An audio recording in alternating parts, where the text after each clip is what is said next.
All right. I think we're good. Mic check. Cam check. Actually, let me see if mic check is. Yeah, mic is good. Okay. Crap. The card thing is still going. All right. There we go. Cool. Almost got in trouble on YouTube just now, apparently, because for some strange reason, my music was playing through the YouTube stream part of this, and I was like, oh no, that can't happen.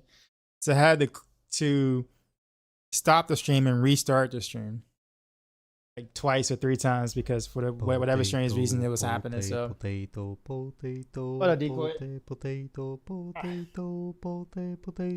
Hey. What's up? However, sorry for the late start. I didn't get to sleep until like 9 this morning, and even then it was like maybe 2 hours sleep, and then I had to get some things done. So like around 7 o'clock p.m. I was gonna stream, but then I took a nap. I was like, you know what? Let me just nap for like an hour or two, whatever, before I start the stream. Didn't wake up until like maybe 30 minutes ago. I was like, oh crap. But with that being said, I actually did make some updates to the Maxroll Heartseeker guide itself. Don't worry, the Heartseeker, whatever, it does have Tyraels Might in it. It's just the tryhard no longer has Tyraels Might, so that's the difference. Don't get scared or anything. But actually, I'm trying to figure out what's going on with the planner stuff. There we go.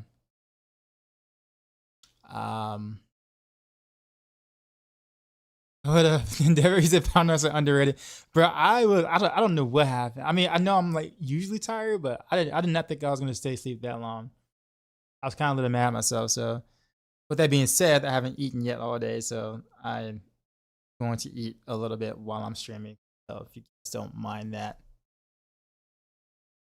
in a sense, but yeah.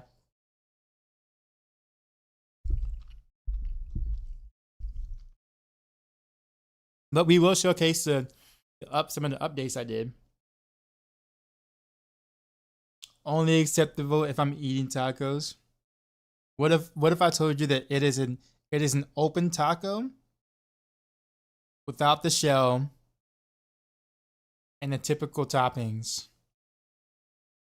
on a plate?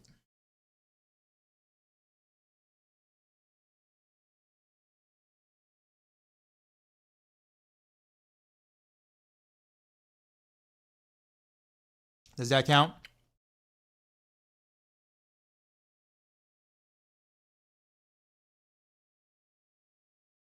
Super cool, man. What's going on? You said you told me you'd be back. I gotta turn off the. I will let you guys at least look at the Maxroll guide part. So.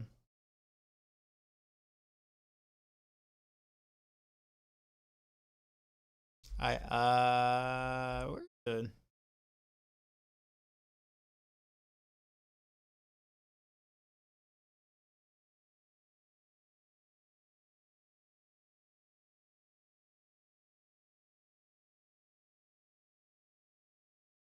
Yeah, I think that works. But yeah, I even did like some updates on the visual color coding or whatever.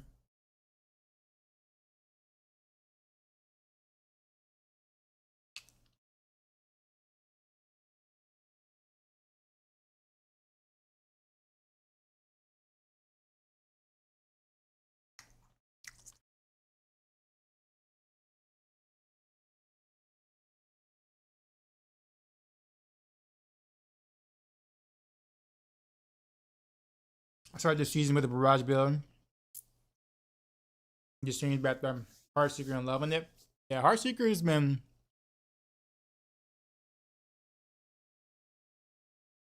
killing it this season, man. We do need Heartseeker for casual folks with no Mythic. I do. That's what the base setup is for. Every single Maxroll guide has a starter setup or a base setup that does not have Mythic uniques. As you see here, there are no Mythic uniques. You have a final setup, which does include whatever Mythic uniques or whatever. And then I sometimes include other variations because some people don't like certain things. Like there are people that don't like traps, which is a lot of people. And then some people would rather not do close quarters combat, so I kept Victimize here. And of course, I do my version, the version that people see on stream because they're always wondering what I'm doing. So if you ever done a Maxroll, if you ever read a Maxroll guide before, you know that our main versions are the versions that don't have mythic uniques. I'll give you another example. Flurry endgame, right? Click over here. Oh, by the way, I do have the leveling endgame and mythic at the top now. For those who don't know, like on all my guides. But yeah, if you look at the endgame, you notice there's no mythic uniques. Then you go to mythic, and then you see mythic. We'll do rapid fire rogue in game. See, same thing. Go to rapid fire rogue in game. What do you see? Not a single mythic unique. And you go to mythic, and then it's there. Come down to the starter, leveling, in game and inferno. Still not a single mythic unique. You go down to mythic uniques. See, right.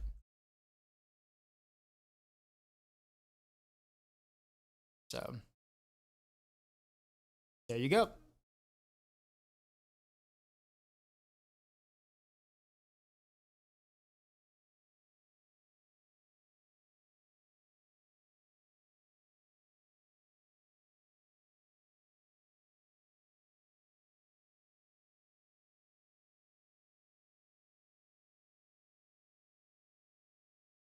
Should you replace Kalanamis with Shaco then?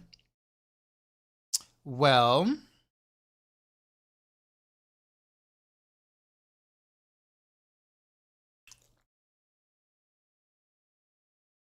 have you read the updates, Baritones?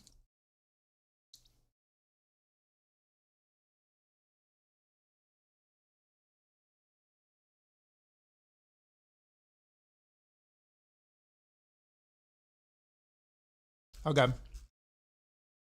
Let's go to changelog then. August 28th update. Most common feedback were around toughness and energy issues. I looked to solve both without hampering your Heartseeker damage output much. Change the following for many variants. Starless Skies is back, along with the 11 frame breakpoint. Helps with energy issues without sacrificing Heartseeker DPS. Added Shaco and Blizzcon. Helps with toughness and ultimate casting while using Starless Skies. Dice Tryhard variant adds even more DPS by dropping Tyraels Might while retaining the above. Now possible with the nerf to Desecrator and Hellbore incoming damage. Small changes to skill tree to accommodate the above. Yeah, I always put with changes in the change log, so you don't have to go, sit there and like refresh the guide and you see this whole like updated August 28th and like, oh hell, what the hell, what changed, oh god, what changed, right? I got yous.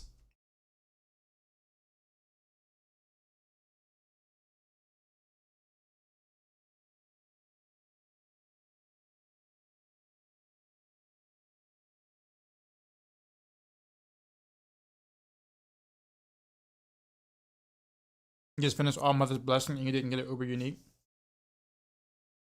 You got a spark. You were never supposed to get like a mythic unique for doing it. You get like a spark to help you craft one. What up, bro? You start your rogue today. What I need to get the build up running? Well, you got the Maxroll guide here that tells you everything you need to know about Heartseeker. Is it stronger than Barrage or Rapid Fire? It's all up in S tier. I think it's just a matter of what build you like to play and what play style you like to play. It's a very strong build.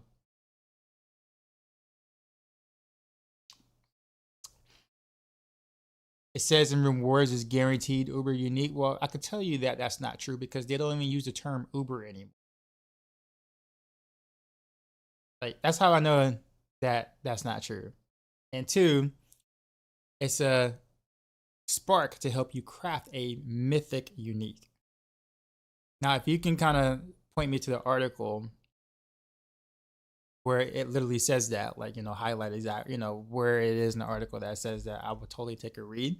Because if that's the case, then I think we're all in chat missing a mythic unique here because none of us got it.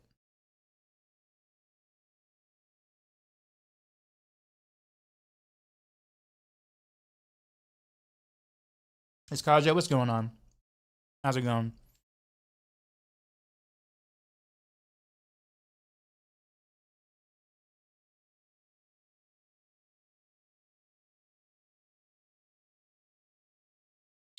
By the way, I cleaned up my tabs, by the way. That's only on one browser, though. So only this browser actually has not as many tabs.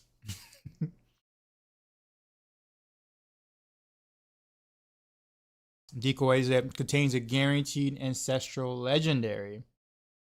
Oh, that must be the Uber unique he's talking about.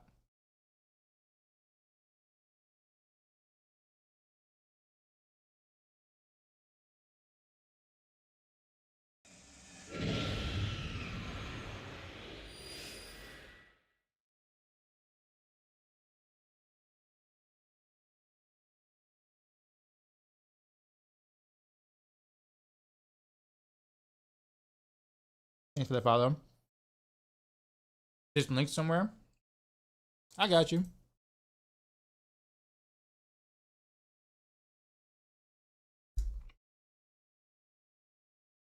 Always Maxroll.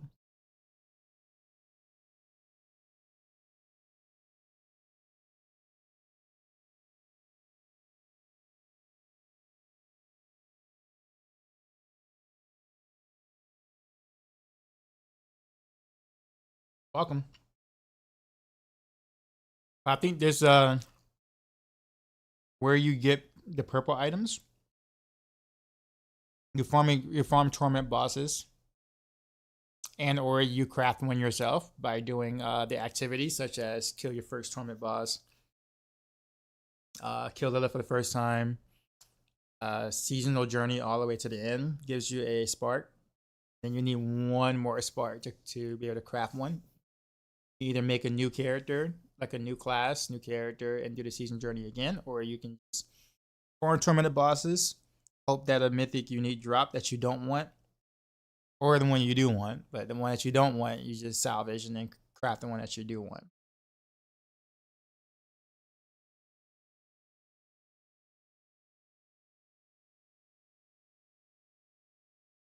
I can think it's like a really good system, to be honest with you.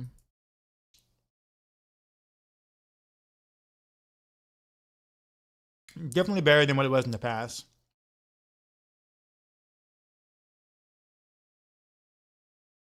Jack, what's going on?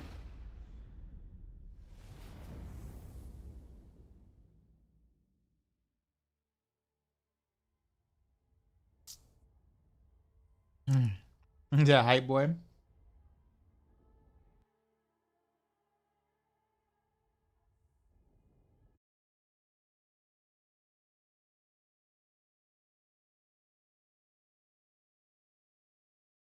Oh, you mean a song? I got you.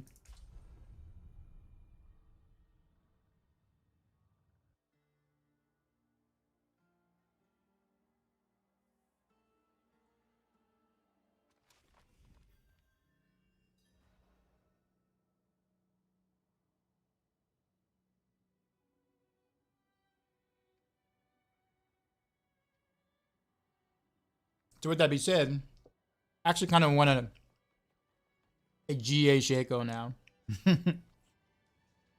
Whereas before I didn't really care for it. By the way, I will be streaming the Campfire stream tomorrow. So I'll be up early enough to stream like earlier in the day. And we'll watch the Campfire stream together.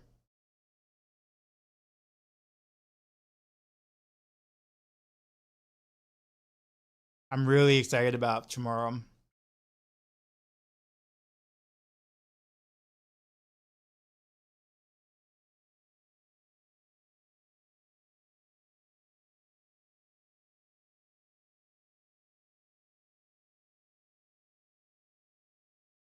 think we got this going on. Metro's going on. You have to open 4 different streams simultaneously then. The only problem is that only 2 of the 4 counts on Twitch. So the first 2 that you open up, they get the view for it. The third one doesn't count, or your fourth one doesn't count.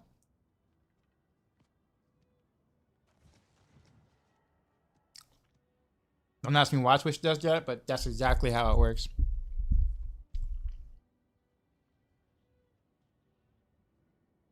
Finally got a mice, and now you're doing a no might Heartseeker. It's a no might Heartseeker on the tryhard, by the way, not the final version or the other variations on. I did make some updates, but Tyraels might stays in all those updates.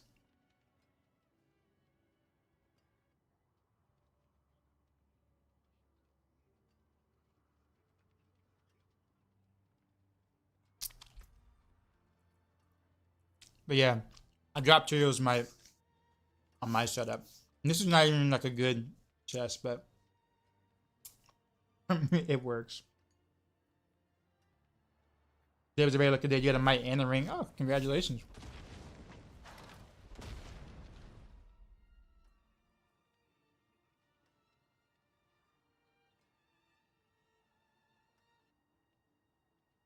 What am I running tonight? Well, I'm gonna showcase the.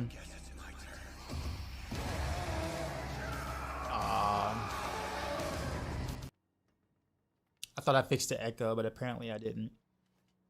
Sucks. Narazari, appreciate the sub. Thank you. Finally got my errors now. I'm hearing 45 of Storm Slack. Cool, cool.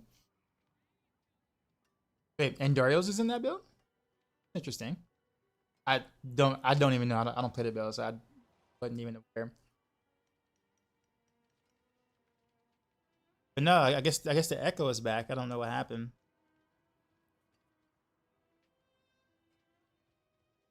What's that coin?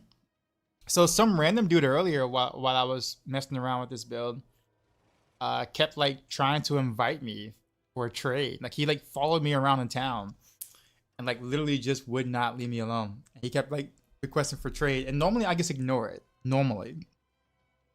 But I even went up here to the room and you know, my room with the wardrobe, thinking he wouldn't follow me, and he did. He followed me all the way up here, and he kept requesting trade, and I was like, fine. And so he did, and he gave me this, and I was like, oh, okay. Hopefully, it brings better luck for you than it did in his previous owner. I'm like, sure, I guess. I thought it was kind of cool. I thought it was kind of cool. Like I was a little mad at first, and I'm like, you know what? This actually isn't. This ain't bad.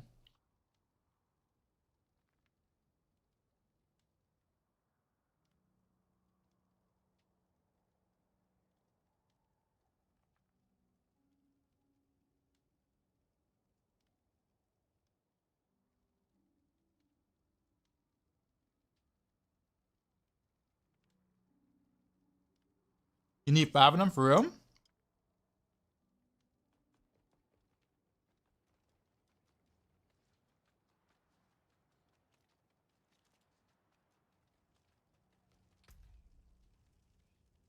Well, how do you toss it? Well, where I guess where is this whale that you mentioned about? Is it rigged?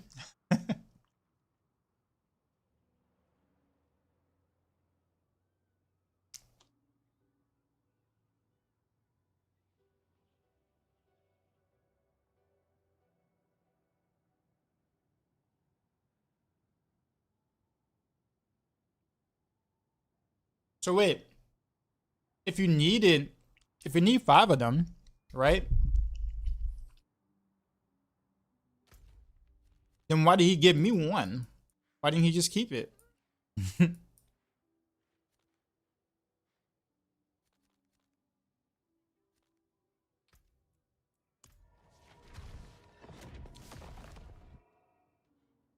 I wonder if he knew what it was for. Hell, I didn't know what it was for. There's a whole rabbit hole for this thing.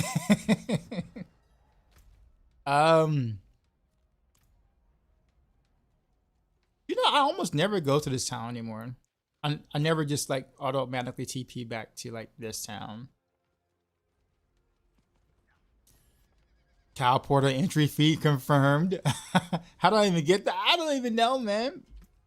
He just was like, I thought it was a cool thing though. Like, I mean, I'm not really into all this like HUD people running around thing. Like, I don't, it doesn't bother me, but I don't really care. Like, it's cool and all, but you know, it's not like a thing for me. But I thought that was a pretty cool interaction though. Not even gonna lie.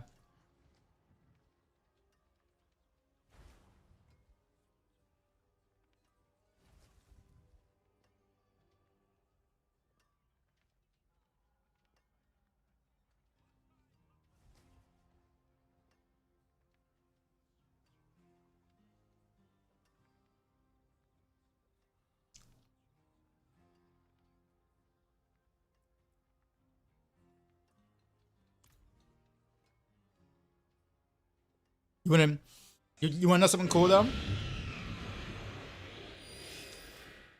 I'm gonna fix that echo, man.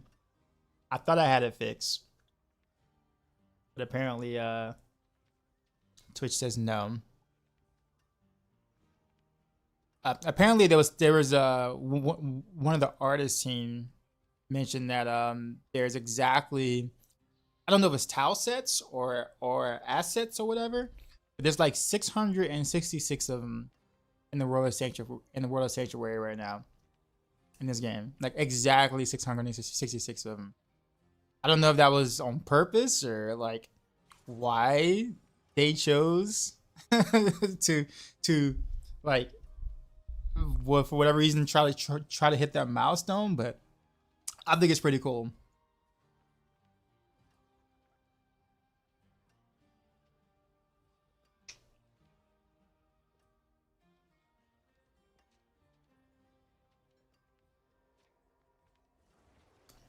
Sorry guys, almost done. In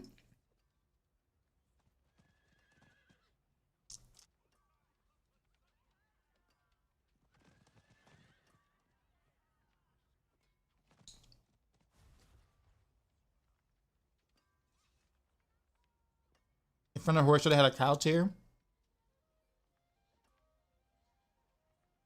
Maybe not a cow tier, but like a cow wave or something, like where like it's like a boon or something. Like after the end of a wave is a boon, and like the boon is just like it's just like question mark across all question marks, and then the underneath is just question marks. And then you pick it, and then yeah, nothing but cows.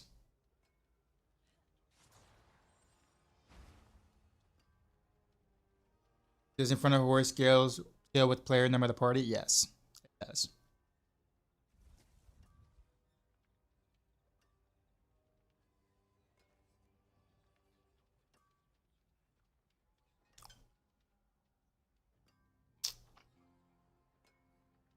And your English is just fine.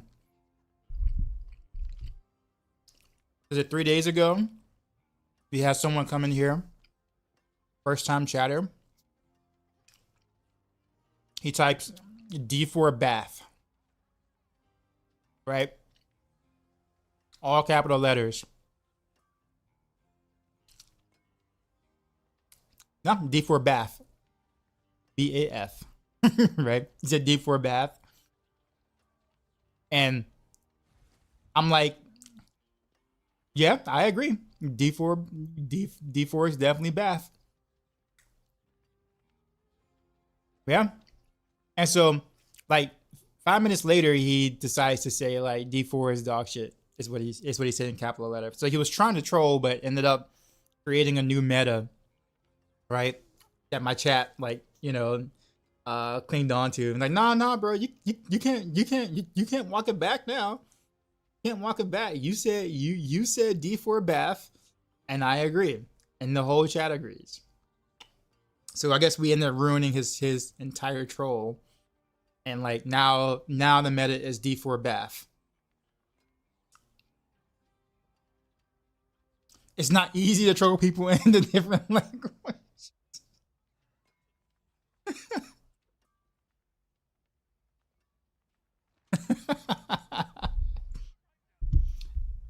Quick question: did I get NPOE 2 beta? No, I didn't spend enough money for it. I'm not even trolling to say that, but like in order for that to happen, you have to at least buy a certain tier of like stash space or something, or spend a certain amount of money before you're like have the opportunity to get into that. So just I did play PoE, but never spent a dime. So I knew I wasn't gonna like get in. The Maxroll all get in? Nah. Hell, I didn't even get like any sort of like sponsorship deals or anything for Last Epoch. Back when like Last Epoch was like launching and stuff like that, like they never spoke to me about anything. So I was just like, okay.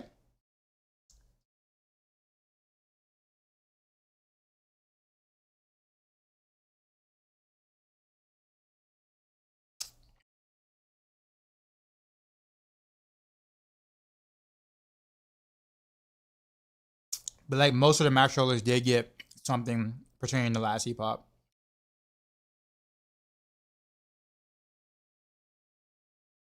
Did I see the rapid fire 157 clear? No, I didn't even hear about it until you just mentioned it. Was it from that same guy that the other guy said that he can do the 158? Is it that dude or someone else? Okay, so the guy wasn't trolling him. He didn't do the 158. I guess he was trying to do the 158, but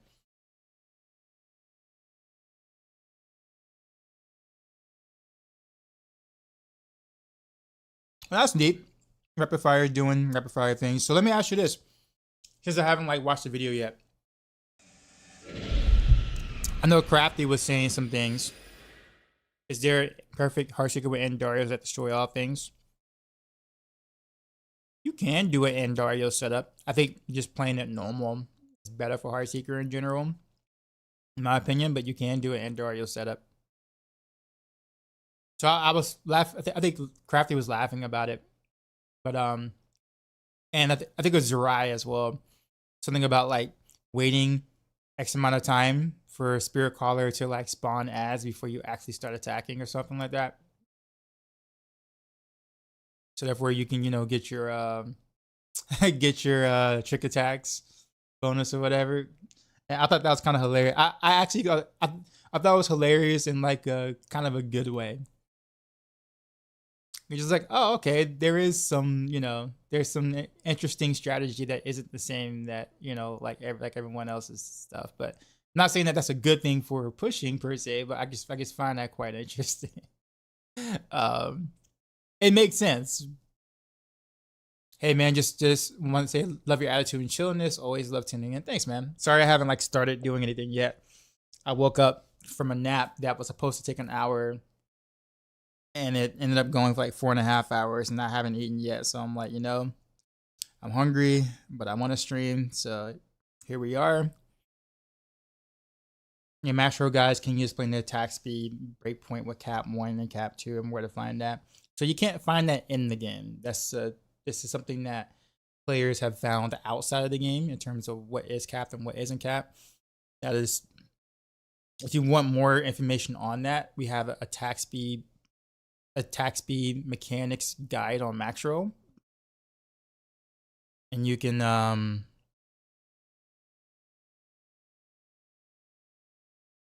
you could take a look at that to kind of get a better understanding of it. I just don't go into a lot of detail because not everybody wants to, be bombarded with like the math jargon. Like, I have a hard time getting people to actually read the guide itself in general, let alone like look at the math, right? So I just kind of just keep it simple and tell you what you need, and then go on about the business.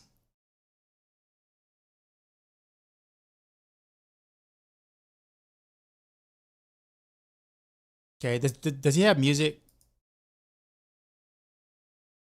Okay, he doesn't. All right, I was just wondering because I don't want to get in trouble on YouTube.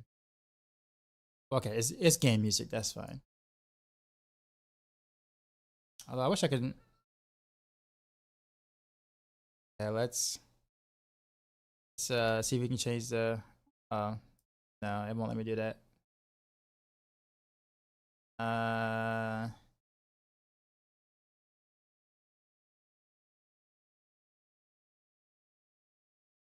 Well, I guess yeah. We can't do any of those. Okay. All right. Oh, they really strict.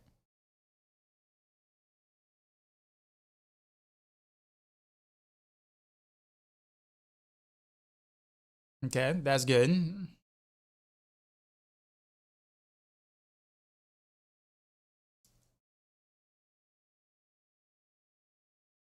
No, stop it.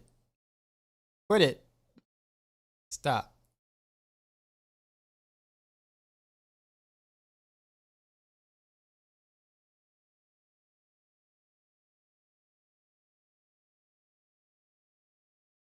No, he does. All right, we might have to just get to the towards the end. I want to see the whole like how he starts the fight. Oh yeah, I keep forgetting like most of the video is the boss fight. Let me we'll start here. Let's just say step 1, read the guide.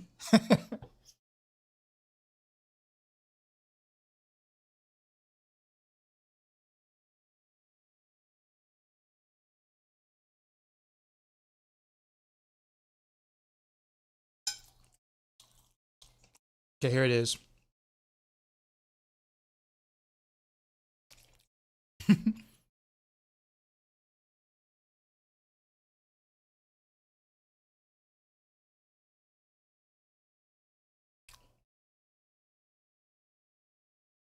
Okay.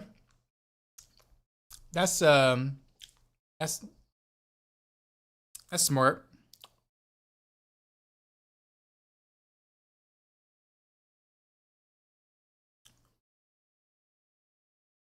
And problem is, okay, so he's got to get. So the hard part is getting the ads to get close, so he can yeah. So he doesn't get his full trick attack bonus up he wants because the ads are like derping on the way. It's like he gets this full trick attack bonus like towards the like last half of that stagger.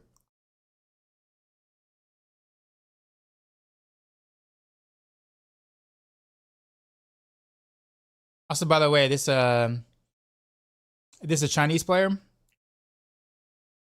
A little like that little stream picture with the Thug Life glasses. He's got some good taste.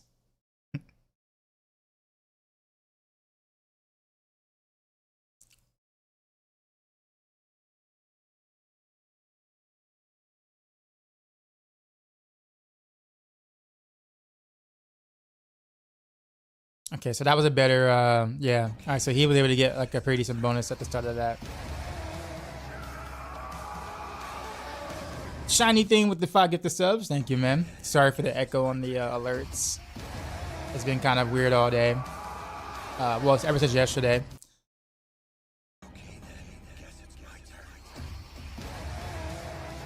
What he know about 50? I don't know, man. I don't know, man.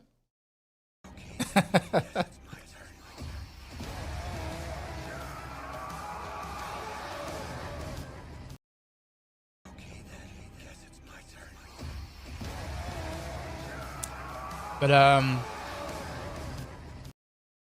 yeah, he's getting pretty decent stagger.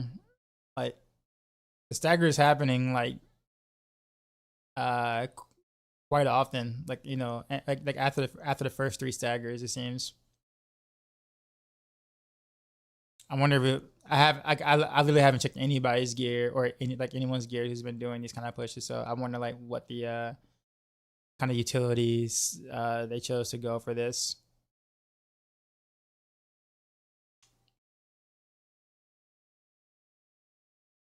Yeah, trick attacks with the precision man is uh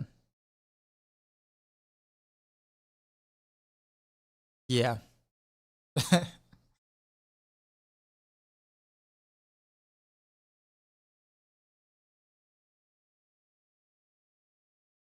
Yes, crit damage tempers. That's crit damage on gloves over decks. I mean, there is a certain point, right? I think after a certain point you want like 2 damage per dark shroud. Tempers, right? While the rest you want crit tempers, I believe, or something like that.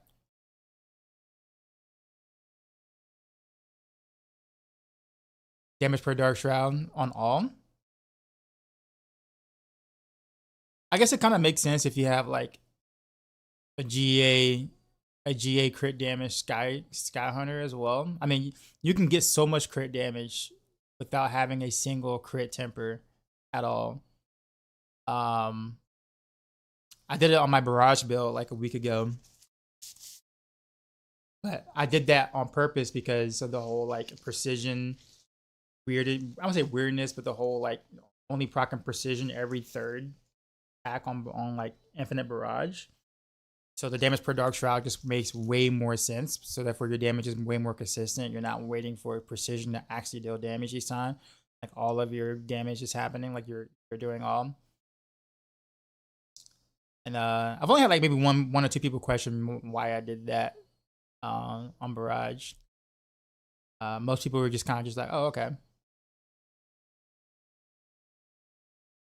Yeah, rip your Amy and ring, Amy and ring have crit damage because I didn't math it out first.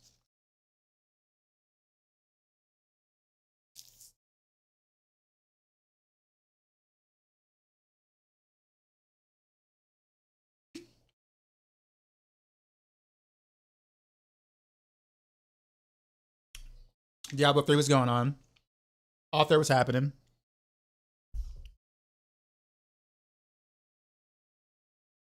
Working on the no traps Heartseeker Rogue and starting to cook. I haven't thrown it up against Lilith yet, but we'll see soon enough, I think. It's a good setup. I mean, obviously you don't have cow traps, so like, you know, the only thing that it really hurts you on would be like high tier pushes or whatever. But like outside of that, like it really performs practically the same as the other setups. Yeah, he seems to have like I said, he seems to have a lot of stagger. Either that or I just haven't played rapid fire in a while.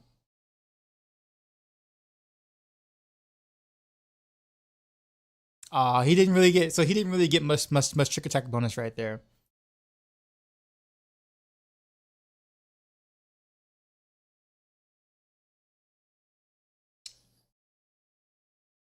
Hold on.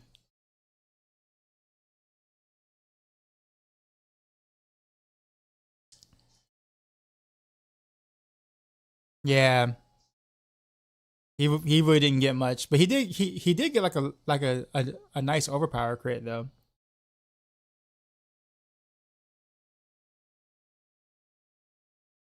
But he still didn't get as much McCallers.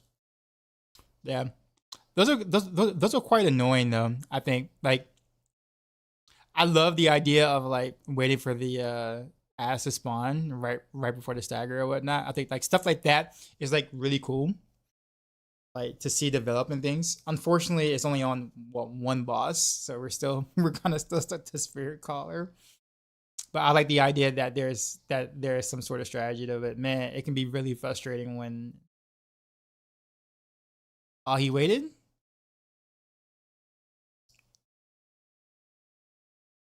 Well, I guess he, yeah. Well, I think he would have had trick attacks bonus up for like at least 3 seconds had he had he just went.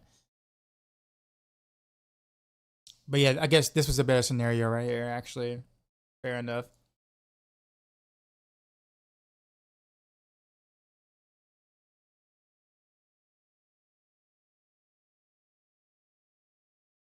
I was cooking up maybe that 2 masterwork crits on Cold Imbuement and going Starless.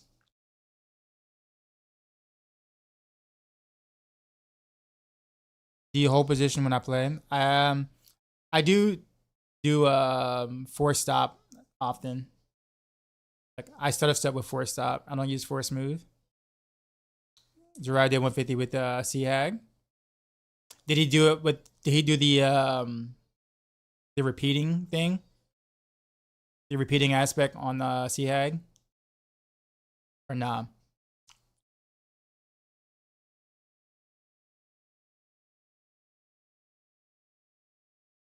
It's really cool to see Heartseeker um, being used for the basic attack. He said we don't use repeating. Well, I asked because repeating actually works on C Hag. Like she's fat enough to where apparently the repeating arrows can actually hit her. So I don't know if he was like purposely trying to fight C Hag with repeating. So I figured I'd ask.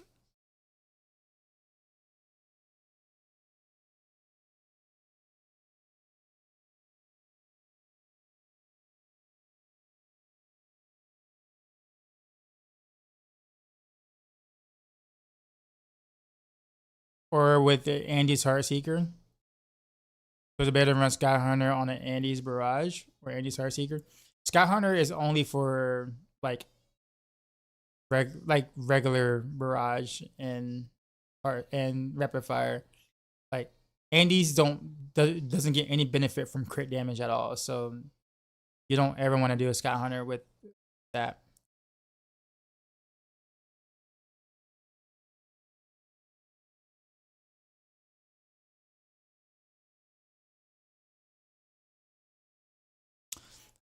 Well, okay. I guess we know what the outcome is. He completes. All right. GG's. +1 for the Thug Life glasses here.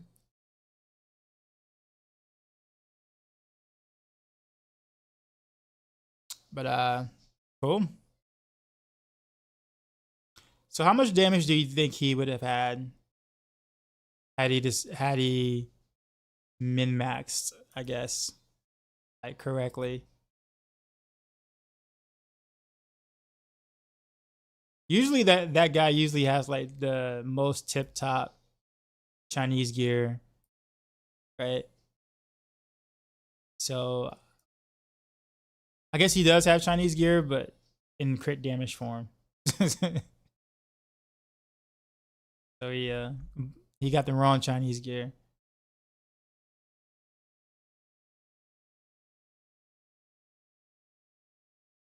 All right, hold on.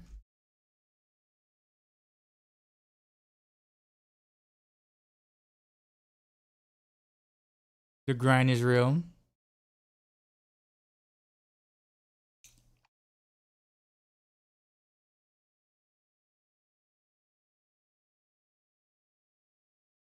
Well, I guess he has to. I guess he has to get the other Chinese gear now, or is he going to continue to try to push with this current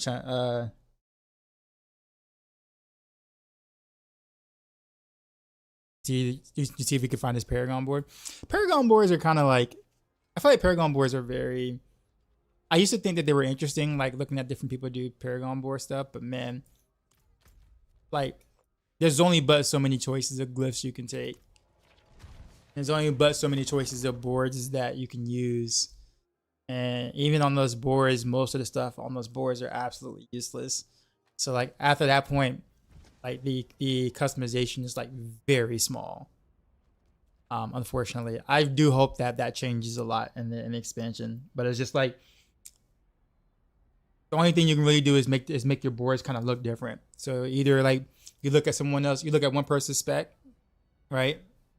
And board, and they might have one less board, and might have taken like a node somewhere, or one person might have the extra board with the extra glyph that may or may not be like completely useful, but in some situations it might be. And that's kind of like the extent of like the Paragon boards right now.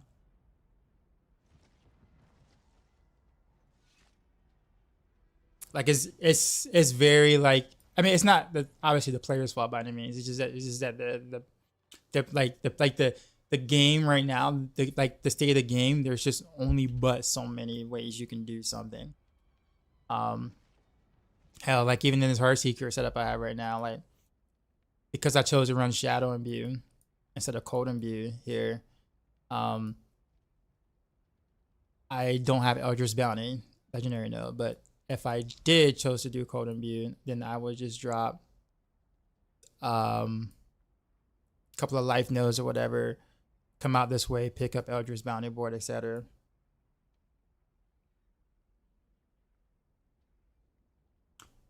Yeah, but you see, but just like you see what I'm saying though, like it's just like it's like one of those things where you said my rapid fire. I hadn't even looked at it in such a long time. Like I made that board and just that was it. Now my personal board, I do pick up some more crit damage, in place of life or whatever. But that's really about it. But but it's just like it's like the changes are so small, right? There really isn't but so many places to go, and then everybody's setup starts to look the same. But like I said, I wish that would change in the expansion. I really hope it does, so we have more creative choices, I guess.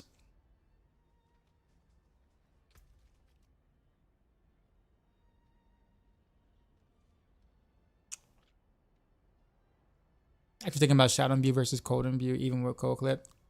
So the thing is ironically enough, you end up doing roughly about the same damage, whether like that's the reason why I chose to do Shadow Imbuement. I'm gonna say I got questioned by it because like people saw the video and it's like, oh, pretty cool, but like to be just like, well, you could have just went Cold Imbue, right? And then like, try to rely more on like Rain of Veros to get you more Pain Gorgeous procs to kind of achieve a similar thing, which is kind of true, right? Like on paper, the damage is roughly the same. I mean, I get like anywhere between a 16% ish multiplier from the mixed shadow imbuement because of the Rain of Veil's potency when it's shadow imbued or whatnot. And then I take more points into Troll, so I pick up an extra 3% there. Just not true 3%, but you get the idea. And so like I end up doing as much like on face damage as if I went Cold Imbuement, but except the fun factor is way more on Shadow Imbuement. Like so if I can increase the fun factor by like tenfold but do about the same amount of damage, I might as well just take the fun factor. Right? I think that's kind of the route there. But I also too noticed too that even if the Shadow Imbuments are like maybe 40, 50 million, which isn't really a lot, it does kind of help clear like the little small minions or small like ads or trash that are like kind of further away.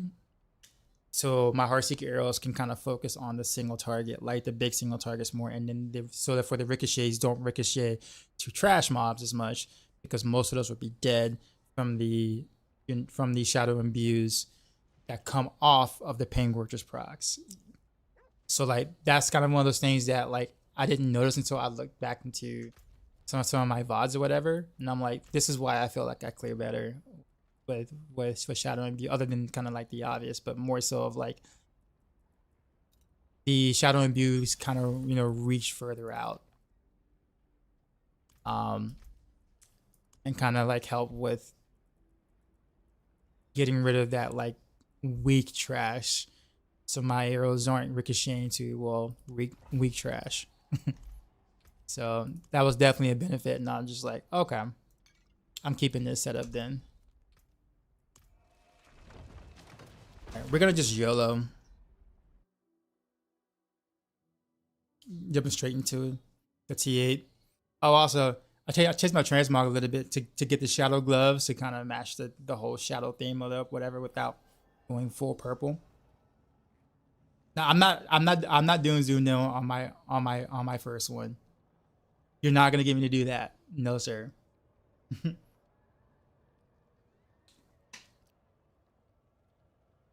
Let me warm up first, sir. Not my first one. We can do it after this one. However, though, what I will say, Riptide, is that let's just say hypothetically cold clip gets fixed, right? Let's say if it does get fixed in the next patch that comes or whatever. 'Cause, I mean, there will be an additional patch. We don't know like how much is going to be in that patch, but there will be an additional patch. If cold clips gets fixed, then I will already have shadow imbuement for just the extra multiplier. All I got to do is just add cold clip, boom, and I can still get my multiplier from shadow imbuement just because I already built that way anyway. I won't have to really change a thing. So I'm kind of looking forward to that. Hopefully they do that. You know, Copium, who knows, but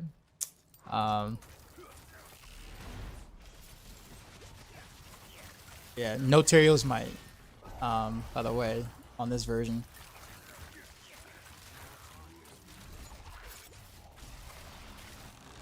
And we picked up Penitent Greaves.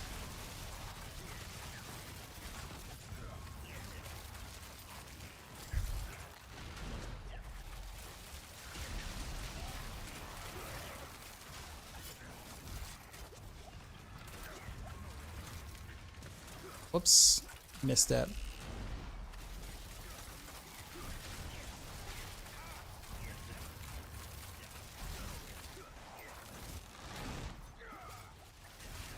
No pew pew armor, no. Ironically enough, this was this actually ended up clearing better without the Tyraels might, because I picked up an additional multiplier. So like.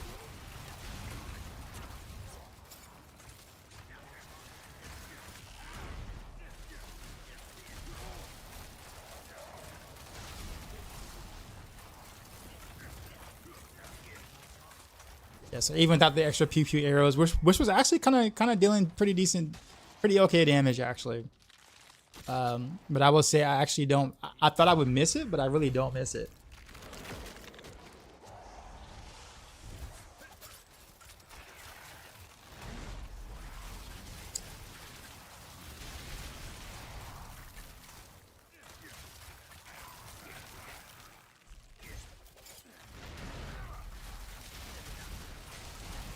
I still get my ultimate off of cooldown fast enough to be able to keep my no witness bonus up 100% of the time, which is all I really want it for. If I want more Pain Gorgeous procs, I just cast my smoke grenade more often, since it's on such a low cooldown now. Although what I really need is a GA Shaker though. That would really set this all off. But, you know, I'm not gonna ever have the luck to get that. Or even the triple masterwork cooldown shaker. I can't get the third masterwork at all. I guess I'll keep trying.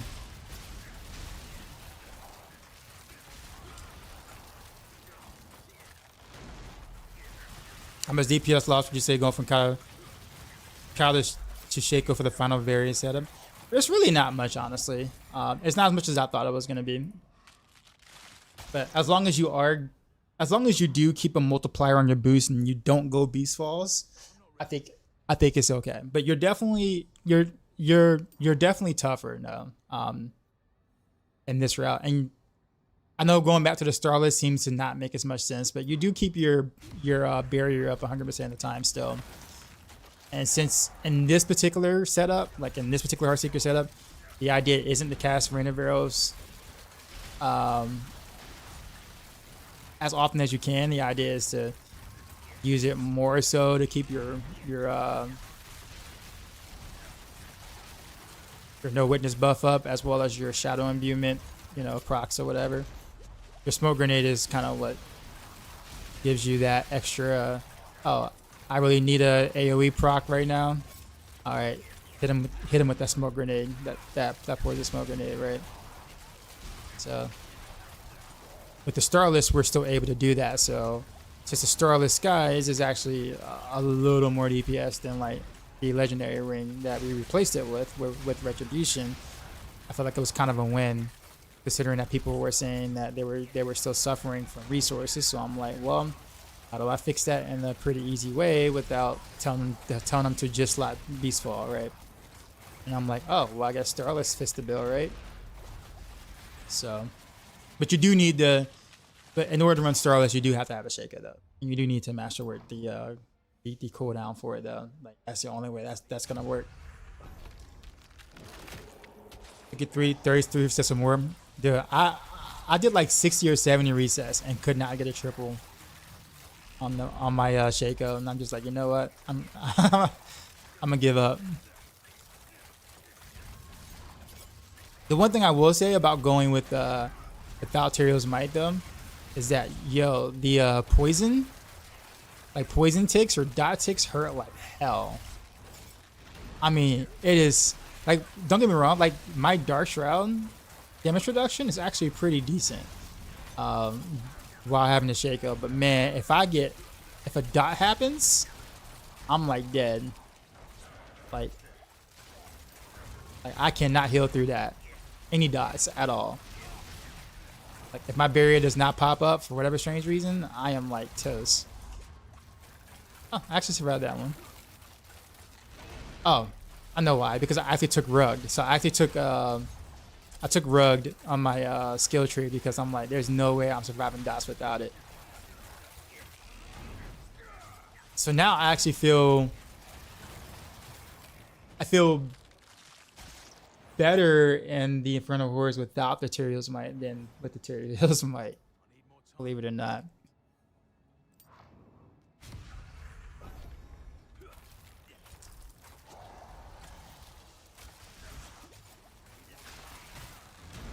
And don't get me wrong, my chest is only a +6 Dark Shroud. I don't even have a GA Dark Shroud chest.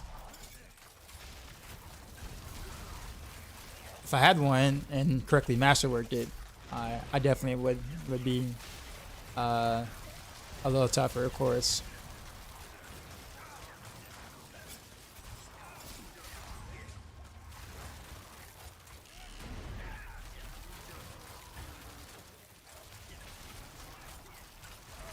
By the way, I still haven't gotten a single good boon yet.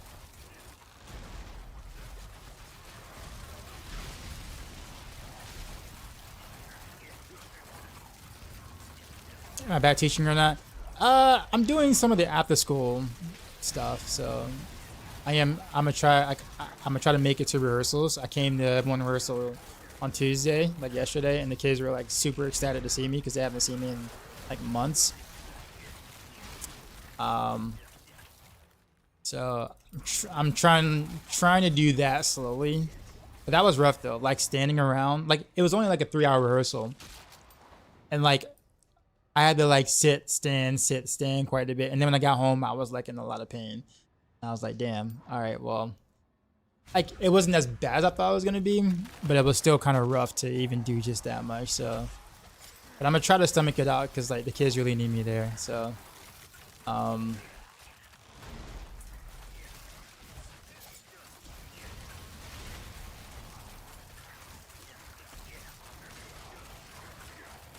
like they didn't know I was coming on Tuesday either, so it was like a big surprise. Like in the middle of rehearsal, they like, you know, put down their drums and like ran and like gave me this like the biggest hug or whatever. And like the band director didn't even get upset about it. Like just literally just stopping mid set. It was cool. It was cool. It was like really heartwarming. Have I tried to Shadow Conduras?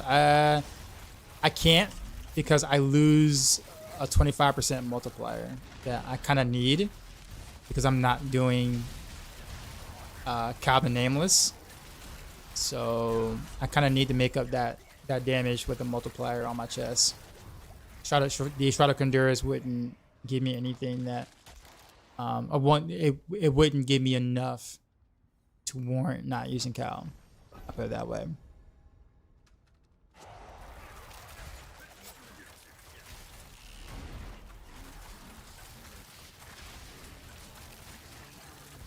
At least not on this setup. Like other setups, Shroud of Condorus, you know, it's something I would consider doing. Especially on like a melee build. But for me, I just want the straight up deeps.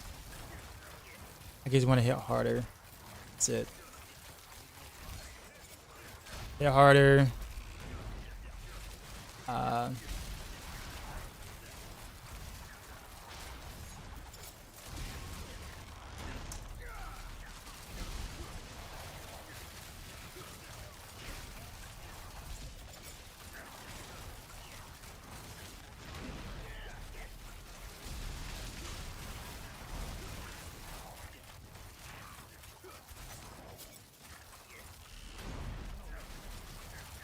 That's good that the kids like you.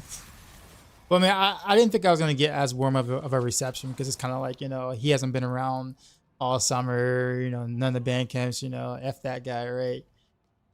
Nah, they were excited. What's that the cow traps for?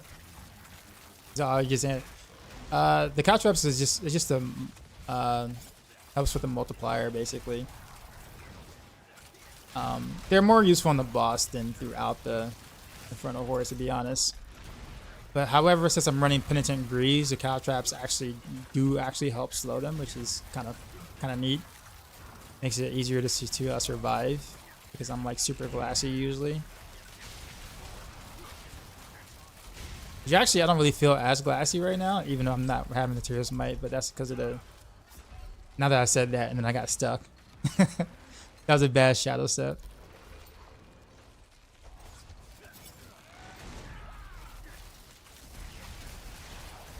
But yeah. Yeah, I actually have quite a bit of health. More health than I'm used to running with. Naturally because of the Shaco. And also being able to get health on my chest. Bro, I didn't get a single good boon. No Hellborn boons, no Aether boons. Like this has been an absolute garbage RNG run.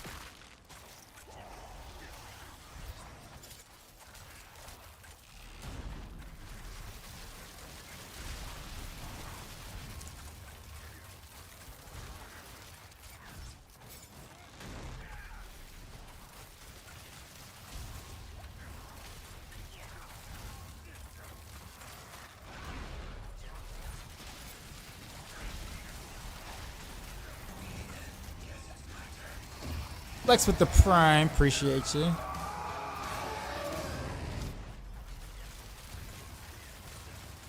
I do need to do Legions, by the way, though. Sure. I'm low on the other mats.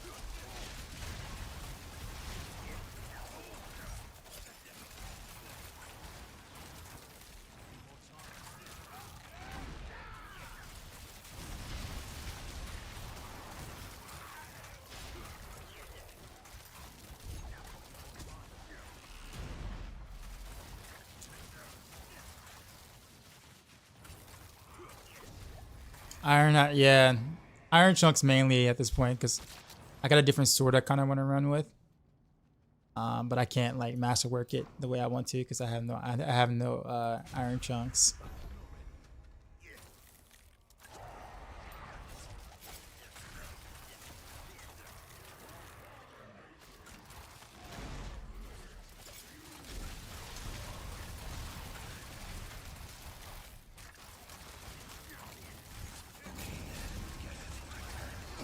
Fanatic with the Prime, appreciate you.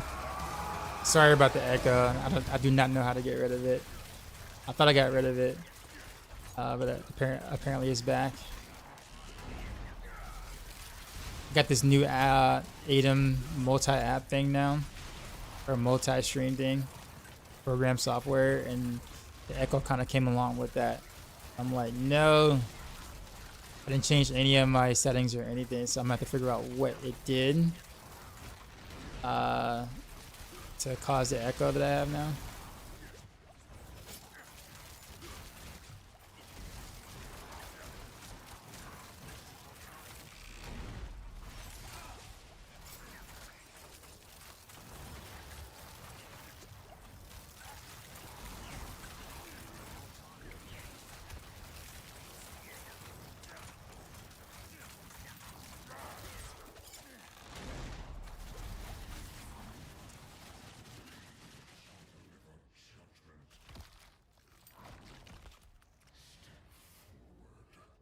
It's a new build. Is this a new build? But no, I mean these are all the same skills. I did change a couple of gear pieces, but I mean, but the build still functions exactly the same. Like legit, exactly the same. Look at that! Look at that! Look at that single target damage now. Oh, you ran.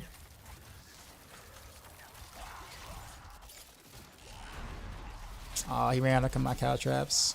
That's okay. Don't even need it. Not even 4 seconds when you're staggered. Bro, quit jumping. Wait for all my buffs. There we go. So you can't jump. So you can't run.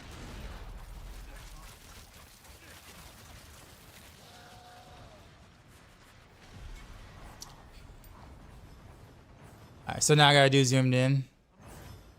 I don't think I've ever done it like a T8 zoomed in. I've done T7 zoomed in, but never T8 zoomed in. I guess I can try T8 zoomed in, but I might actually have to put rubies in my gear for it. Because there are just things I just can't, like, literally dodge because I can't see. Am I ready for season 6? I'm always ready for the next best thing in Diablo. Always. I will say there's going to be a crap ton of work to do on the Maxroll side of things, but gonna do T8? No, we can do T8. Might as well. I've never tried in T8, so I mean, YOLO. Why am I not picking up gems? Because I can't. I'm full. Like, I'm maxed out. Like, the game won't let me pick any of these up. See? You cannot, see, look, it says it. You cannot carry the additional fragments, so.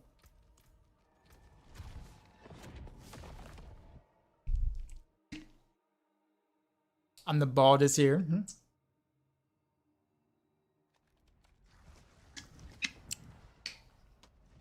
Create 50 of them in the vendor. That would not work for your OCD. How expensive are these, like, the craft?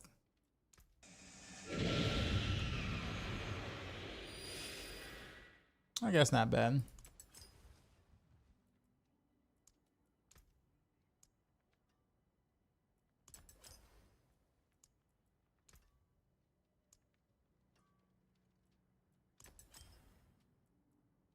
But that was a good run though. Even though the boons were terrible. But in terms of like the play style and, you know, my uptime on my ultimate and all that stuff, it all worked out pretty well without the Tyraels might. Yeah, I guess we can call this though. I guess I can probably highlight this. T8, no Tyraels might, zoomed in on Heartseeker. That'd be kind of neat. Probably a neat highlight to look at. But I probably do need to do rubies though, just because. It's like legit, I'm not gonna be able to see like some things.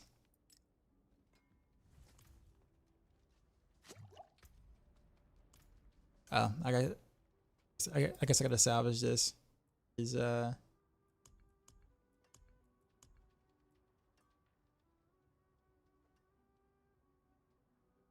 Yeah, I guess it's all gems.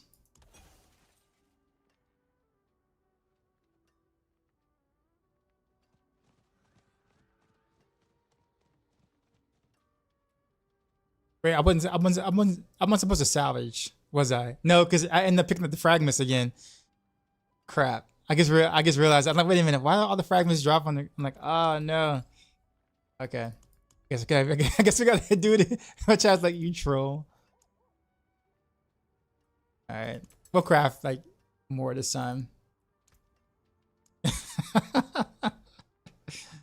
Let's do 99. And you guys know I'm bad at this game. I mean, y'all knew this. Y'all knew this when y'all tuned in that I am horrible at this game.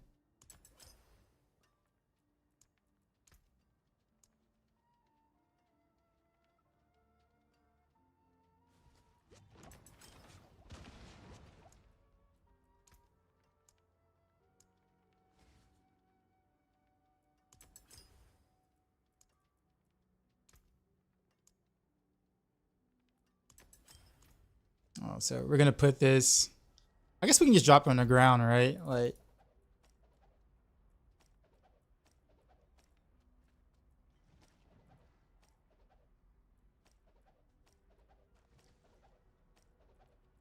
I guess I can keep some, like the ones I actually use. Gift it to someone.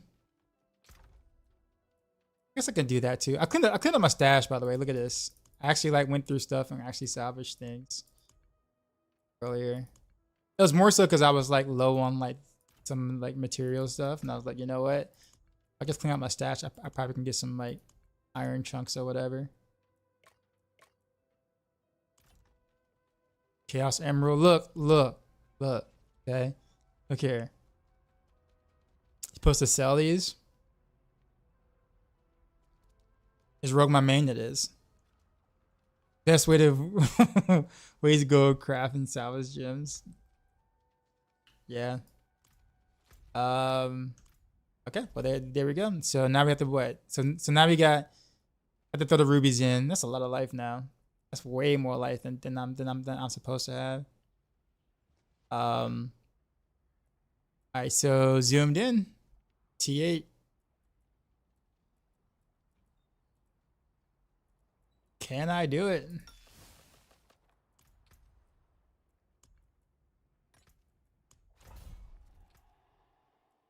Just more life than like, am I okay?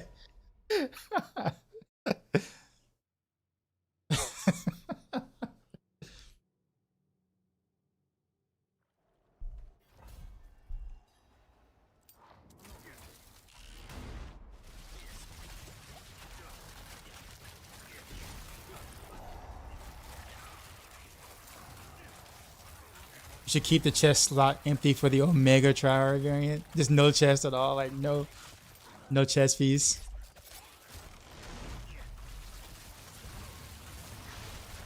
Call it the say it with your chest variant.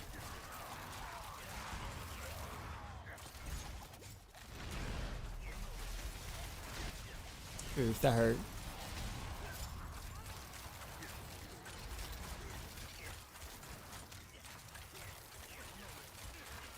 Yeah, 55k life plus Doombringer, you can't die. Well, I wasn't gonna throw Doombringer on. I think that'd be cheating. That'd be cheating. Like at least for this run, if that makes sense. It's like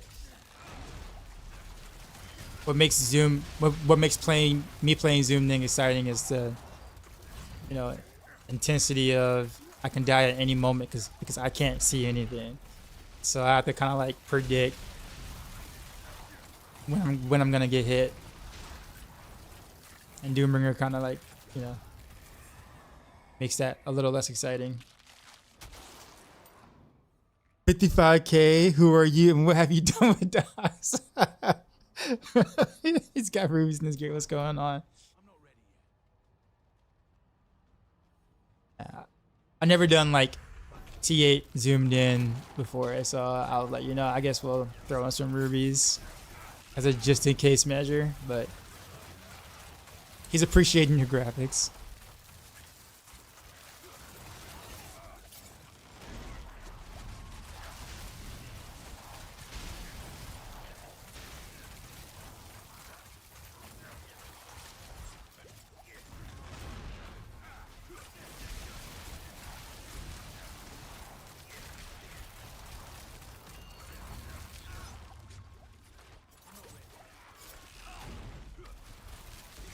Lifeox.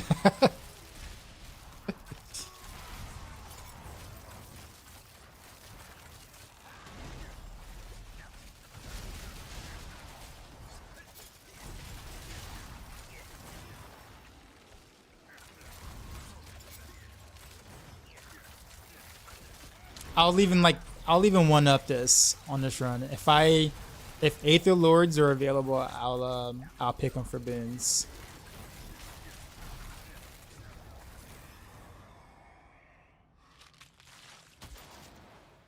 I'm playing zoomed in. Yes, I am.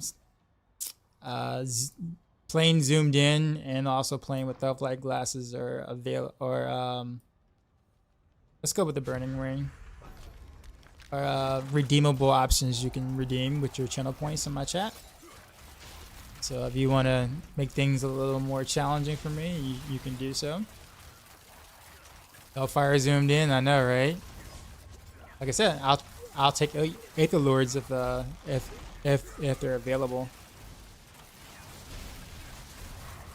There will be, because knowing my boon RNG, I always get them. So.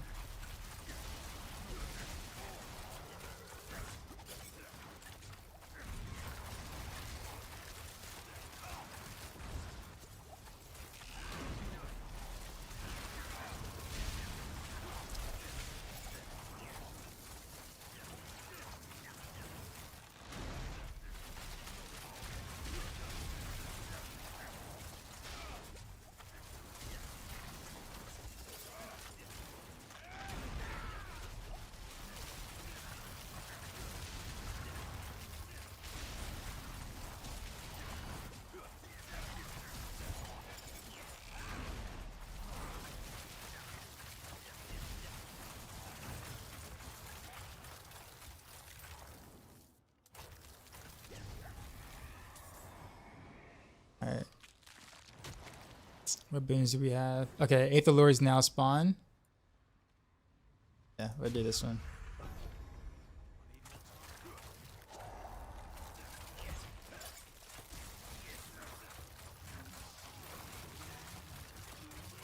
We gotta pile on the danger.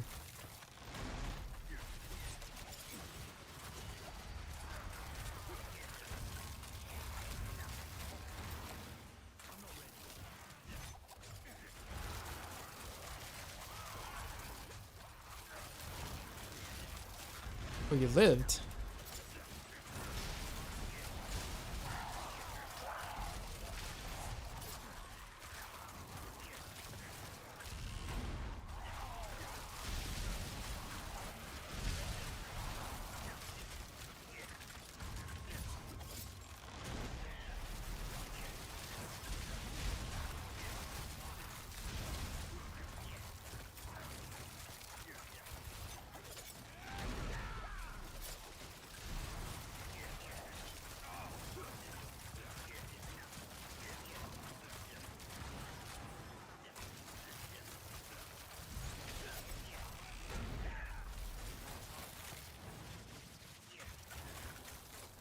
Do Butcher, please, if he's available. Okay.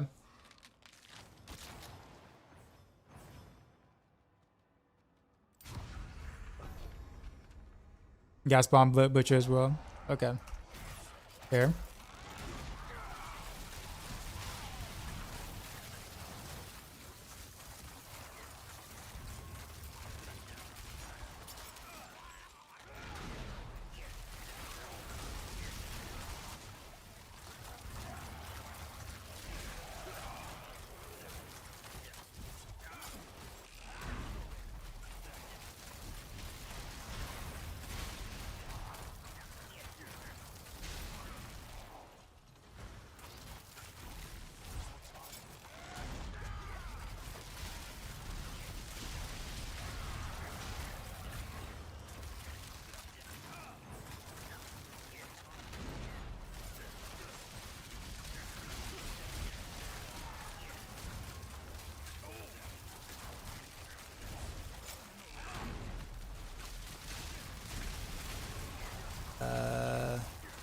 This is a mess up here. Oh, fire.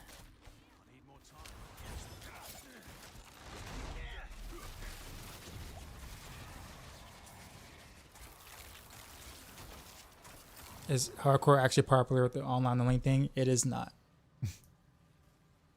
Bloodborne damage. Here's a butcher. All right, let's see if we can survive the butcher. Yeah, I gotta really listen to where he's at. Okay, top right, top right, top right. Oh.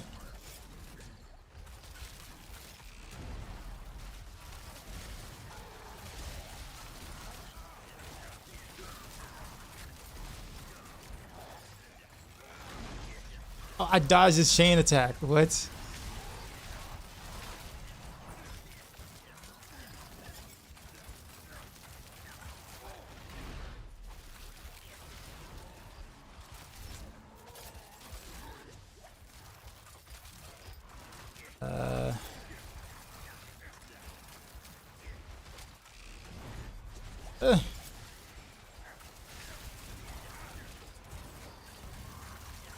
We did it!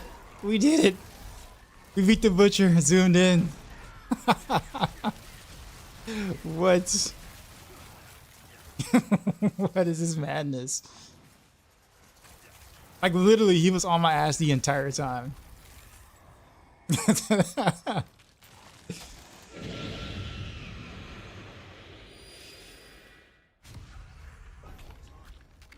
Doing the hook zoom, dude. I dodged that hook. I don't know, because I didn't really see the I didn't see the animation, but I anticipated that he'd be doing it at some point. So I kept like stutter stepping like in a zigzag motion, and I ended up like dodging the hook. I was like, yo, that was clutch.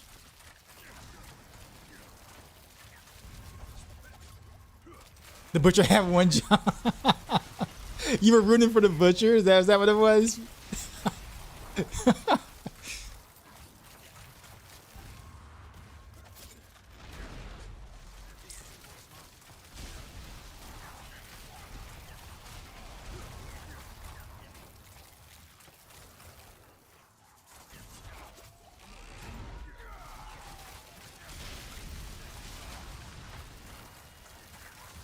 I think that moment might be cool enough for like a YouTube short or something. Too bad I don't really know how to make those. Butcher round 2. I'll pick him again if he wants to rematch though. Like if he really wants to rematch, I'll pick him again. Okay, that's not it. That's not it. That's not it. Hellfire spawns Hellborns. We'll take.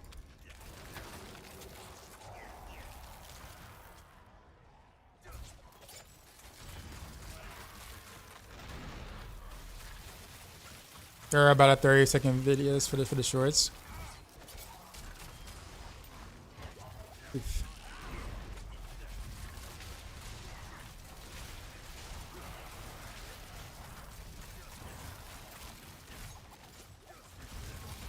You said you had a butcher in his cellar in preseason. You never had it happen again. I bet that's scary though. Like you have nowhere to run in the cellar.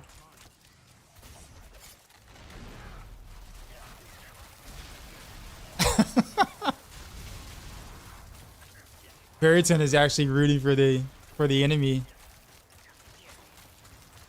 It's like Butcher had one job.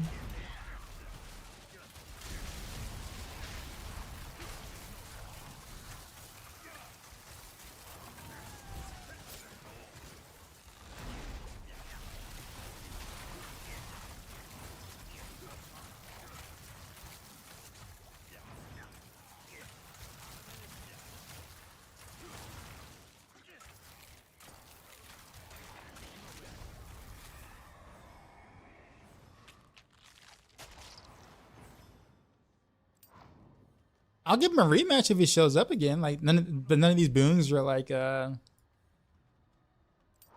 know, doing it. J Rocket, what's going on?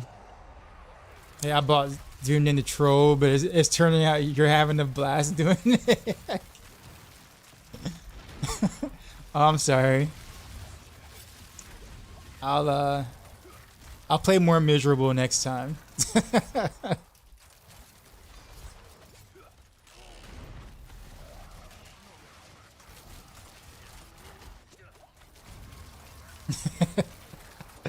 Why is it so zoomed in? Because it's a channel redeem.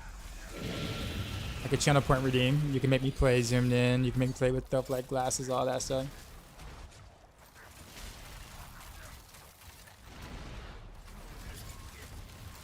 We fought the Butcher earlier, you missed it. Like Butcher zoomed in was actually really intense.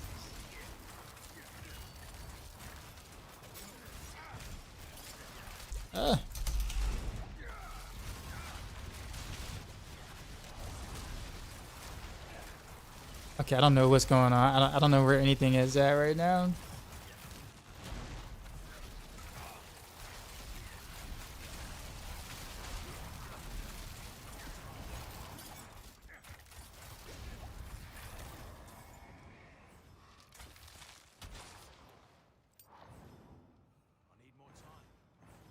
I thought that was Butcher. I'm like, yo, Butcher again. But nah.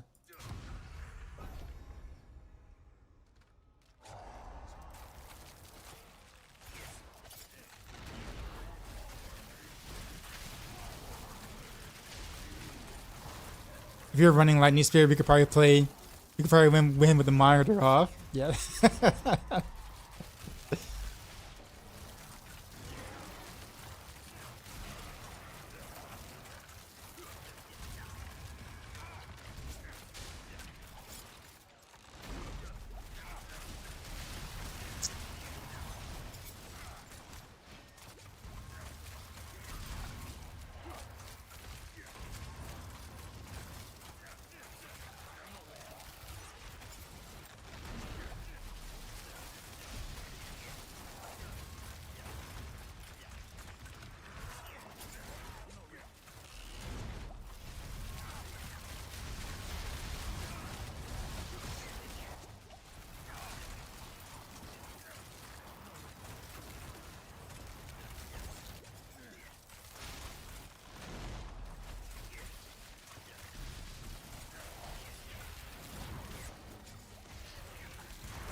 Please spawn ballistas. You gotta pay extra for that, Barrington.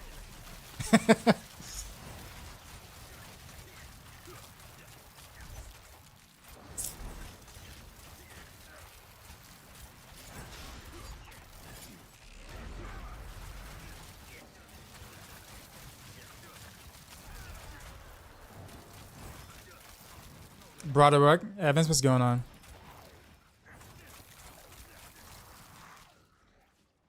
Oh, there's an Aether Lord still. Okay.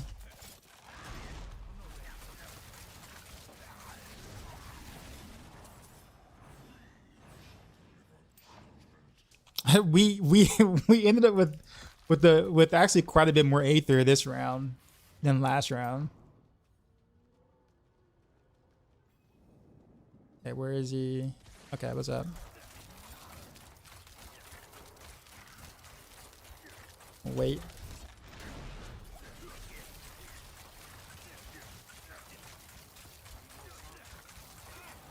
There we go.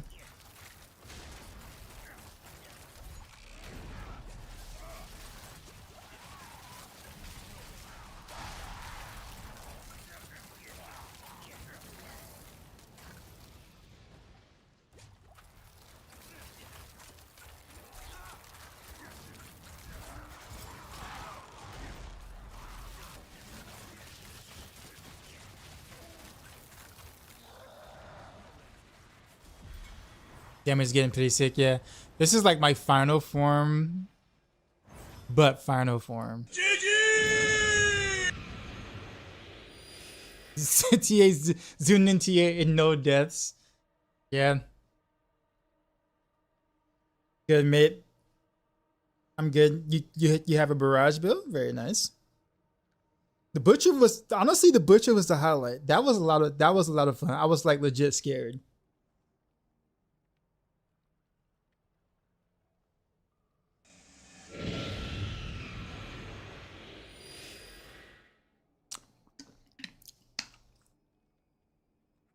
But the victimized wasn't bugged.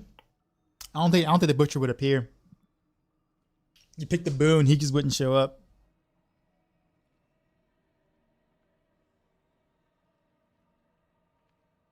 I wonder if I should like make this like a small video or like a YouTube short. I don't know if I can do like 30 seconds for like a YouTube short. I might have to just make like a little small like 2-minute video or something for fun. I think it'd be for fun. I mean, it wouldn't get many hits or whatever, but I think it'd be kind of fun. People who don't really like ever really get to watch the stream or whatever don't really get to see like some of the gameplay stuff we do here on the channel. The chopped up version will orchestra music.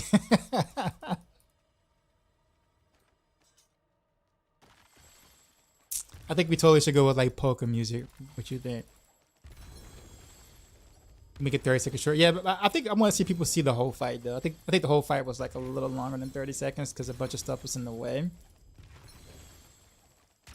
So I don't know if I really want to edit out the entire fight. Like I want people to see it from.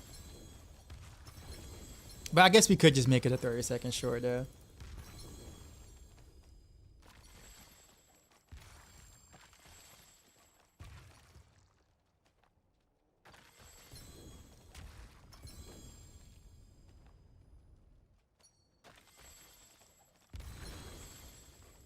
Shorts go up to 1 minute. Does it? Okay. I gotta figure out how to actually like cut that into it and into a YouTube short. So we'll see.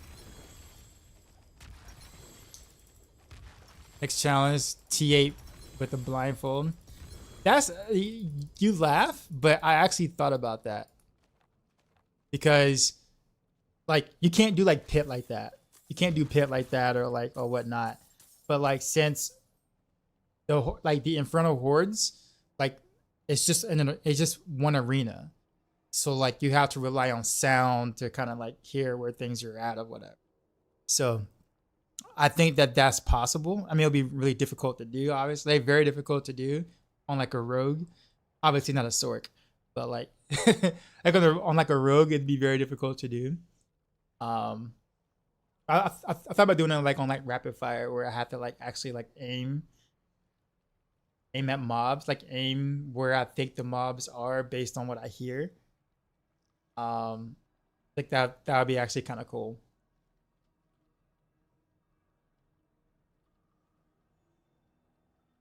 The problem would be triggering boons, clicking everywhere.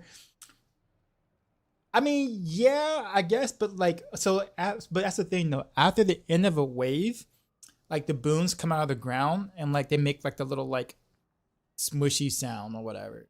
So like at the end of the wave, you have to listen to where the boons are. Like, you know, it like compared to where you are in the arena, you have to like listen to where the boons are. So like let's say I end up like up here for some strange reason because, you know, I can't see. You know, if I'm blindfolded enough, I can't hear the boons. If I hear that sound like southeast or whatever, then I know, okay, I gotta go like somewhere around here or whatever. Yeah, well, obviously I messed up. As you can see, I ended up southwest. But yeah, obviously, yeah, in order for me to, you know, have an idea of where the boons are, I had to like listen for that. But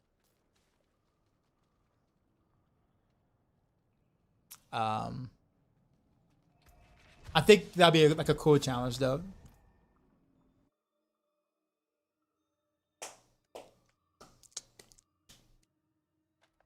Imagine the pit zoomed in. I actually used to do pit runs zoomed in. Guy actually might be a Jedi.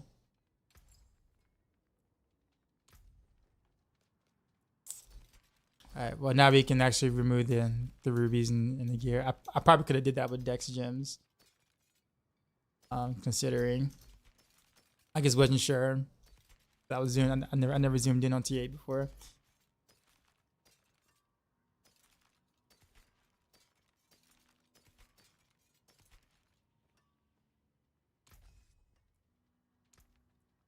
But yeah, no Tyraels might.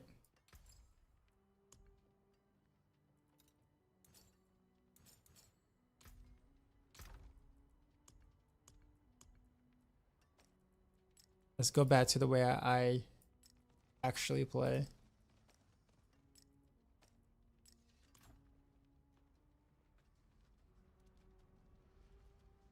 How much health do I have? Without potion is like 28k, I think, somewhere around that range, which is actually it's quite a lot. It's only that way now because I end up sliding the Shaco in like a regular chest instead of Tyraels Might. But when I had the Tyraels Might set up, I was like at 18k health. But I was a little tougher.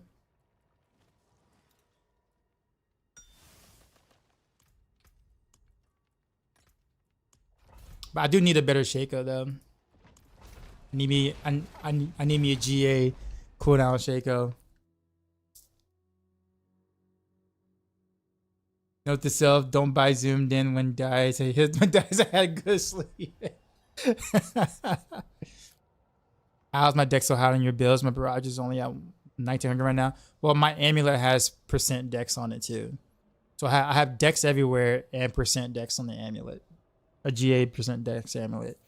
It's not necessarily what I want it to go, but I mean, it's actually not bad considering that I have decks everywhere. So the GA dex percent is actually not a bad choice. Not the preferred choice, but definitely not a bad choice. Oh, I missed the whatchamacallit. Tip from Pirate Software for making YouTube shorts if you're interested. Can you put that in my DMs? What? Like, can you just send me a DM on my Discord?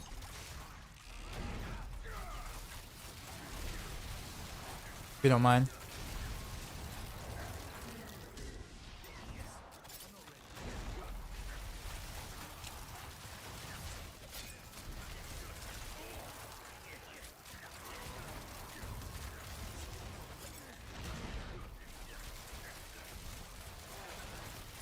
After Rogue, which is my favorite class? Usually Sork.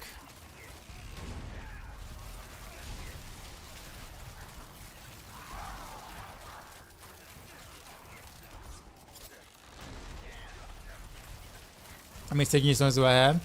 I had a lot more, but I actually gave I gave some away to friends or whatever. They had like a lot of like boss masks, but no Stygian stones. So I was like, here's a 50 stack or whatever, and it's like, okay, cool, thanks. I'm not ready. For the Druid guy, Druid's like my third. I like classes that I can play range with. Like, I actually even thought about playing a Barb at one point, but like with Upheaval, because you can kind of play that at semi-range or whatever.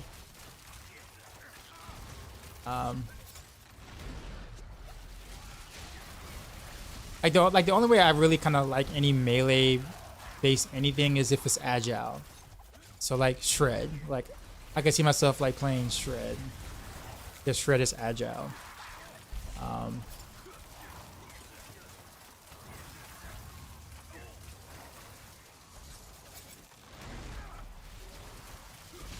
But I'm not the kind of person that likes to like get up close and actually take damage.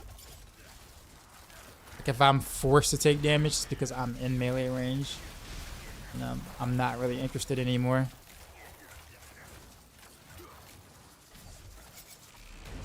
I could play Flurry or whatever. Like Flurry's fine because I can kind of play like close range rather than like absolute melee range. So there's ability to not take as much damage in a sense. Follow-up class related question. What am I going to blast a new campaign on? I don't know. I really do like the Spiritborn when I played it when I was in California. So I kind of want to play Spiritborn. But at the same time, like I really like if there's any cool rogue stuff, I kind of want to play that obviously. Like any cool new rogue stuff that comes out. So I don't know. Also, I gotta think about what it means for me content creation wise. Like, would it be more beneficial if I started off as Rogue? Considering that everybody is gonna be playing Spiritborn. Right, so like, I'd be able to have like a, not a monopoly by any means, but like more of a, since not many people would be making that, you know, people who are looking for Rogue would be, you know, coming my way or whatever. And I'd be considered the class loyalist at that point. It's like, you know, Docs, I stay true to Rogue, even in the expansion. Or, you know, maybe I might get lucky where like my Spiritborn videos, out of like 20,000 Spiritborn videos, somebody might be looking for my content. Considering that Spiritborn will be very, very popular on YouTube, right? So like, there's a chance that, you know, your videos might get, you know, featured front page YouTube sort of kind of thing, which would be massive, right? So I don't know. It's a I don't know. Like you can take the risk where like, you know, the 1 in 20,000 chance that your video, your Spiritborn video pops off. Or do you stick to the tried and true and like you know, stick to the audience you know that will sit there and like, you know, watch your content and grow from there. So I don't know.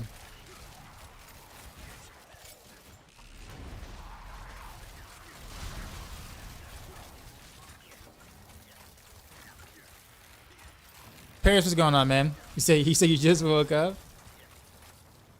What time's your first class in the morning?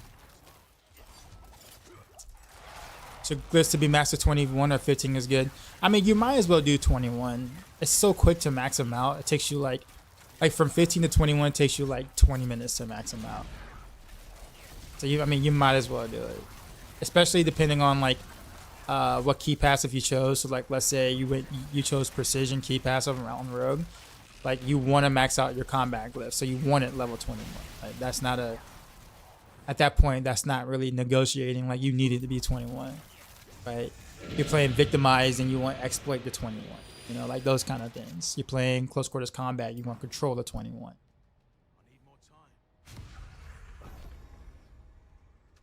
Classes at 9:15 in the morning. All right, well, make sure you do get some sleep though. But you said you just woke up, so I guess you had like a power nap. I did too, actually, earlier. I won't mind if you play other classes, man. Feels okay, man.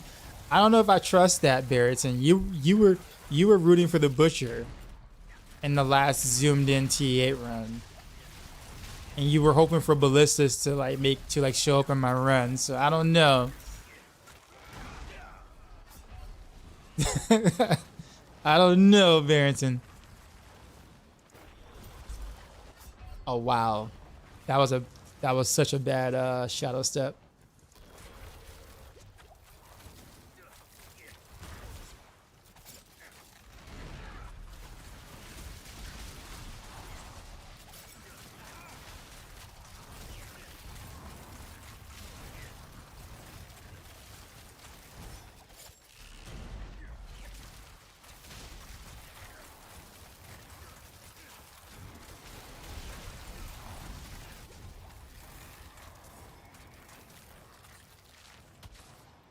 This two class thing is not cool.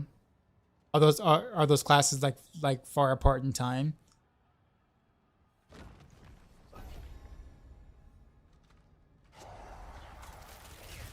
Sacrifice AoE for single target.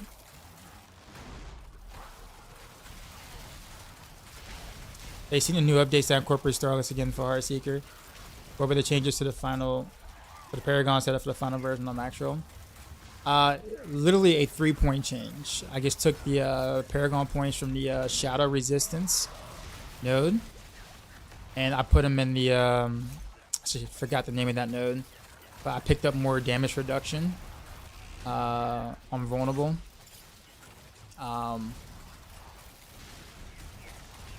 So that's kind of it. It's like a 3-point change. You don't even have to do that if you don't want to. I just figured.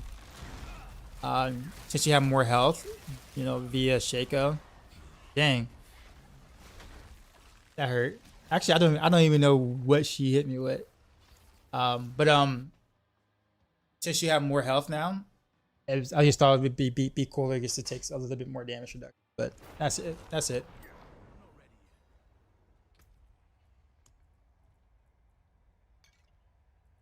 That is all.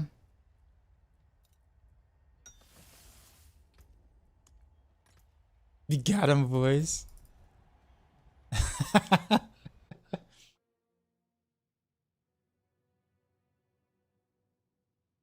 If people are going to be looking for Spearborn guys, we will still watch for the videos you put out your audience, but for new viewers, it might be good to jump on the Spearborn bandwagon.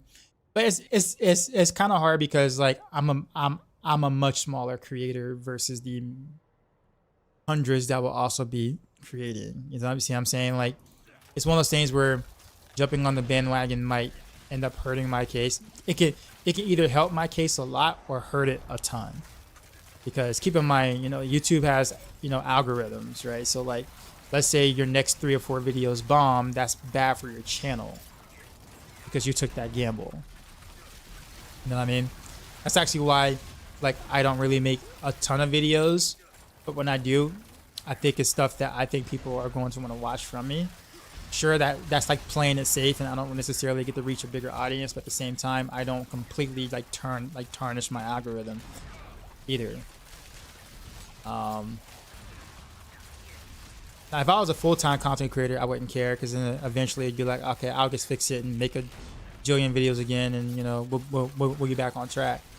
But because I'm not a full-time creator and all the YouTube stuff I do is literally me doing all the work, editing and stuff like that, I gotta think about what's worth the time. But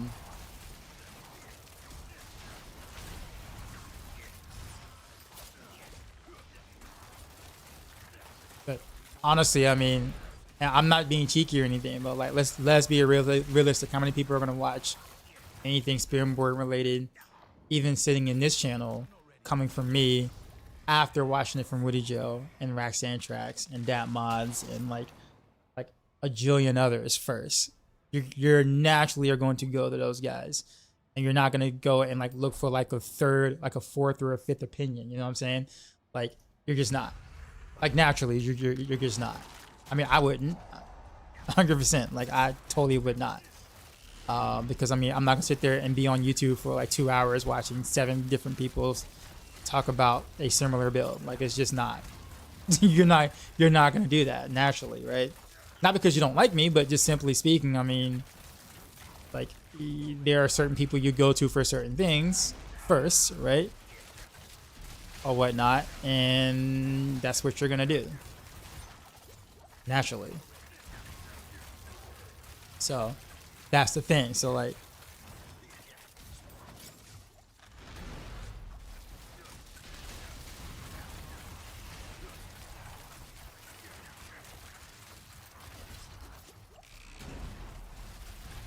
now if I was more mainstream, it'd be a different story, right?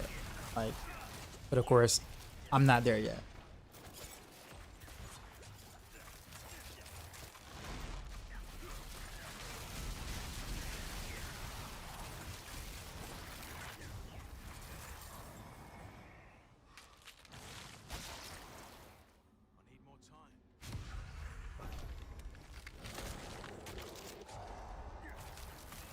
Please don't be cheeky. No, I'm just saying, just being honest. Like just being 100% straightforward, honest.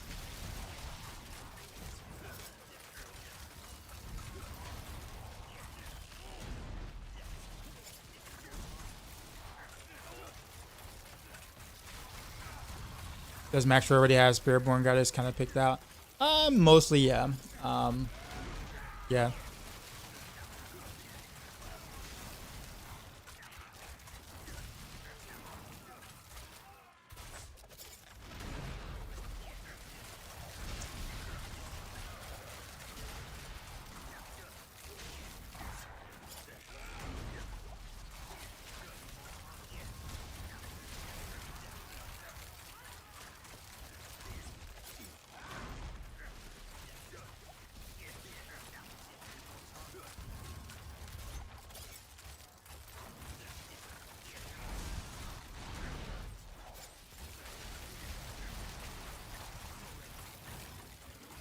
I don't know. You also have a good reputation for being extra accurate for builds. So I would actually watch watch your videos first. There is like, the thing is that like I really like Eagle a lot, and like Eagle isn't necessarily like a popular spirit right now in terms of like what people want to play. But so like I would want to do like some Eagle builds in general. But however, ironically enough, Woody Joe's favorite spirit is also Eagle. So it's just like, you know, it's, yeah. I guess it's not surprising though. We like a lot of the same things. So like it's totally not surprising at all.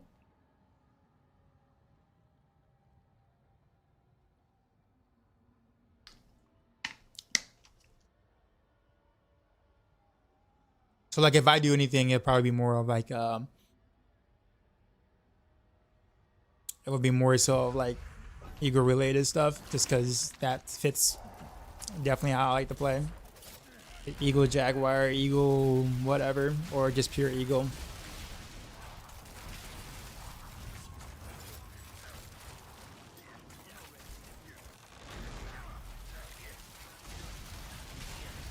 I played them all though. All of them are fun. All of them are really fun. I might do like an Eagle Ape if I can find a way to be able to squeeze out a little bit more damage. Just raw damage, I guess. Because there are ways to do that. Going with the Ape secondary. Gorilla. Ape and Gorilla, what they want to call it, sorry.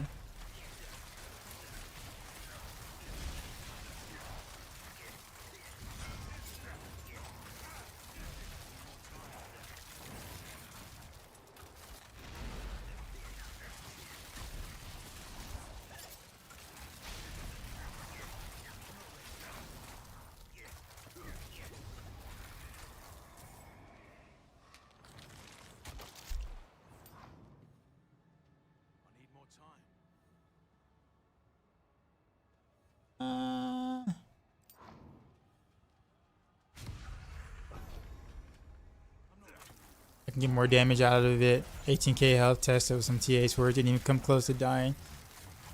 I'm gonna try 15k. Alright.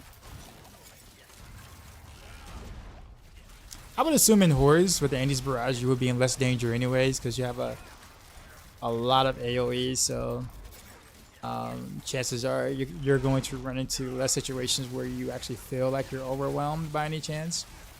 So you should naturally take less damage.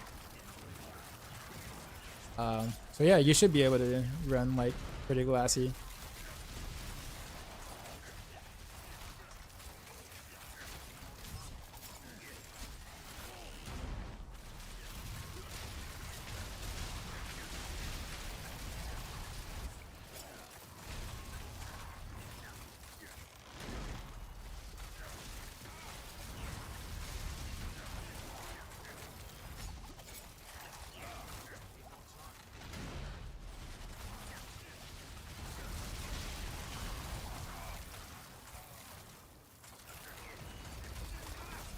It'd be fine to keep using your Kyler name, let's say Shaco.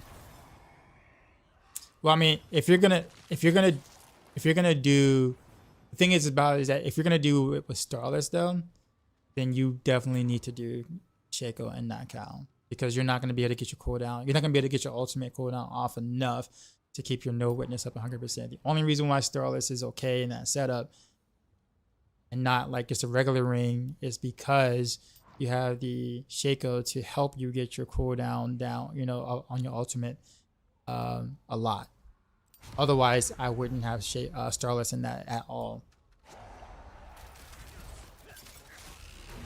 So you will almost rather just play it the way it is now, or the way you have it currently before the updates, if you're gonna do that.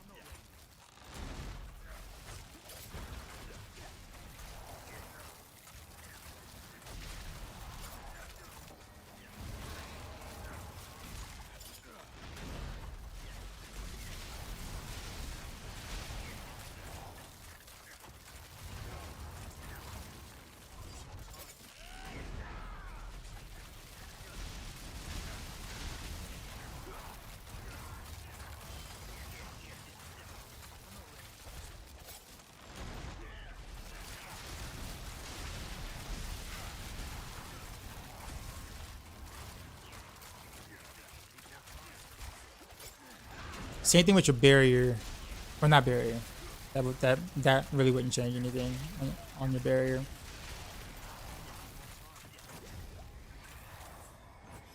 Hopefully, Blizzard does another sub gift mount for you guys in the expansion launch.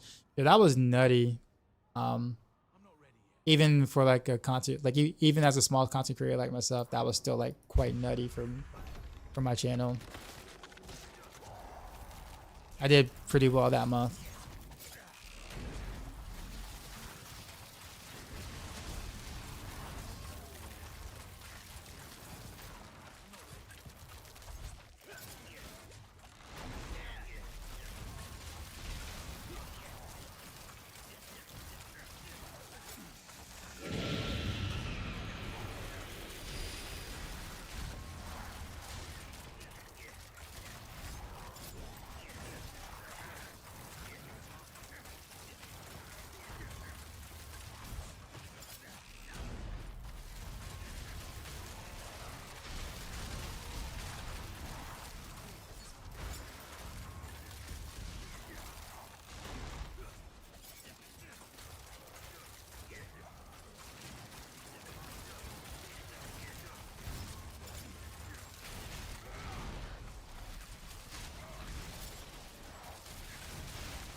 It's so close.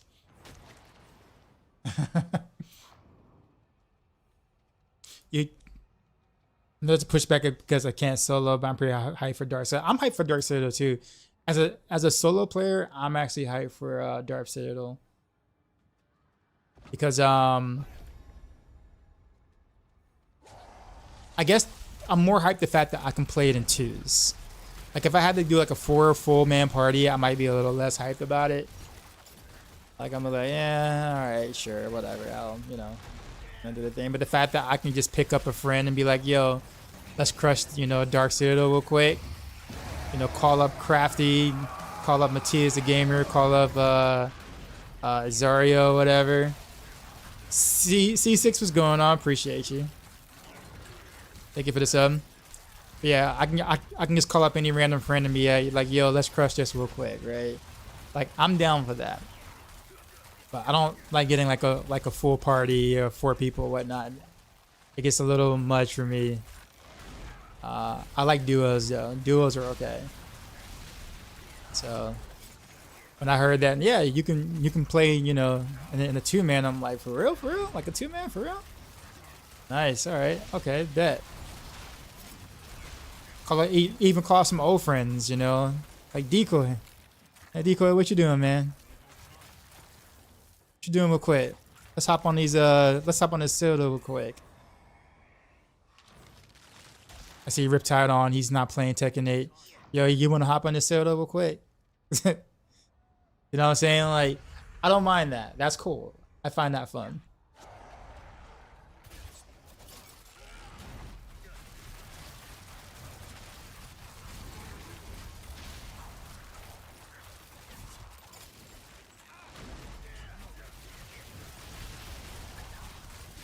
Yo, the carnage. So much fun. Taking 8.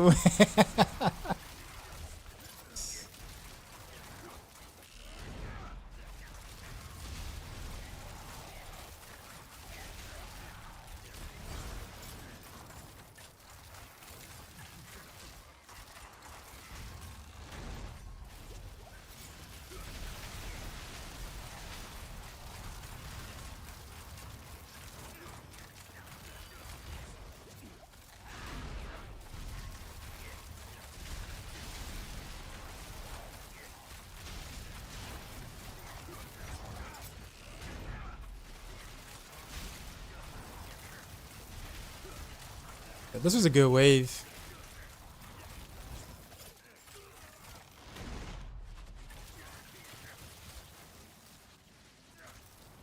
Did I find a 2 GA chess piece? No. No. Yeah, this is the chess piece I'm running with right now. It's pretty kind of day one-ish. It's the day. It's like you get excited because you at least got a single GA on your chest, right? And you're just like, hell yeah, I'll take it. That is what we're running with right now.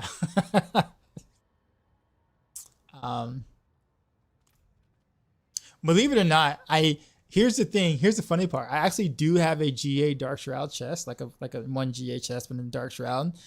But I also saw this in my stash, and I'm like, oh, GA Dex, and it had 3 Dark Shroud, and I'm like, I think I can sacrifice 1 Dark Shroud rank for some extra decks.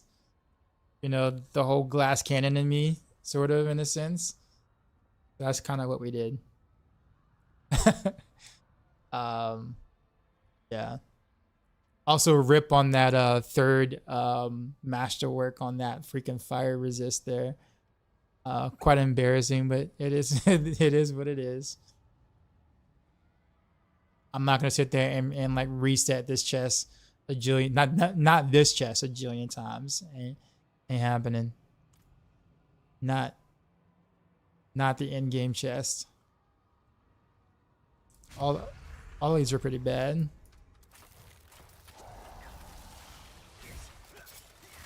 I mean, I feel fine though, like in terms of like defensively or whatever. Like I feel like just fine. So I guess this is good enough.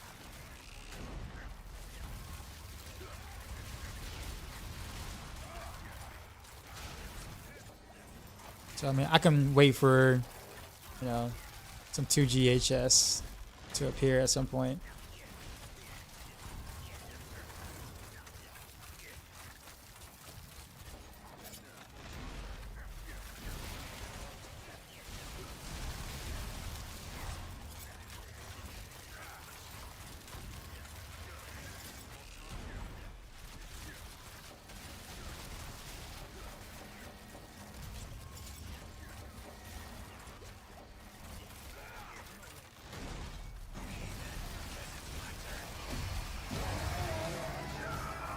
TC Banner with the Prime, appreciate you.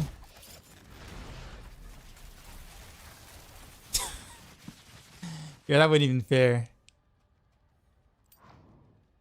Jumped him from behind, smoke grenade him, they couldn't move, bombarded us from random arrows.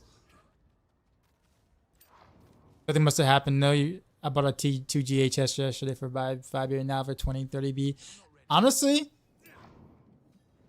I could tell you what might have happened. I doubt it. Like I really seriously doubt it. I do not have like, I'm not nearly popular enough for that. But I did make some changes today on the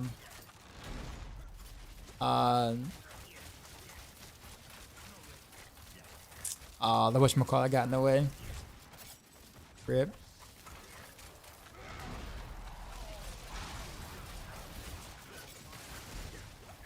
So I did make some changes to the Heartseeker guide, in which on the tryhard variant does not use Tyraels Might, just a regular Dark Shroud chest.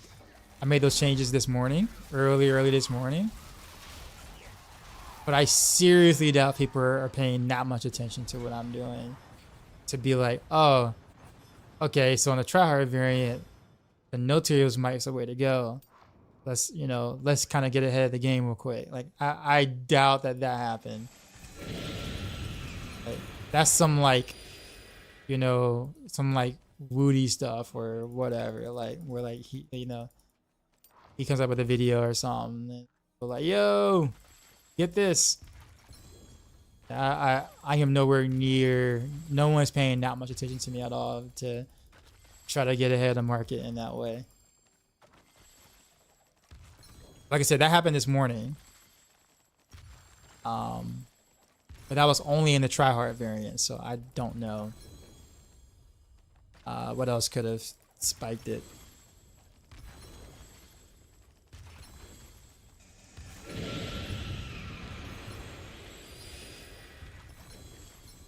Send 95, appreciate the follow.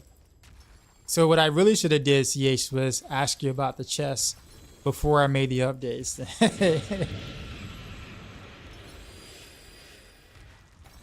Sanctum also changes Andy's Barrage build to use a Lego chest. Okay, well that also okay, so yeah, okay, I can see that then. People started to realize the chest is more damage. I think we all kind of knew that, right? It's just a matter of, can we really afford to drop the Tyraels Might? I think was a big question. And because like Infernal Hordes, you had Desecrator and Hellborns doing what the damage that they were doing. But now that they nerfed the damage of both of those,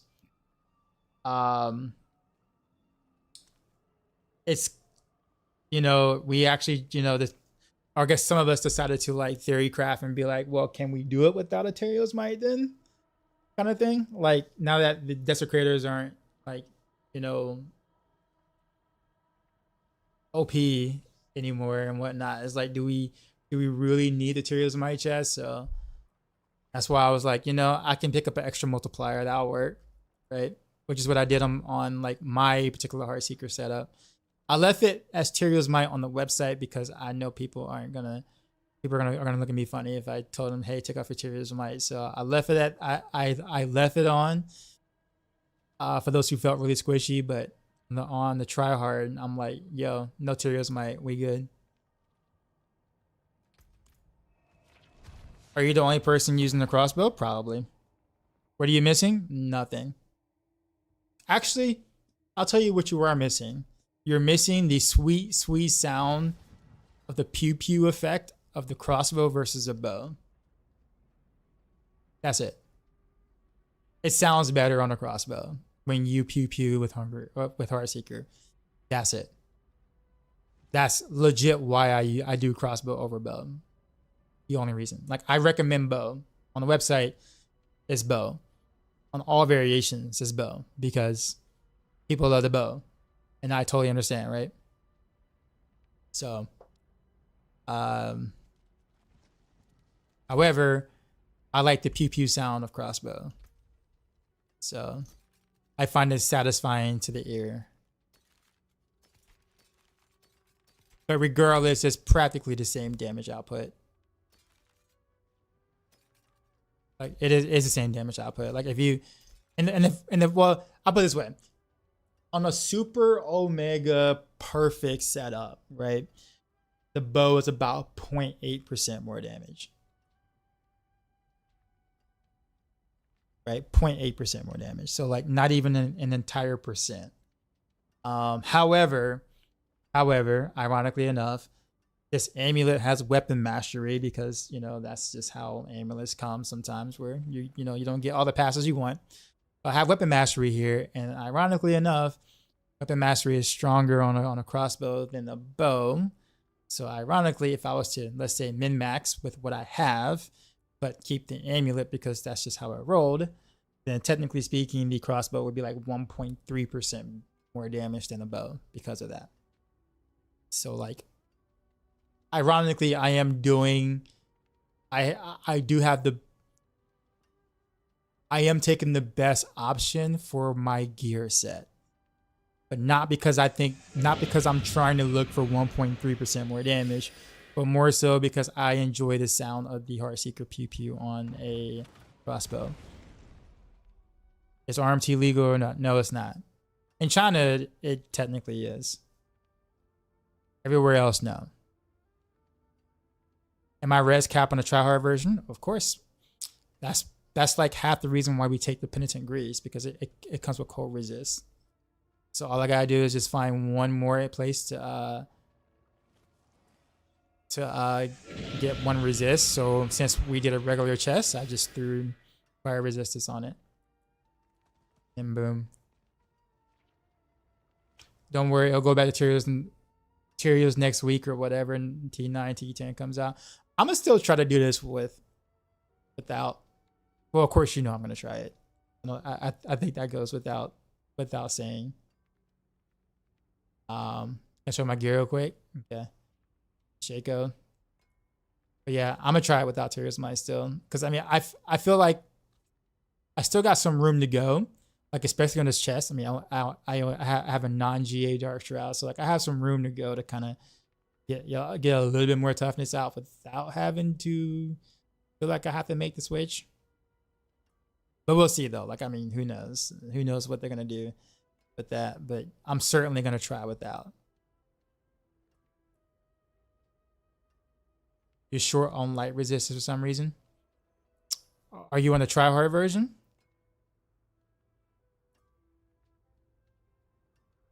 And how short are you?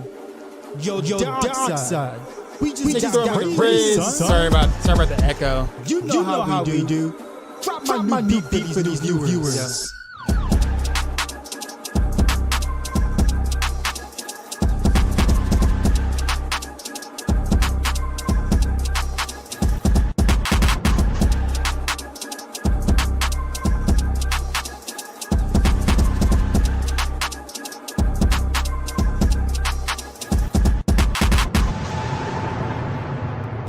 Sheezy. Ow. What up, man? Nick Thornton raided my stream with news. I gotta get that fixed, man. I thought I had it fixed, or I thought I did, and like nothing has like I don't know, man. I have no idea how to. Ever since I added this Atom multi-stream plugin or whatever, like that started happening, and like I don't know. Like, I Googled and everything to see if anyone else had the same problem, and I still haven't found it yet. But you said light race is only 35.8. Okay, but you do have a penitent greaves, right? Granted, if you're going to try hard setup, okay. So that means you have to roll light res somewhere. So that means you're going to have 3 res you pick, right? So whatever. You probably did fire. You did fire, shadow, poison, right? On the gems. Right. So yeah, so you have to roll light res somewhere. Because you have 4 reses capped now. So yeah, so if you notice on my chest, I tempered a resistance here. Now, I might have had it on, like, let's say a pants or whatever in the planner or whatever, but yeah, you have to temper 1 res somewhere. Or roll it on the gear somewhere. So just 1 res is all you need, and then you're capped. What build is this in Maxroll? This is the Heartseeker build. Is it possible to play a Heartseeker with the Andariels? Not the Heartseeker setup, no. You have to play the Andariel setup and then build it with Heartseeker. That makes sense. But you cannot put Andariels on an already built Heartseeker setup. Because it's not you don't have the multipliers, and your Paragon board and everything is not built to take advantage of Andariels. Sorry, I mean like the tryhard setup or the final step. Oh, always a tryhard. Always tryhard. Docs out, always tryhards. Always tryhards. We do not we do not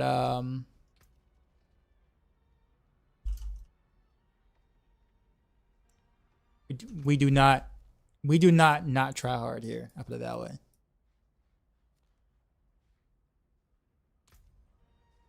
I actually, almost went against everything I believed in by putting rubies in my gear, and people thought I was crazy. Like docs out with, over 50k health. What? Who were you? And what'd you do with the oxide? All right, we're gonna do one more board, and then I think I'm gonna do some torment bossing for those who have been gathering a bunch of mats from the Goblin event, in which I have not been doing, but I am more than willing to, use Stygian stones with your mats to do some torment runs. I copied everything, but I feel like I don't do as much damage as you. What could you be missing? When did you put together the setup by chance?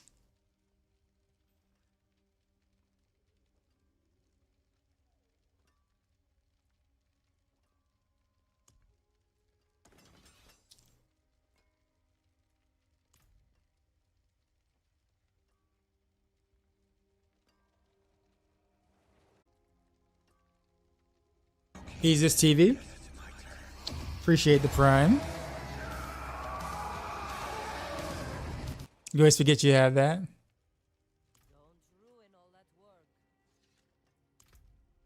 So disappointed the Mythic staff doesn't work for goblins. But yeah, Drip. When did you put together the setup? Like, did you just put it together? And are you just starting to play the build by chance? There's a reason why I'm asking.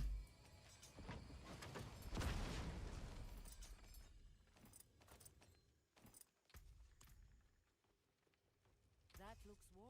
I can fix it.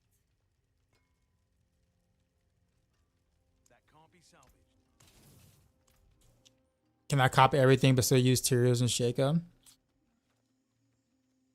Well, yeah. I mean, you do whatever you want to do. Literally, you do whatever you want to do. The final setup is Shaco and Tyraels. So I mean, you don't have to go to tryhard. I mean, tryhard is honestly the only reason why the tryhard setup is even on Maxroll is because people always ask, "What do I do? Like, what do I personally do?" That's it. That's the only reason why it's there. So it's like, guys, tryhard setup is what you see me stream with, not because I think you should actually do that. Unless you just want it. Unless you just want to try hard, then sure. but it is not meant for you to like work towards in the sense of you have to.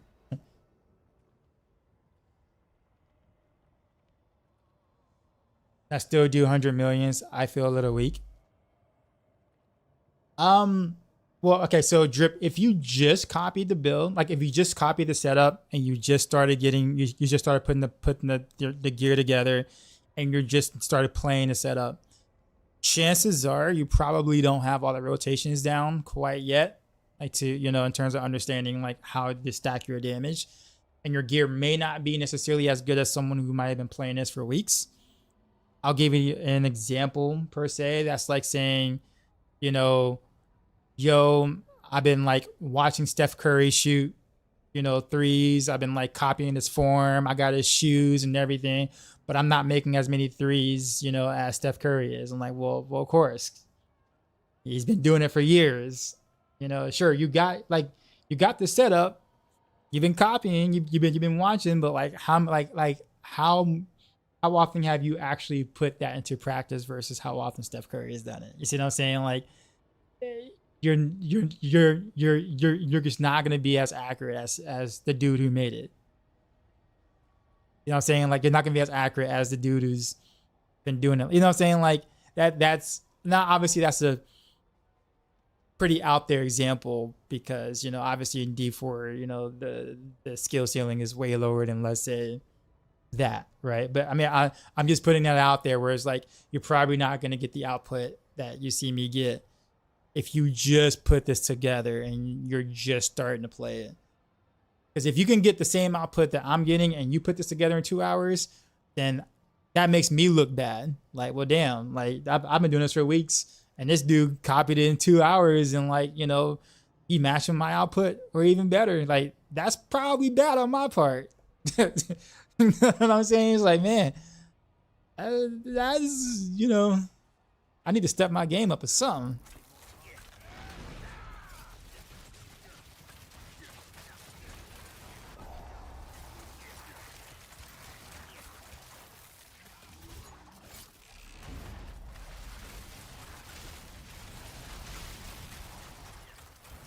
Although this only really applies to Rogue though, like, you know, where you have to actually push buttons. Like, other classes you probably could legit just literally, you know, grab yourself about, you know, $1,000 worth of Chinese gear, copy a setup on a certain class or two or whatever, and legit just put out those numbers or whatever without even trying.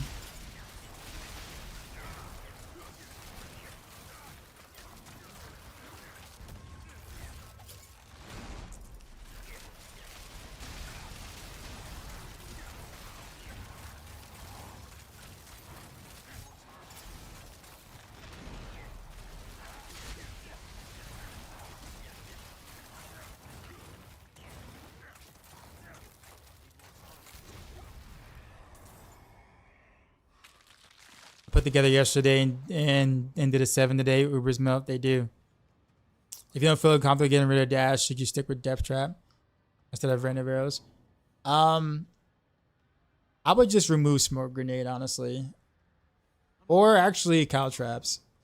I would say Smoke Grenade, but like Poison Smoke Grenades is really good, so I don't know.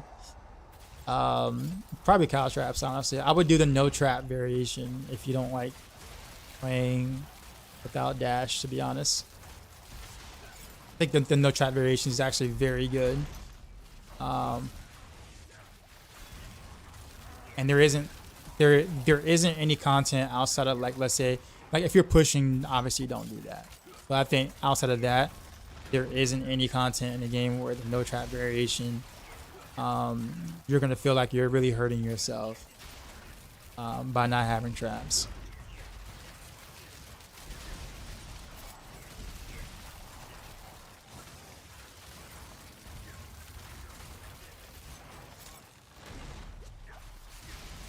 The fun thing about this game is guys are fun, but make it yours. Also true. Doing Barrage of Poison out of curiosity. Should I change to Heartseeker from Puncture?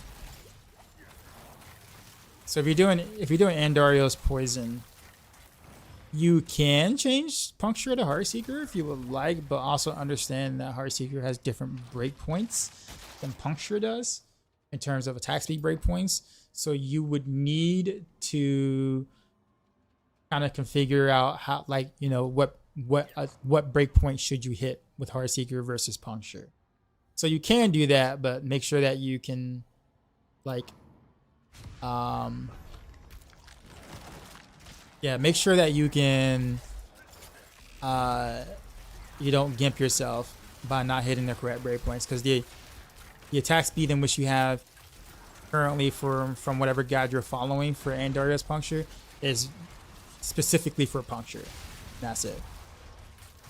So as long as you reconfigure that for Heartseeker, you absolutely can do that. Yes.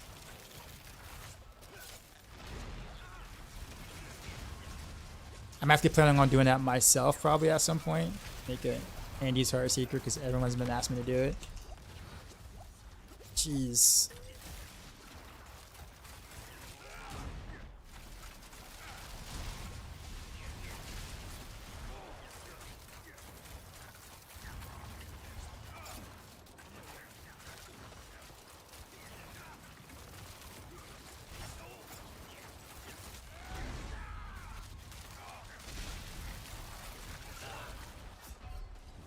I really hate those like lined fire things so much.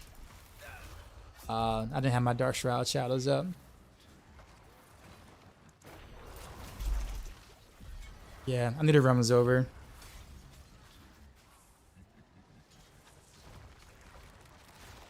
Like once you die once, when it's like really busy, because all of my damage reduction is Dark Shroud, I have no idea where I'm gonna spawn, and there's no damage immunity for like, you know, or invulnerability for like a second or so. So like you're just highly likely going to die again, and then again. Oh well, that was the worst place to die at.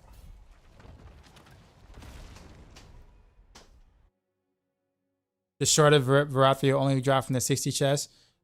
It drops from both chests.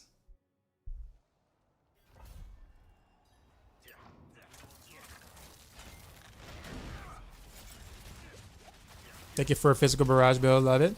Nice, nice.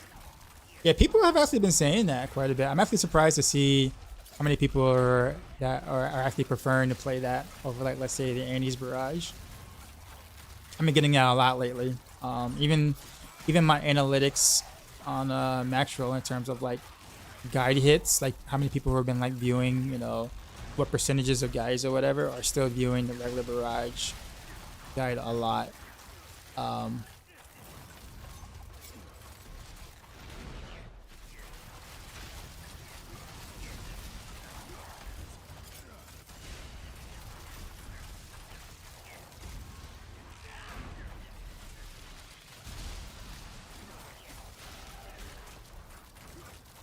Barrage is a lot of fun. You're right. I agree.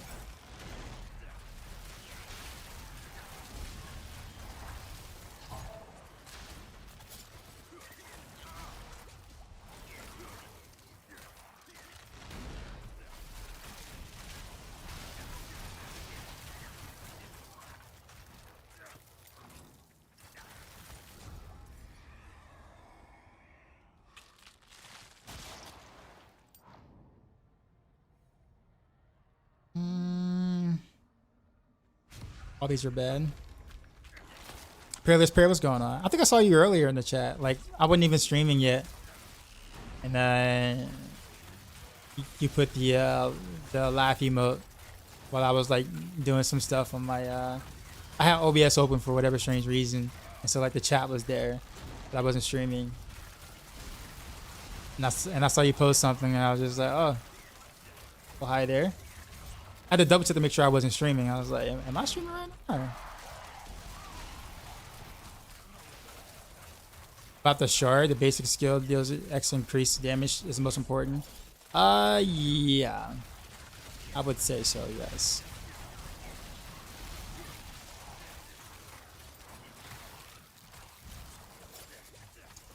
It gets a little tricky depending on like what else rolls in terms of like, you know, the GAs on that tier as well. But I would say to make things easy, the unique affix is what you really want to look for.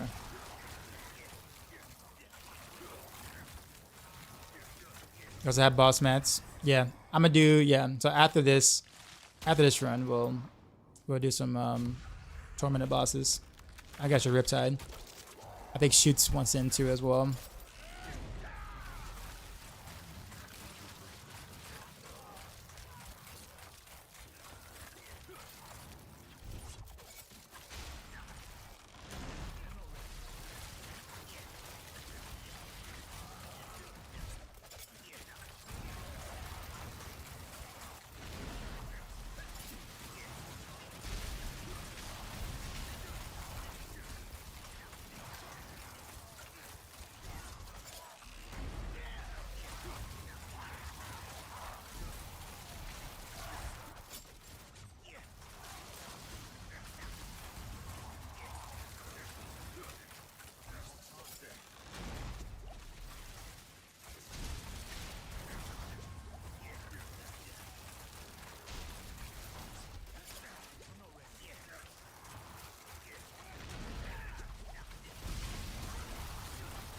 Yeah, I got your Shoots.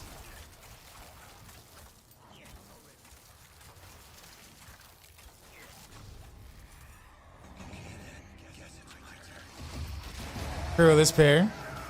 Appreciate the prime.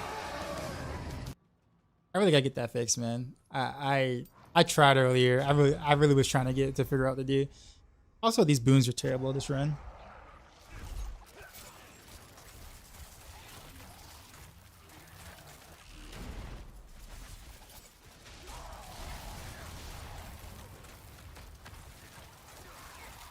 Bro, if I had a GA Shaker though, I'm just saying. I'm just saying what I can do.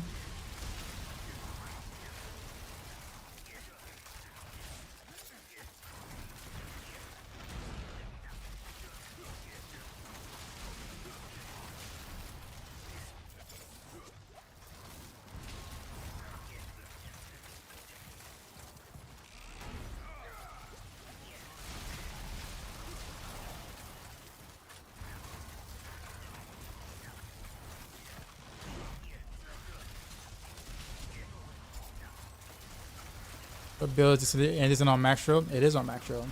It is the Heartseeker build.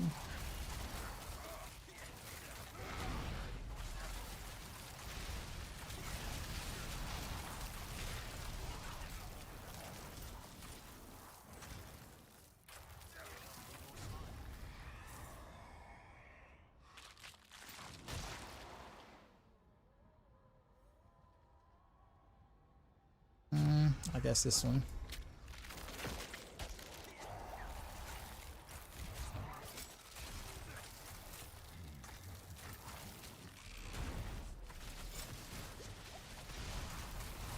It's funny because I mean, Rapid Fire is still technically my favorite build to play, but every time I go back to Heartseeker, I'm always like dabbling into how can I make this even better. At least, you know, the version that I'm playing. How can I make this even better? And I find something that I like, so I make the adjustments or whatever, and then I start playing Heartseeker again. Even though I'll still be playing Rapid Fire this week mostly.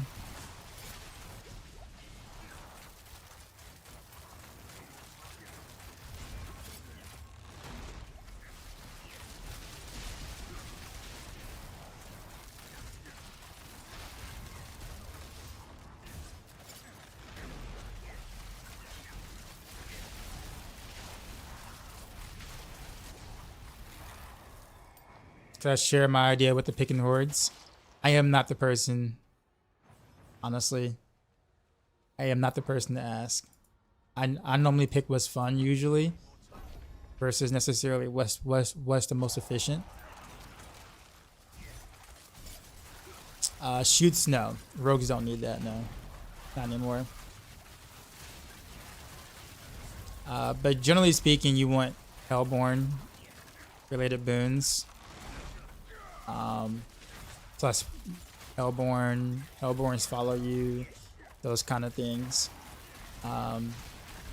Hellfire is also pretty good if you can get the other boon where Hellfire now spawns Hellborns. Also very good. A through Elite ones are also very, very good now.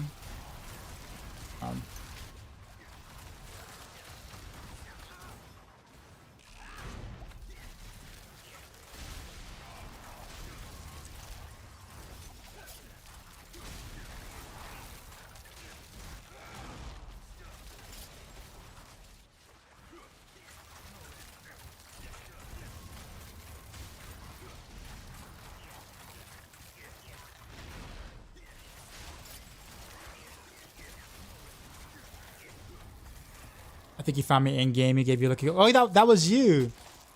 That was you. Okay. Okay. We were talking about that earliest pair. We were talking about it because I still got the coin in my stash. Like I got it right here hidden. Yeah, we were talking about that. I was like there was some random guy that was like trying to like give me a coin or like try to request for trade, and of course I usually ignore those. So I ignored it for like twice, like 2 times, and so I went to go hide. I went to go hide in like the little room or whatever with the closet or whatever, the transmog, and like the dude followed me all the way up there, man. And he requested trade again, and I was like, you know what? All right, fine. We'll see what he wants, right? And then he gave me the lucky coin. I was like, oh, okay, this is actually kind of neat. You know, I read what it was. I'm like, that's kind of cool. I was like, all right, okay, not bad. That was kind of cool. So I'm gonna keep it.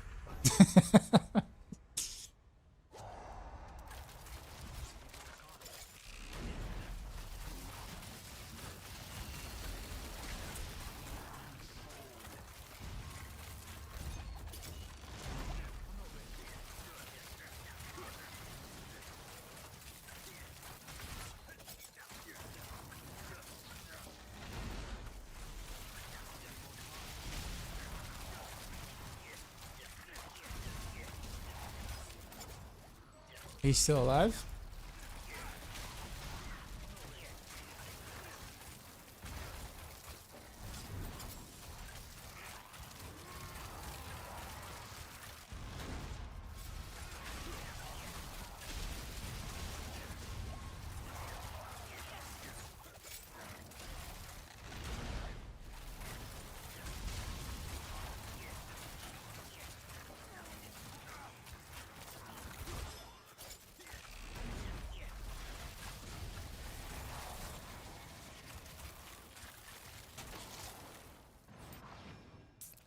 Of course, area, what's up, man? Really area. Also, I mean, honestly, you should jump in the expansion, like real talk.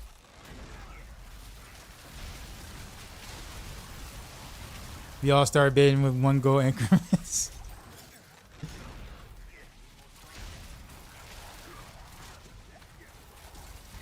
Am I winning? I don't know. If we're basing it purely off the fun factor, yes. But not much else.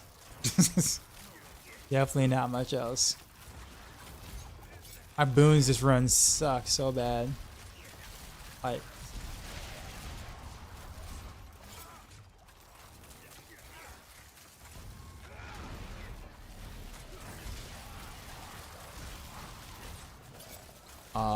and I got the Blood Bishop, Aether Lord. He's super tanky.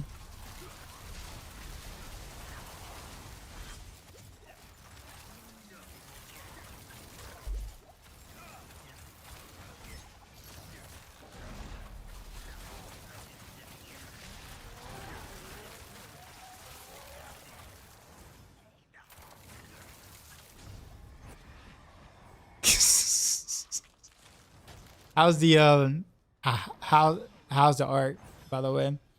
Why conceal it Why concede it over Rapid? Seems like you'd want Rapid since you can have 11 frame Heartseeker. Well, you can have 11 frame Heartseeker without Rapid.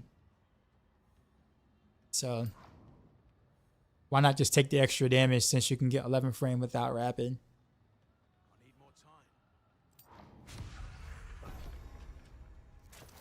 Ben.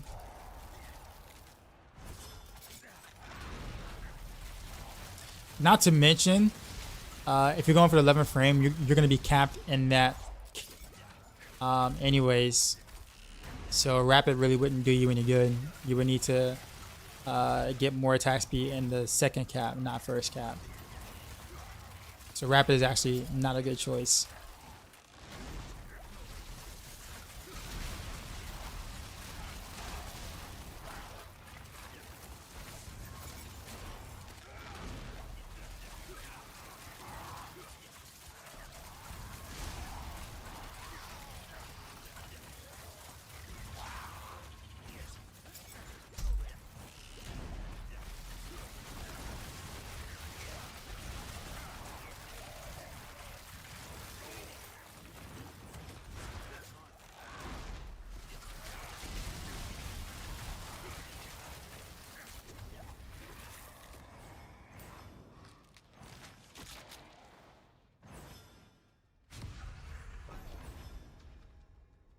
Yeah, this is all awful. No Hellborns, no Aether, elite boons. Got Hellfire, but no Hellfire spawns Hellborns. So it was like, what's the point of having the Hellfire? Right, and I got the Hellfire on like wave 2. I just didn't get any. I just didn't get the boon to match.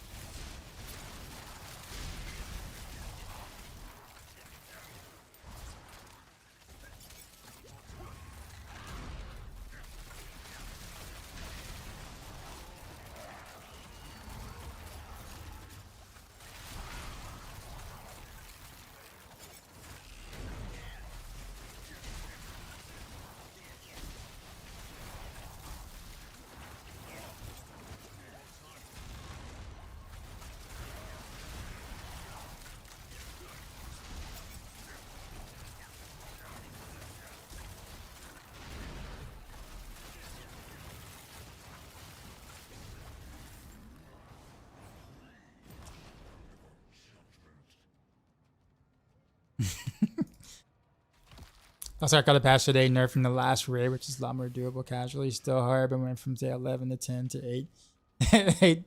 8 out of 10 in like difficulty. If you have the right kind of friends, your end game complete in a day.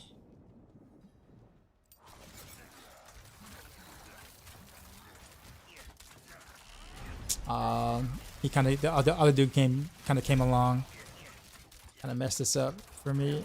I guess I still got him. But I'm not gonna be able to get him in time. Can I get him in time? Can I get him in time with the Sagger? I got him. Wow, okay.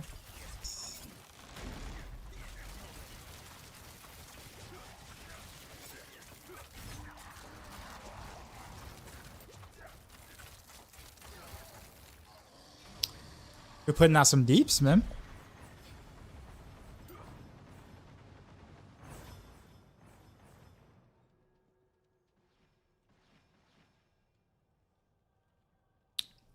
$228. Yeah, I know, man. Bro, those boons were ass, man. All the boons were ass. But Ben Tong, did you hear what I said? Got 3 GA dagger. What could it be?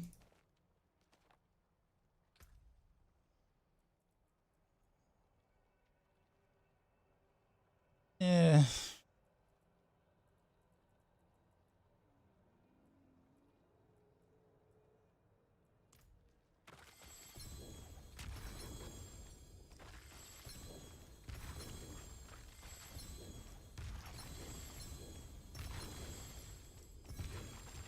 Well, now they have something like that in the Dark Citadel area. Well, not like that, obviously, by any means, but they're introducing for group player mechanic-ish thingies. But obviously, like, still, like, small form, right? 2 to 4 players. That's a good Pain Gorgers, actually. Yeah.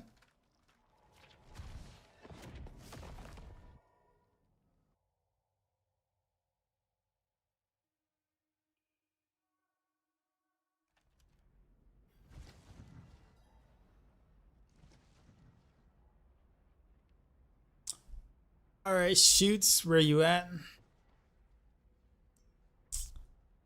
Riptide, you still there?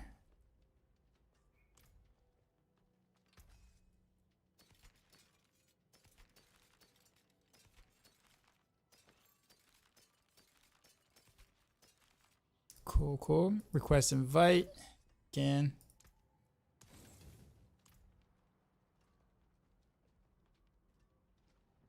Was that some Ultra Instincts Goku I saw an alert? Yes, it is.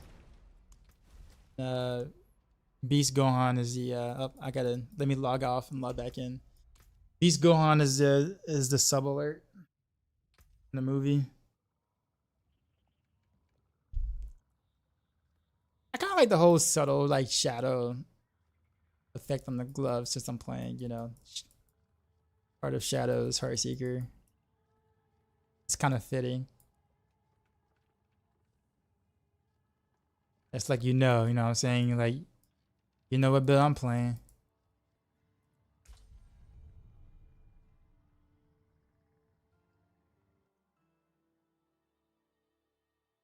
I just want to sniff a GA for just finesse. I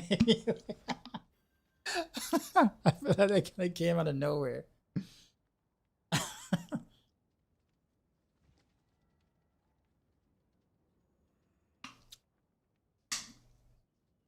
Maybe some Mastered Ultra Instinct Turbo HD Remix Buddha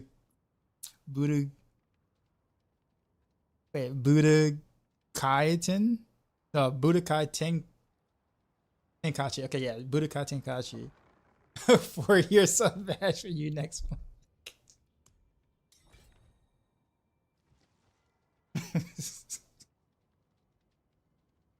I do need to I gotta figure out why I'm getting a echo in my alerts right now.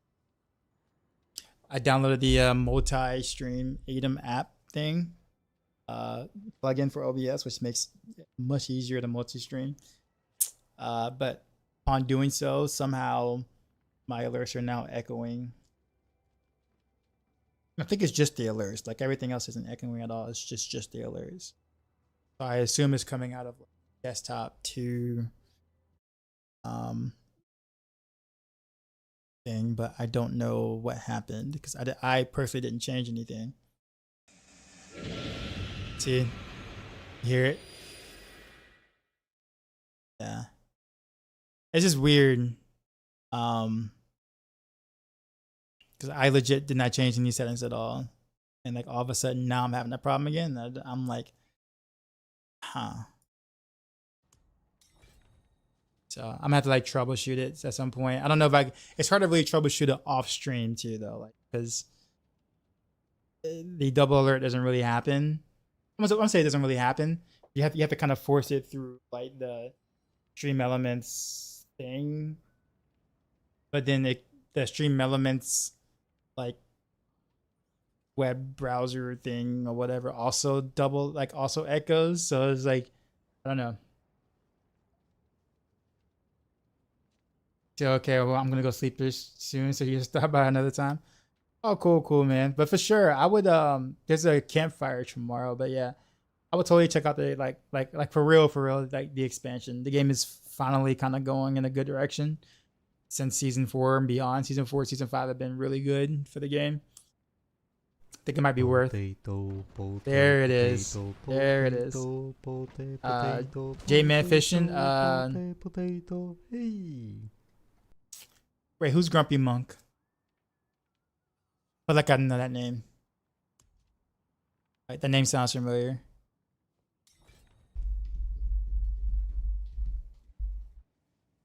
J-Man Fishing says, can I join? Wait. That's not you, is it?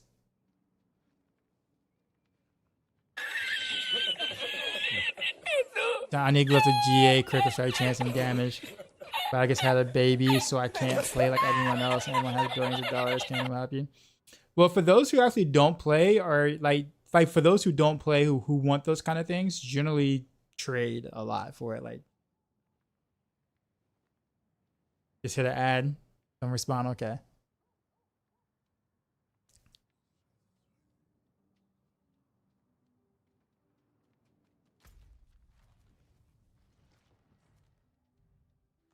Are we all hanging out in Saragar? I mean, I can go to Saragar if that's like the place to be. We got one random dude in Ked Bardu.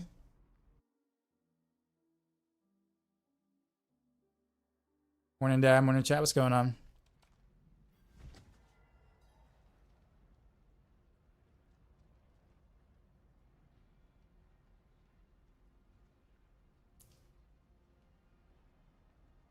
Where are we going? I don't care. Wherever you guys want to go.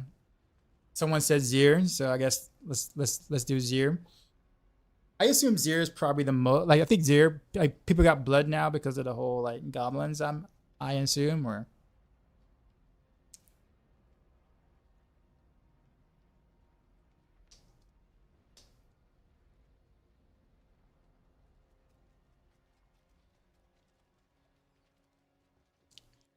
the Ice and Zir. All right, well, wherever you guys want to go first. I will say this though. I actually do want to actually sell the gear that drops in the ground because I do want the iron chunks. So I'm just gonna put that out there.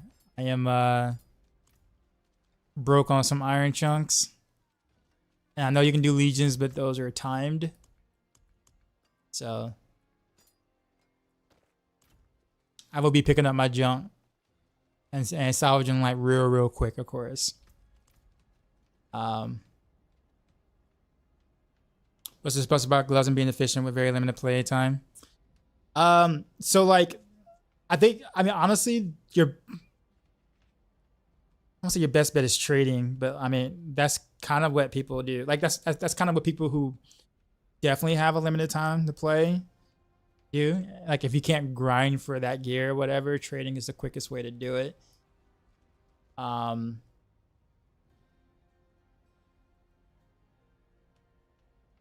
Yeah, so yeah, Riptide, I would do that. But yeah, I mean that's kind of like the best thing to do. So what's the best items to flip? Fist of Fate is really good. Like a fist, like a lucky hit, like a greater affix lucky hit. Fist of Fate, no matter what the damage roll is actually very good. Broly,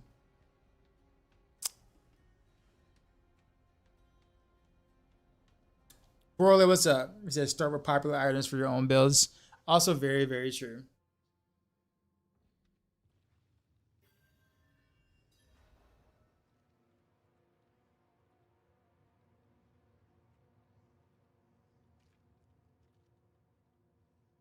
I don't know if I have any like GA crit chance, crit damage. What build you're trying to play? Because crit chance, crit damage. Just trying to figure out what build would actually want that. Then again, I play rogue, so none of us want that. So I assume probably has to be a different class, like a necro, maybe. Oh, G-Stork, okay.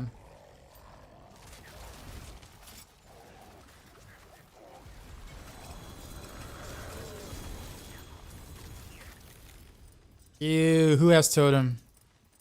I guess it doesn't matter. It doesn't matter. They're dying fast enough.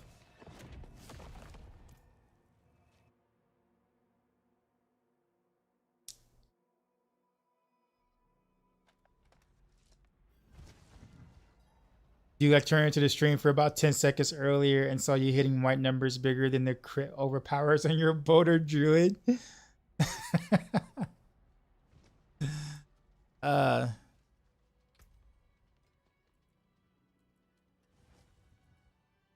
The important thing is, are you having fun on your boulder druid? Whereas what Fame Regardless would call her boulder druid, Boulder Winfrey.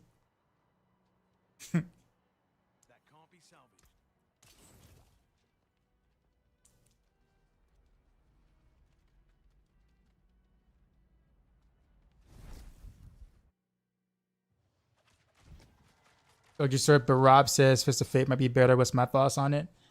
Honestly, I have zero thoughts on anything regarding Sort because I don't play them. I haven't played them this season. So I generally don't like to comment on things I haven't played. Or I haven't played yet, put it that way. Especially when it comes to a different class. If it's a rogue, then sure, I'll, you know, we can talk rogue all day, but yeah. I'd rather someone else kind of like, you know, chime in on that. What changes were there? What do you mean, Epsilon?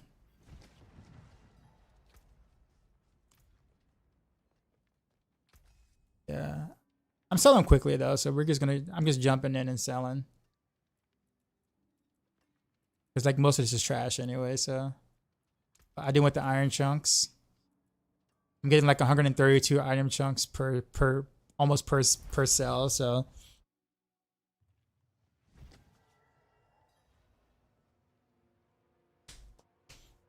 I'm currently running your Heartseeker rogue build you built alongside with some other rogue mains a couple weeks ago. Is there many changes to make this build? Not really, no.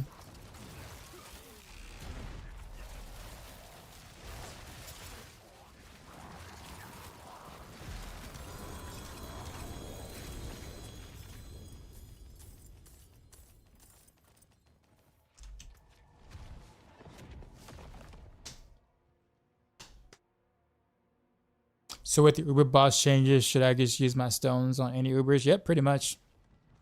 No, well, use it on the tormented bosses that drop the uniques that you need.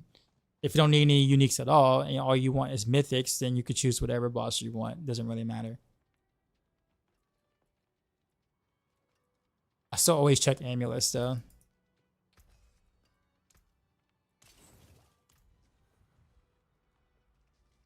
Got into Diablo last week, having the barrage with your blast with your barrage build. Nice, all good.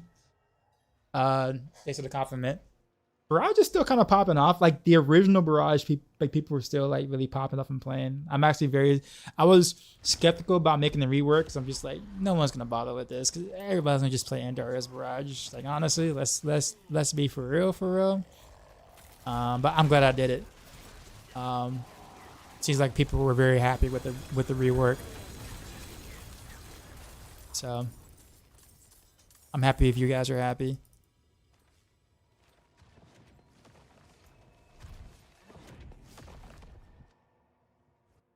OG Barrage supremacy. If you need iron chunks, do legions. Well, yeah, I know. But like, I'm saying like, while I'm doing bosses, if I can pretty much just salvage and get like, you know, a little over 100 per salvage, I mean, might as well also salvage. It's like legions is still a timed event, right? So you can't always do them. But since we're already doing torment bosses and I can get iron chunks by just selling, I might as well do that too. But yes, you can get, it's about 700 to 800 from the legions though. 800-ish. And these is for sweat lords. Is that like a new term? Like I haven't heard sweat lords before until like maybe like the past couple of weeks. Or am I just like not cool? I'm not hip. I'm not hip enough. I'm very hip. Okay? I am very down with it. Okay? Just want to let you guys know, okay? You okay with taking a break for legions? Sure. We got 3 minutes, so let's do one more run and then go jump to legion.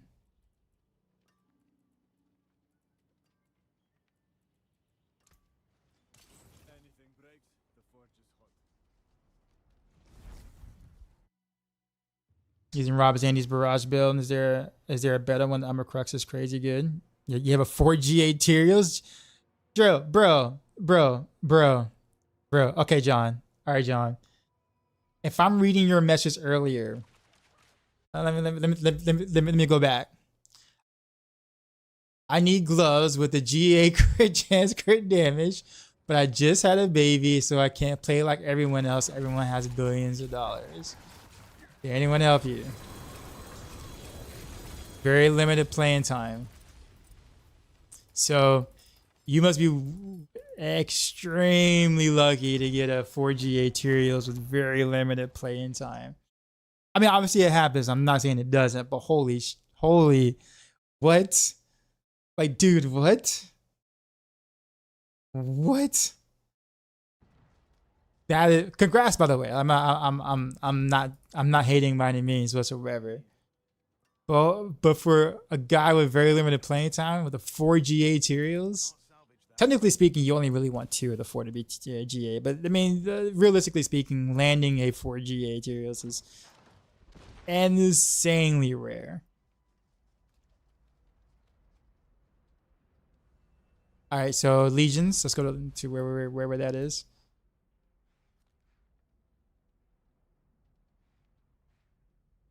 Actually, where is it on my map? It's probably at a stronghold I probably don't have. Yep, it is. Can I even do the legion if I'm in the group?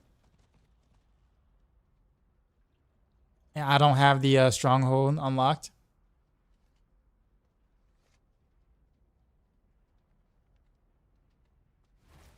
Okay, so like, okay, so lead the party and let Riptide. Okay, cool. My guy put that work in before the baby came and got blessed from the guys.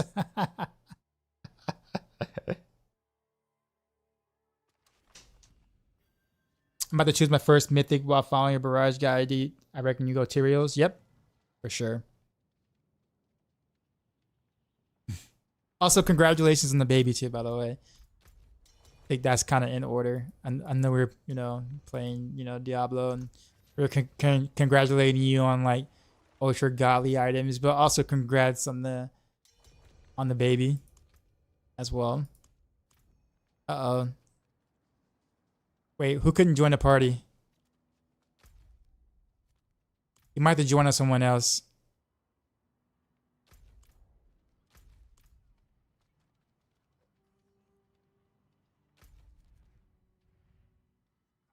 Let's like shoot someone. It's almost there. I'm gonna just TP on him. He's bugged. Okay. You're gonna have to log off and log back in and request invite. Geo and the movement speed is huge. Lets you mash your board mains down on boost without worried about the speed. I guess that's fair. Yeah, true. I guess it depends on the build you're playing too. If you're playing like, let's say regular barrage or rapid fire, you're gonna have plus ranks to stutter step anyways. So a GA on the movement speed is, but yeah, I get what you're saying.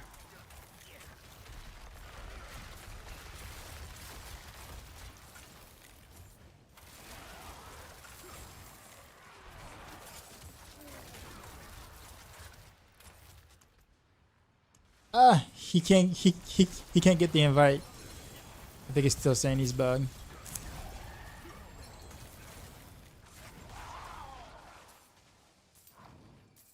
Hello, Heartseeker build. Can you use dash over Shadow Step? I wouldn't recommend it, honestly. Shadow Step has Shadow Step is also your only way of getting out of CC. And also Shadow Step ensures that you hit something. So some of your buffs won't even activate if you don't hit the target. So if you just dash and don't hit the target, let's say, or a target, then you're gonna be missing some buffs. So Shadow Step makes a lot more sense. Now, if you like dash and you don't want to get if you prefer dash over Shadow Step, you can consider running the no traps variant, so you can have both. Or you can get rid of smoke grenade for it, but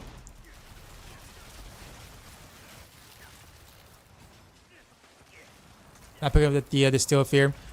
I have personally so much of it from running Nightmare Dungeons still.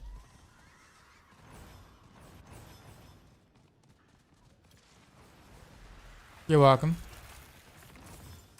It was only like 2 I didn't pick up. Was it 2?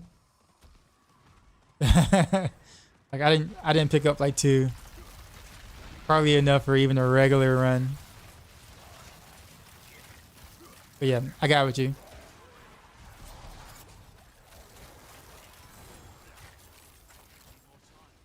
So you like any better build than the Rob Andy's Barrage? So I'll put it this way. I like Rob a lot, and we are really good friends and all. Rob isn't where I would go for like rogue related stuff. I'm not saying that like he doesn't have good stuff on rogue or whatnot. Obviously, like the dude has a crazy understanding of the game. It is Rob. Don't get me wrong. But like if you're gonna like look for like rogue related like builds per se, like I would go with like rogue, like people who like play the class in and out. So I would go with your like those guys.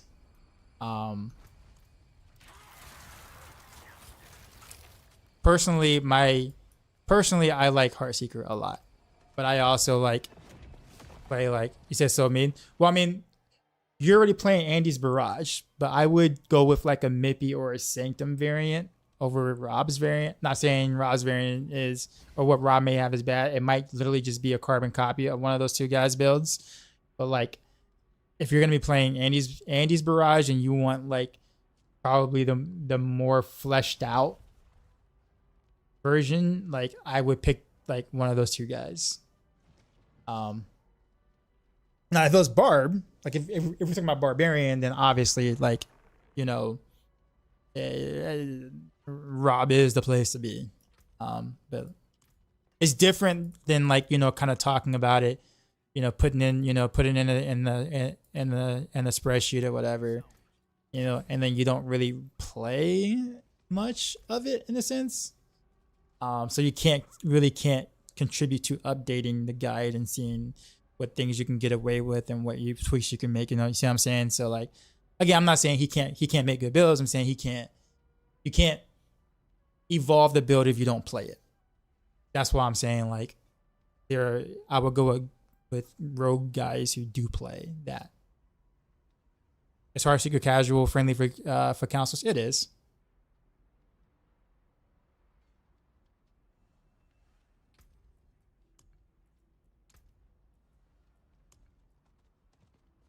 But I mean, but like you said, you know, considering the amount of time you have to play, I probably would just continue, just keep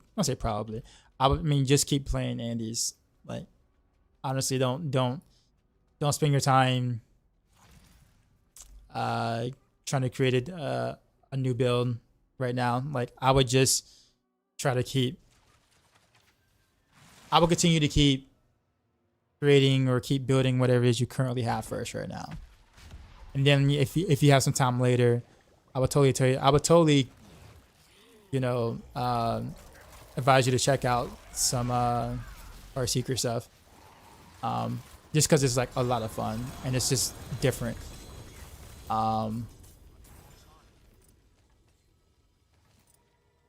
Any build Rob puts together is just gonna rip because he has better gear than literally anyone else.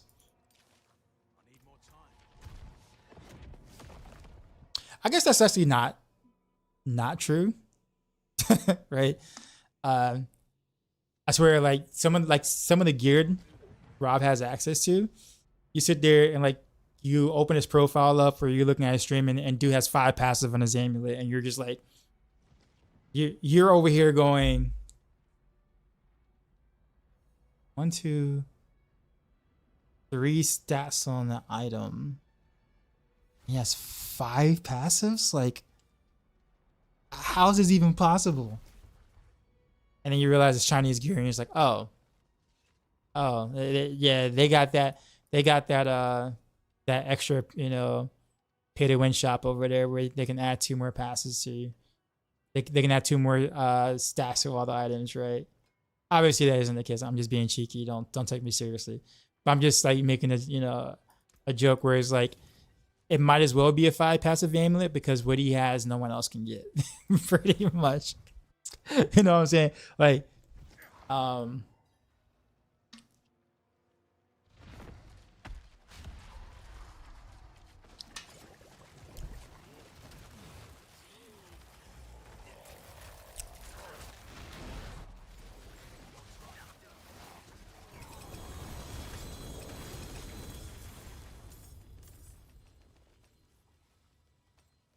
I mean, I made some changes and like I'm running like with the change I made, I'm running with like a day one chest. That, you know what I'm saying? Like a chest that you might find and he's like, oh man, that's a I got a GA on this chest. You know, yes, you know, kind of sort of thing. And not even the right GAs, it's a Dex GA, right? And when you really want on Dark Shroud. But I'm like, screw it. We're running with it. We're running with it.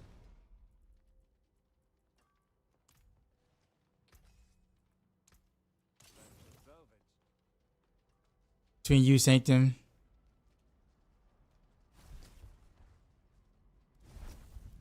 You, Sanctum, and the rapid fire clear drop materials, those chests are gonna skyrocket. Yeah, I waited too late to try to cop to try to cop a good one.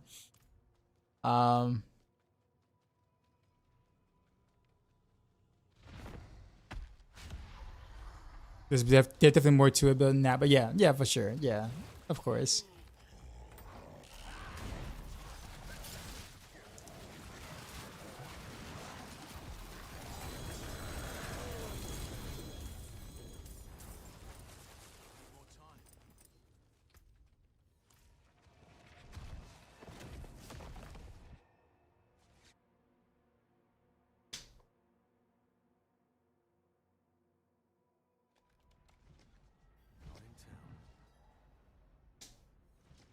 Why don't I use Shroud of Condors for the Shroud ranks? It's a lot of fun to pull enemies around. Because I honestly, I'm the kind of person that I just want to like hit harder. That's it.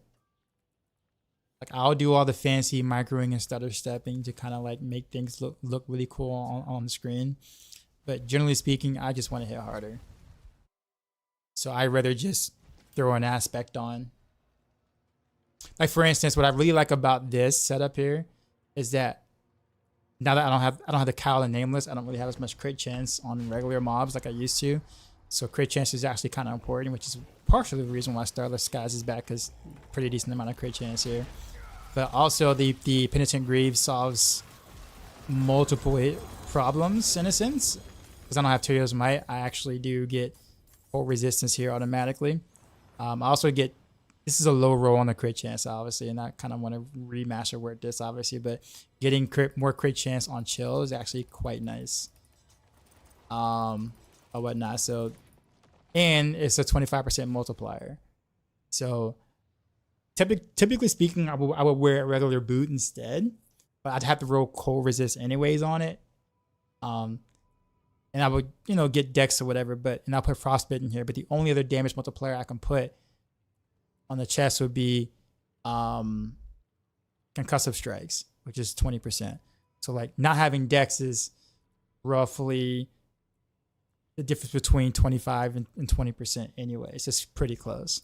And I get more additional, and also the extra crit chance is actually kind of worth it too. So like this is actually one of the more optimal solutions to what I'm currently doing, believe it or not. Potency is very helpful for survivability, but like in terms of DPS wise, this is probably one of the better routes to go, because now I can just put Frostbitten on the chest, and that's like huge. Yeah. And with the Shaco's cooldown reduction, the not having like the better implicit here, because my evade cooldown is also a lot lower because of the Shaco cooldown. I'm not feeling like I'm stuck not being able to evade or whatever. So like I can go without actually having like a really good boot implicit. whereas before that really wasn't possible. So I actually put a lot of thought into like how to work it around not having a Tyraels Might.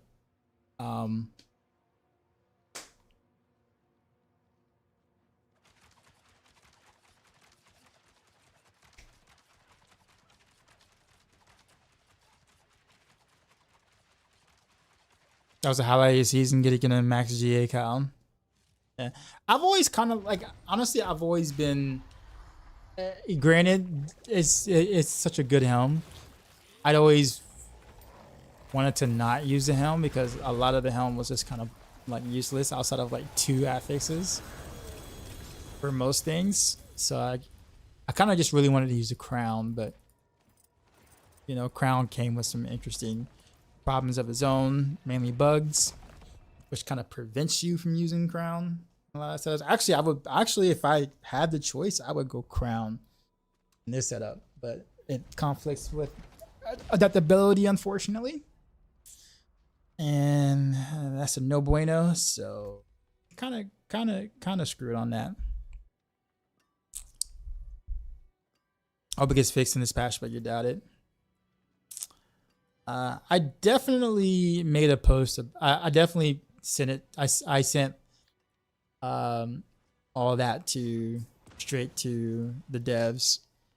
Cold clip bug with Eldritch Bounty, of course. That's one. Crown and in its interactions, that's another. Quite a few things. I got a thumbs up, meaning like it's acknowledged. Whether or not anything will change, you know, we'll see. But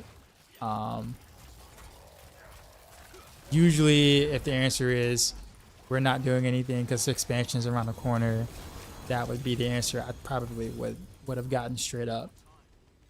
So because I didn't get that, I'm hoping that maybe there's a chance that they might actually do some stuff. I swear half the stuff in the game is bugged. Pretty sure more than half of the stuff in this game is bugged. It's easier to find out what actually works correctly than what's actually bugged.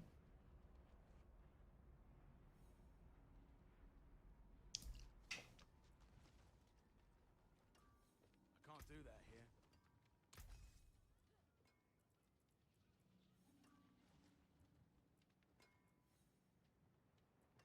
Yep, tricks attacks is bugged too. I actually mentioned that too. But I mean that was already sent back in PTR though, so like they should already know that. Like that and of course victimized, both of those were already reported. I don't think trick attacks is something that they will mess with. Same thing with victimized. I think they're probably not gonna bother with that. However, I think Crown might have a real shot. Cold clip bug might have a real shot.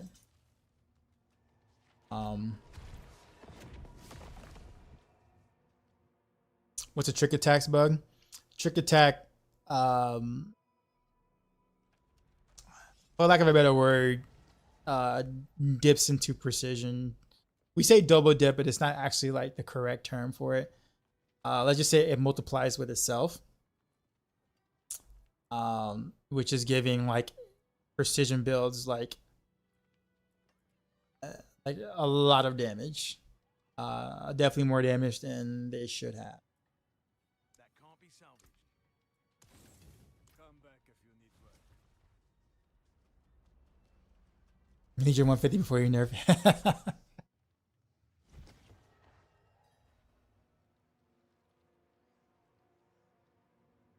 What's the perfect stone stats on the Pain Gorgers? Probably basic attack ranks, then unique affix, basically.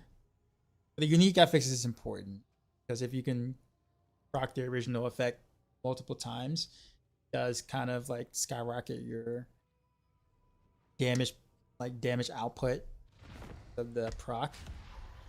So both are important.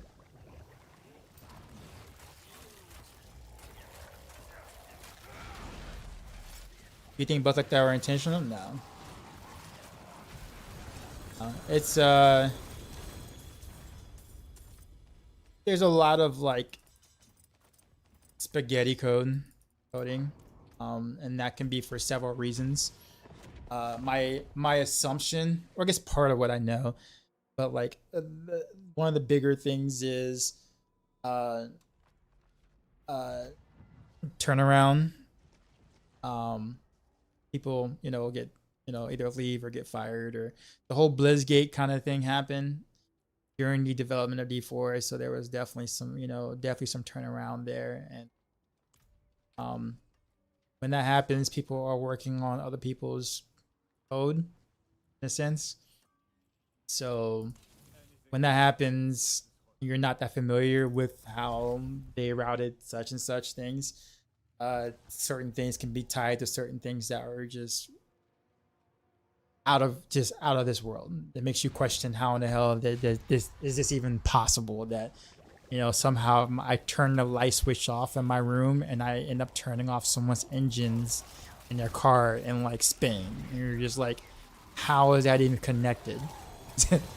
like how is that even possible? But in D4 it is. So I'm sure the people who are working on who work on the game on that side of things, I'm sure it's absolute hell for them. But it's very frustrating on our side. Like, it's very frustrating because we're not going to understand or even know. Most, 99% of the player base don't know what they have to go through with the coding, right? And what may have happened beforehand. So I'm sure it's incredibly frustrating for them too, but at the same time, something needs to be done about it. Like, there's got to be more resource put into it towards that, more people. I don't know, whatever. It's bugs are becoming a meme at this point in the game, right? There's just way too many of them, and often. And it affects the player experience big time.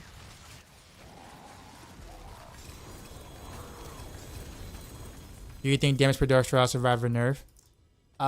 If there's a mid-season patch, yes, it does survive a nerf. They're not gonna do anything to that because so many people already tempered that on their gear. They're not gonna touch that. In terms of season 6 is concerned, with the expansion, there's gonna be so many changes that everything is gonna get touched and reworked and moved and recalibrated and redesigned. So everything is getting touched in the expansion. So it's not like we're gonna be playing this and then with the campaign and a Paragon change and then we're done. No, the entirety of the game is going to be turned upside down again. All skills, everything. So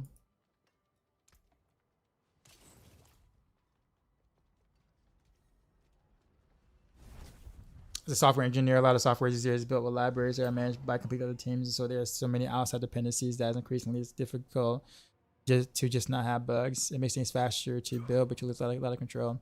Yeah, it's just I'm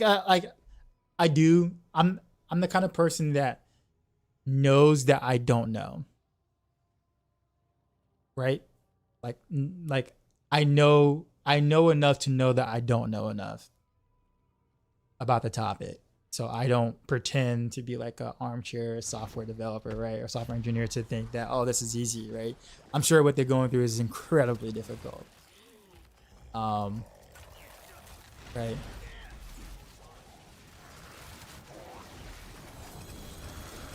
I just think the end result just really sucks for both parties at the moment.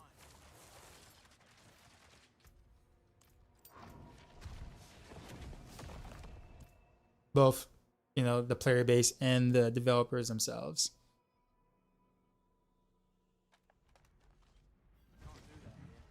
She's like, Heartseeker might be better for hordes. Actually, it's kind of the other way around. Andes is better for hordes. I actually would prefer Heartseeker bossing, just because you don't really need any ramp up time, nor do you really need the bosses to be in the specific position. Or I know for instance councils or whatever.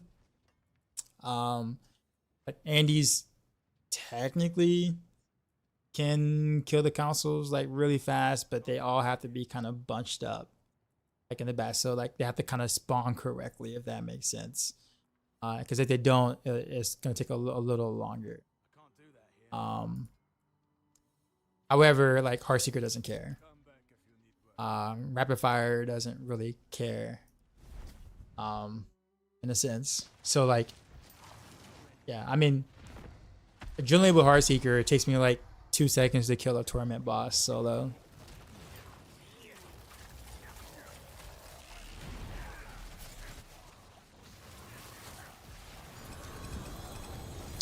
Like if you notice, like we're killing these tournament bosses in the group right now. Like, don't get me wrong, whoever's playing Andes is doing good damage, but like there really isn't much. There really isn't much time for the Andes Barrage dude to kind of like ramp up that amazing poison damage. Don't get me wrong, like me, you don't need, like Andy doesn't need to ramp up to like 10 bill or anything to deal damage by any means. But it's like if you look at that like the bar, the health bar, you could tell a lot of that isn't necessarily the poison damage that's like doing most of the work. Even though it's doing work, but like you can tell the health bar is going down considerably more than what the poison is contributing relative to whatever else is in the party. Doesn't mean it's bad. Just means that like there are just some builds that are also putting out some incredible just raw damage. I can't salvage that. If that makes sense. I have a 4 GA Penitent groups boost, so they just changed the legendary boost with Penitent for Physical Barrage. I wouldn't do that. I mean, I guess you can. I mean, you could if you want. That's on you. If you want to do that, you can.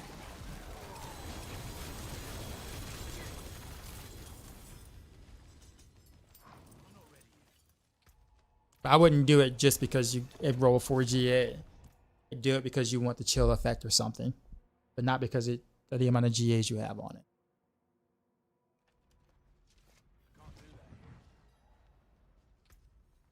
Yeah, Starlish, yeah.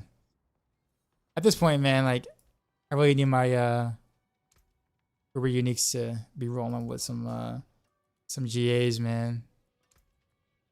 Come on, bruh. It says it'll be more in line with what the Joes wanted for the game launch, is the way I see it. Yeah. The expansion is going to be very much the philosophies that we've kind of seen in season 4 and season 5 in a sense, and I'm actually pretty excited to see what that is, like what they really want to do with the game versus them taking over a pretty hot mess and then having to make sure it's playable at launch, and then the first 3 seasons of being practically dog shit compared to season 4 and 5 relative. Oh, Legion's up. Okay.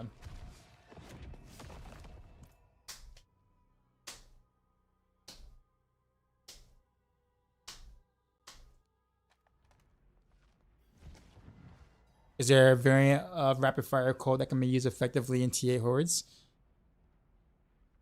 I'm gonna try running T8 using your pit 146 build, but it sucks. Honestly, just throw repeating on an amulet. Like shift around something and just throw repeating on an amulet and you're good to go. Honestly, I think if you on hordes you have to have repeating. Like I honestly just think that it's just like you hit for so hard that all those stray arrows like ricocheting to targets around the horde, like you'll just be one-shotting all the things that are like in different areas. You know what I'm saying? So that actually gives you pretty decent clearing. Without it, you're not doing much of anything in the hordes, honestly, in my opinion.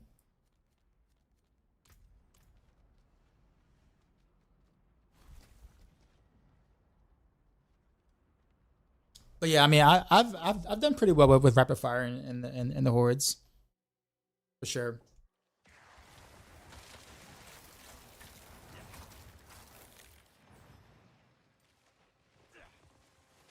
So you remove expectant for with repeating.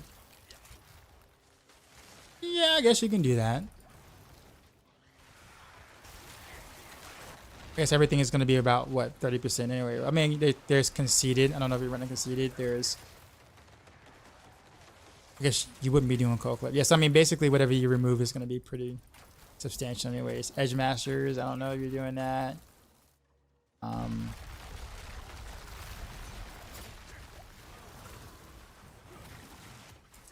Doesn't really matter. I mean, but having repeating definitely does matter.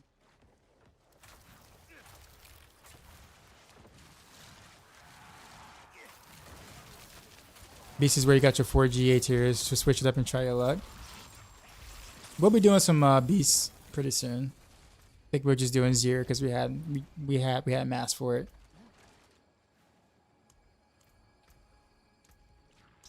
Let's see.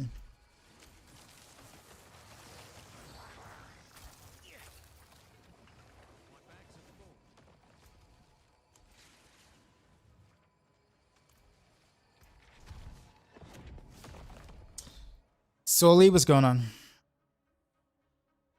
Mahai, thank you. Yeah, man, you're welcome. How important is the Varathio's unique affix for this build? Very, because it's a multiplier. Very important. You have triple crit GA on basic attacks, but only 120. Oof. Yeah, that's a little like the 120 is a little low for you to. Yeah, I mean. The triple GA on the basic attacks is great. I don't even have a GA basic attack at all on mine. It'd be nice if I did, but I do not.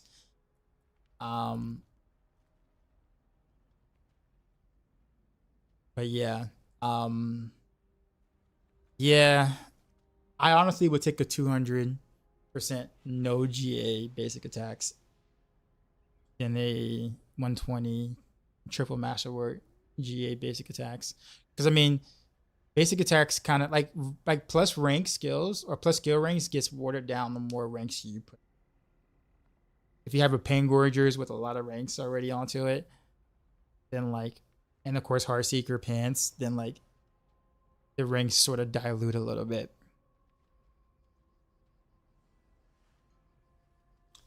However, multipliers are multipliers.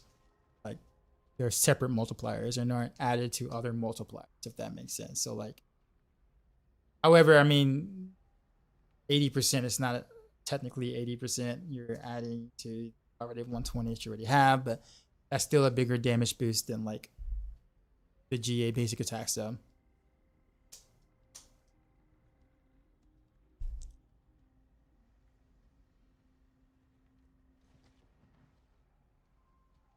Appreciate the inside responses, man. Heading out, but we'll continue to stream on mute. Wishing you and the community here all the best. Appreciate you. Oh, by the way, if you do, I don't know if you're still here, but if you mute the stream, make sure you mute the tab and not the stream itself. If you mute the tab, I still get credit for you being here as a viewer. If you mute the stream, then it removes your view. That's for anybody's stream that you might do that for in the future. Did you have a good one?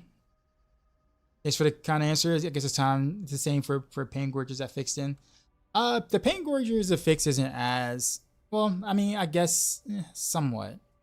I don't think the Pain Gorgers unique affix is as important as the Shard of Varathio's unique affix, because Pain Gorgers is kind of bugged and really not working to its full, like, you know, what it's supposed to be doing. Which is ironic because it's actually really good in the build and it's not even at full power. Because it's not even working properly with all the multipliers and stuff. Imagine if it did. But yeah. But anyways, yeah. I guess you could say similar case for Pain Gorgers, but I'd probably put more emphasis on the basic attack range there. So, honestly.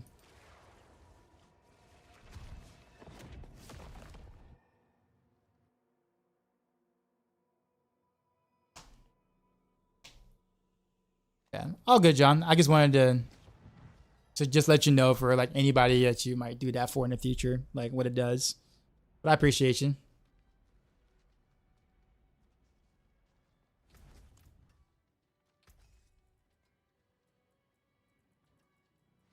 That can't be salvaged. You can take what's left. I actually have some iron chunks now. That's crazy. I never knew you can mute tabs. Yeah. Yep. You can if you right click on the tab, you have the option to mute. I gotta play zoomed in with the light glasses on for this Zir kill. Sure, we can do that.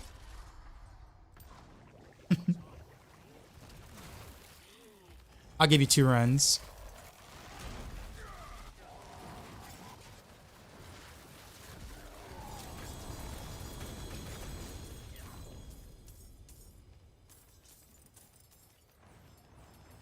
How's a shard bug? The shard is not bug. Talking about pain gorgers. Pain gorgers is like the pain gorgers unique affix. It's a lot like victimize, where a lot of multipliers just don't work with it correctly. If everything worked with properly for Heartseeker, then it would be so much stronger than any other build in the game since it came out. If victimize and pain gorgers work properly, man. Need something forged?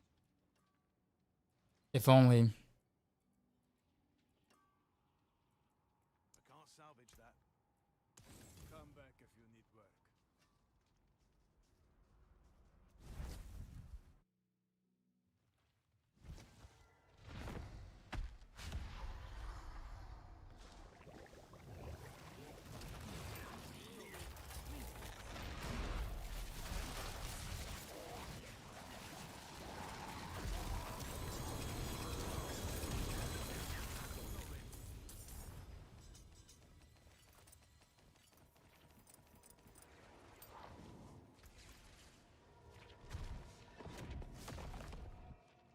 And crown with the ability. Yeah, true. I mean, I guess I think we kind of like got around it in a sense. Like we've cleverly found ways to deal with it in a sense. However, crown would be preferred. For sure. Like crown will give us a little bit more DPS, sure. Doing what we're already doing, per se. Managing energy will actually be pretty tough if you're choosing to do crown and not do beast wall boots in a sense. Although I wonder how that. Well, I'm gonna say I wonder how that works. I haven't actually even tried it though. But yeah, like it would be real interesting to manage your energy. You might have to actually run a resource potion. Last time I tried.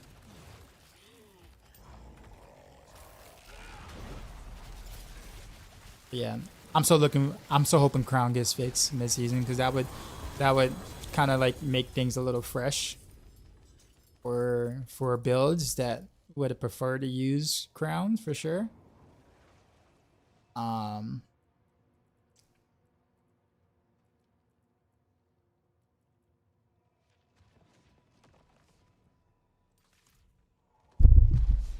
Like for instance, Heartseeker would much prefer to use crown. I would let to use crown in. I would use crown in Flurry. Could potentially do crown in Barrage, regular Barrage. Some other things. Any Ubers that help Heartseeker. I mean, Tyraels might. Shaco helps. Starless Skies can help. Just depends on what like version or variant that you're going for. But several mythic uniques can be used if you would like. That can't be salvaged. I would say none of them were absolutely necessary. I would say Tyraels might would be the one that would be important, like absolutely important. But the others are more so like depending on how you're wanting to build your Heartseeker.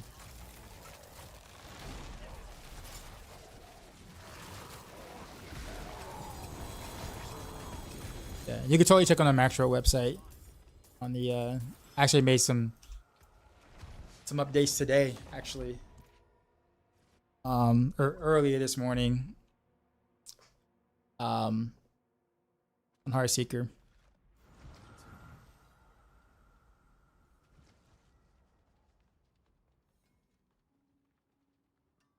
We take exploit weakness even though we don't apply vulnerable. We do.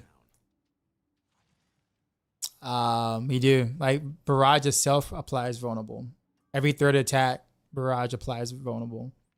And since you attack so fast, it means that they're always vulnerable.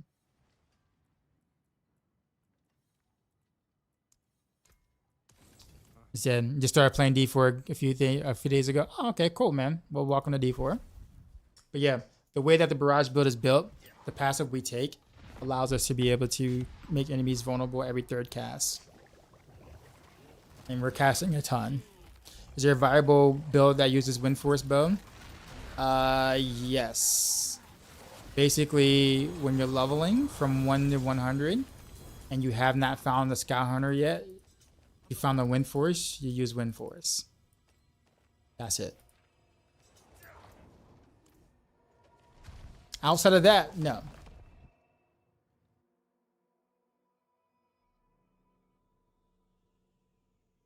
Does the Pain Gorges not fully work, or is it just has a bad affixes? No, it just doesn't fully work. Like I was saying before, a lot like Victimize key passive, a lot of multipliers just don't work with it, period.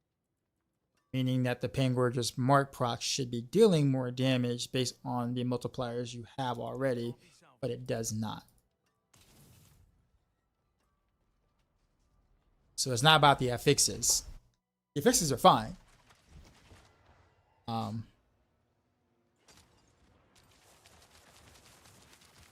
Shame because Wind Force gives you like +3 Barrage to start. Yeah.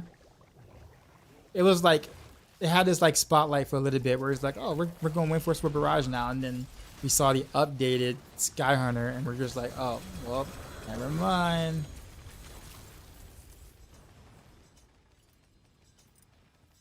You'd like to see how far Heartseeker can go next season?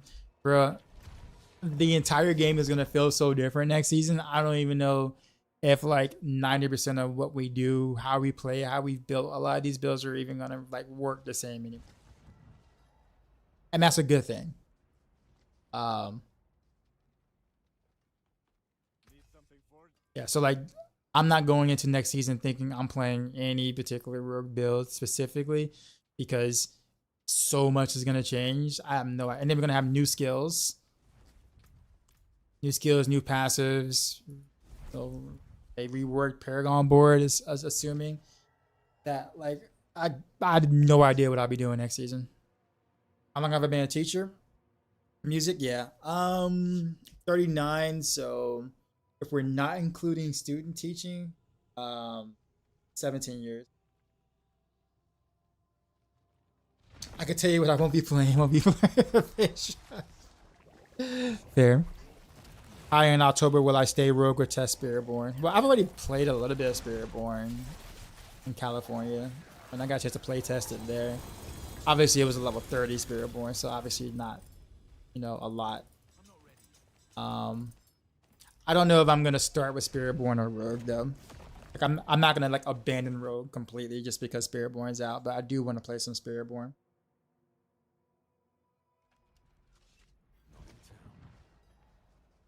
Dev says new melee skills, right? They didn't say, well, they didn't really say what skills, just that we just know based on previous expansions and the fact that every expansion usually kind of comes with new skills and new whatever's anyway, that's just what's going to be the case. I don't know if it's going to be melee or range or both. Who knows? Technically speaking, there's more cutthroat skills than marksman skills, but there's more marksman core skills than cutthroat melee skills. Than cutthroat core skills. But yeah.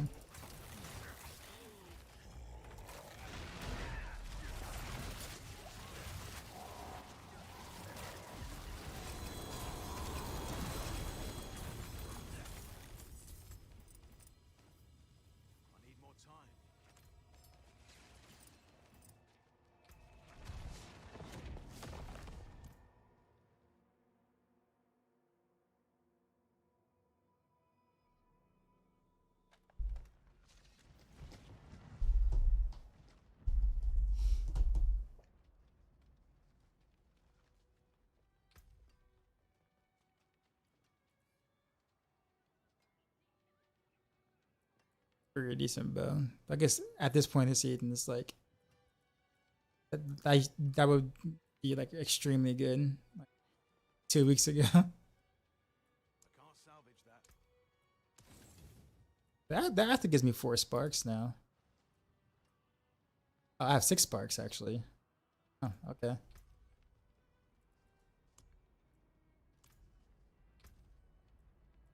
I think with me not really bothering with Tyraels Might anymore, I think I might actually then I don't know, man. Like if I start trying to craft like Shakos for like a GA Shako, and then like let's say they fix Crown next week, I'm like, damn it.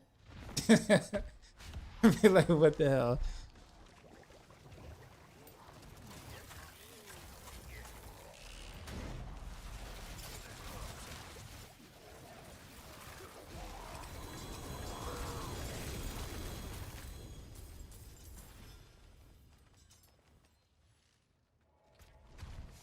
Maybe we get Patch Notes Friday, Patch Tuesday.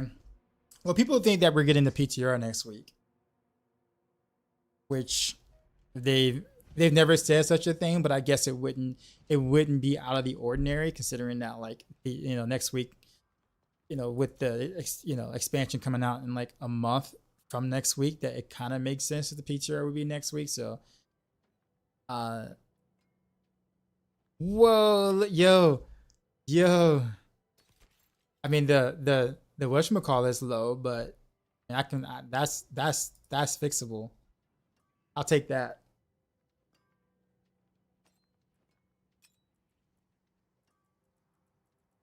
Definitely better than the current ring I got. Yeah, man. Almost hit that salvage button on all that too, man. Yeah. But yeah, but I think the thing is that like, I mean, it could be possible they do a PTR next week and then they do the mid-season patch after the PTR. It would be kind of weird, but I guess it could make sense. I don't know. But if you do the mid-season patch next week and then the PTR the following week, then you have like a week to kind of enjoy the new stuff. I don't know. It's a weird spot right now, I think. Either or, I mean, we're eating good no matter what. Like there's new stuff to look forward to. So we're not like, we're not like bored. Like we're not dry of content per se at the moment. Like at least not, obviously running in front of horse over and over is one thing, but like I think there's a lot of hype and stuff coming up soon that it's like we're not like, it's not like we're playing a game and like we have no news of anything for weeks, months, or whatever.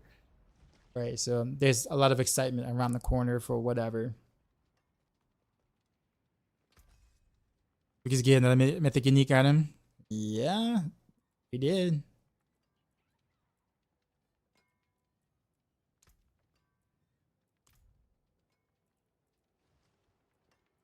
That can't be salvaged. You can take what's left. That's 7 sparks. I was gonna go ahead and craft a Shako now, but I think I'll wait. I'll wait till I get 8 sparks. Because it'll be my luck that like I'll try to craft like a Shako or something, like 2 Shakos, and then like a GA Shako just happens to drop. I mean, it's not gonna happen, but like it'll be my luck. I'm just like, damn it, I just spent my mess on this. It really has to be cooldown reduction though. Like, I mean, I guess if it rolls GA max life, I'm okay with that too.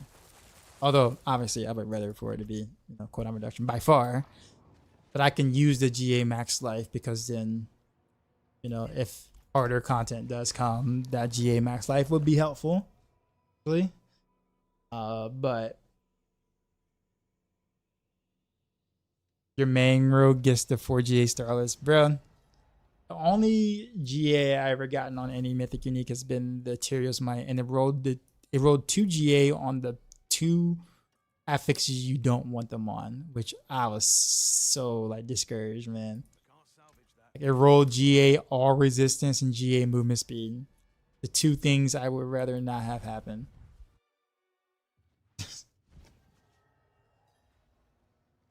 How long would it be until D4, until in D4 you have item sets? I don't know. I mean, I mean sets might be in the expansion. There's a lot of details they haven't released yet, so we don't know. I've noticed that all the pictures and stuff, all the media and pictures that we've seen so far of the expansion, if you noticed, are all like low level, like footage and stuff. Like all the items that are there are like, Papega items, like low level items. And I'm wondering if that's just because they don't want to show us like the Paragon stuff yet, or they don't want to show us some of the newer items yet. Maybe they don't want to show us set items or something. Like there's a lot of things we don't know about the expansion quite yet. I can't salvage that. As long as they don't make it like D3 sets. I agree. I am not. I was never a fan of D3 sets. Hello. Speaking of Rogue energy, by the way. ! Rogue. Get yours today. A better way to support a rogue player than with Rogue energy. Just saying. Wink, wink. Wink, wink.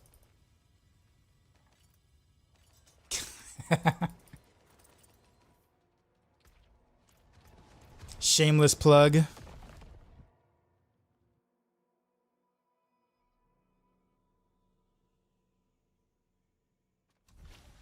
With ROGPC. Frida, what's going on? Having a good night as you test a lot of rogue builds about Rogue. Do you think Endaria Heartseeker can be competitive? When you say competitive with what builds exactly? I think the thing is that I think Endaria itself can be played with a lot of different ways. But like Endaria Heartseeker would be, let's say, technically it'll be worse than like Puncture Endaria, which is slightly worse than Barrage Endaria. If we're just talking about just pure output, not like scenarios where like, AOE wise, obviously Endariel's like Barrage Endariel's like you don't and can't touch that, right? Whereas Puncture Endaria can put out pretty close outputs, but in a very smaller range. But yeah. Whereas Heartseeker, wouldn't give you any advantages that the other Endario setups would not give you already in some way. You see what I'm saying? So you could do it. You can do it and it'll work well. Like you'll do fine with it. But like if you're at the point where it's just like, well, I'm gonna play something and it's just as good as in terms of like output or whatever, then like Endaria Heartseeker won't be that for you. But if you're just looking to play Endaria Heartseeker because you want to, and you want to know if can it clear everything in the game really well, the answer to that is yes. If that's all you want to do, then you'll be very happy with the setup like that.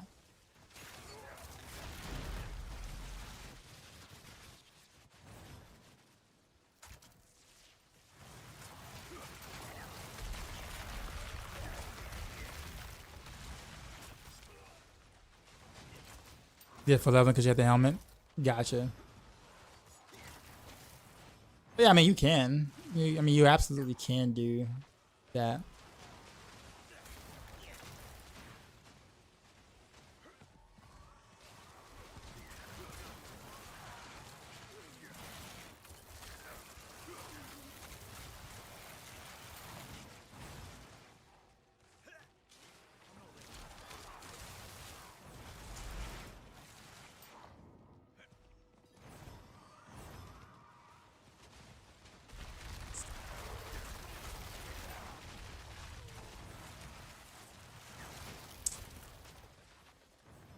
But it is hard to push DPS with Heartseeker and Andy as they look to go in different ways item wise.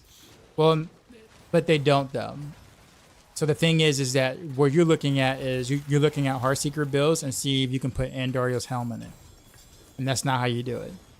Andariel's build is based around Andariel itself, not the skill that you're using as much as the helm itself.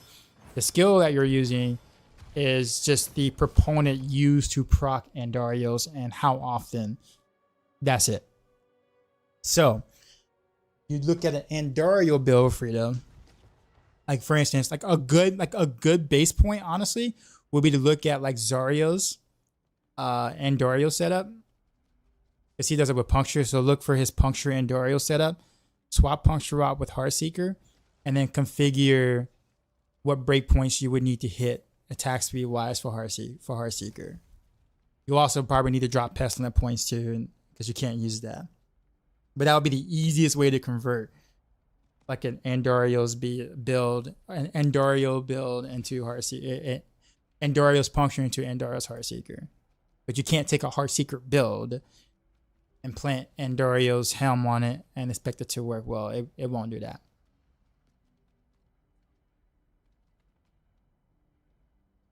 Probably the reason they use Barrage is because it's fast attack rate, right? Well, that's one reason, but two, because you have a lot of arrows, like a shit ton of arrows. And even though Barrage has a really low lucky hit chance proc coefficient, it's because the Fist of Fate basically pretty much alleviates that problem. If it wasn't for the Fist of Fate, you would not do Barrage on Andy's or Andy's Barrage at all whatsoever. Like that, it would be very bad. Fist of Fate practically carries Barrage, and Darius Barrage. Without it, you'd be doing puncture. Same thing with like Flurry. Like you wouldn't be able to do like Andy's Flurry really if it wasn't for Fist of Fate. You'll be doing almost just Flurry. Sorry, Flurry. You'll almost be doing just puncture and that's it. Maybe Heartseeker as backup. Then Heartseeker actually would look better because Heartseeker naturally has really good lucky hit. So like, yeah, you'll be looking at puncture Andes and Heartseeker Andes maybe on the side, and that's it for Andes builds. Like true Andes builds. The Fist of Fate opens up many different skills that you normally would not be able to play with because of that enormous amount of lucky hit chance. Do you clear horse easily with your current build? I do. I sure do.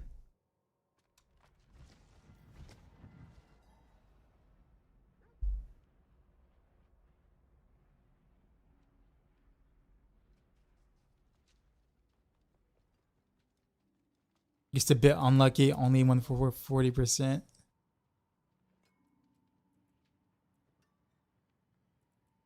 What up, Sato? That can't be salvaged.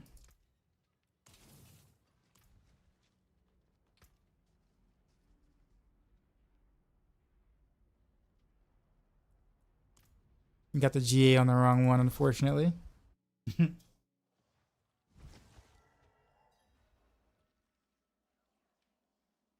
If I remove grenades from the Heartseeker build, can I still use Frostbitten aspect? Yeah. All you care about is the second part of it. All you care about is the second part of it. The second part is you deal 25% increased critical strike damage against frozen or stunned enemies. That's all you care about. You don't even care about the first part.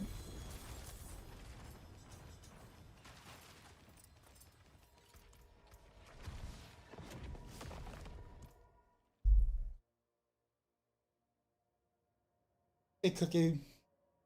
Flurry poison imbuement build for PvP is killing your mind.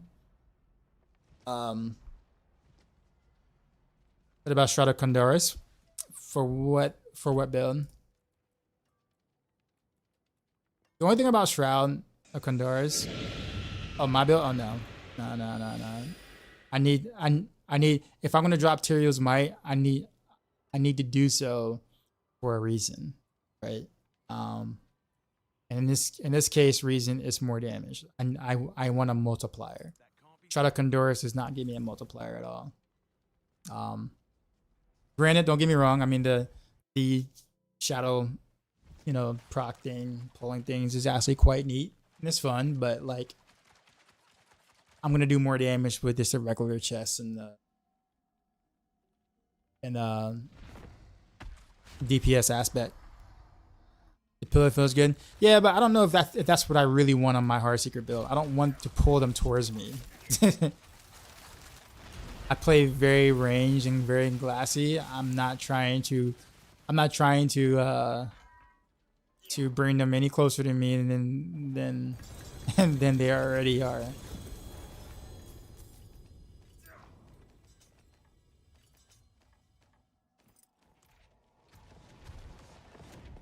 However, it is cool looking. You're right.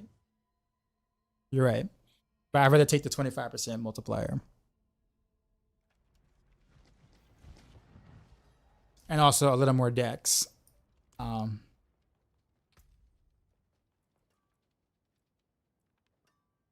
if I was playing like a melee build, I'd be more inclined to, or pen shot maybe.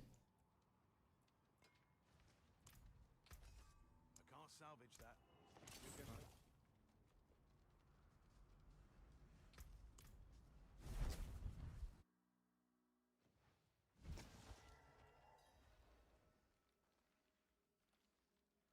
With that being said, I think I actually might do.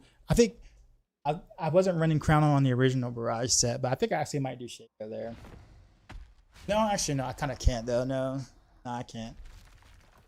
Can't because precision and trick attacks is just too good.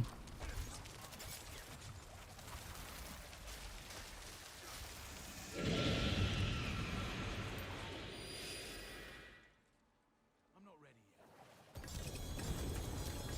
yet. Wow, that's 2 mythics back to back. Last run it was a Shaco. This run was a. Hey, look at his ring though. This ring is actually kind of good. I really don't know what people look for in stats though. Is D4 still Bath? D4 is Bath. This ring is really good. I guess it's actually kind of a ring I would almost probably use myself, but how much do I think this ring would go for?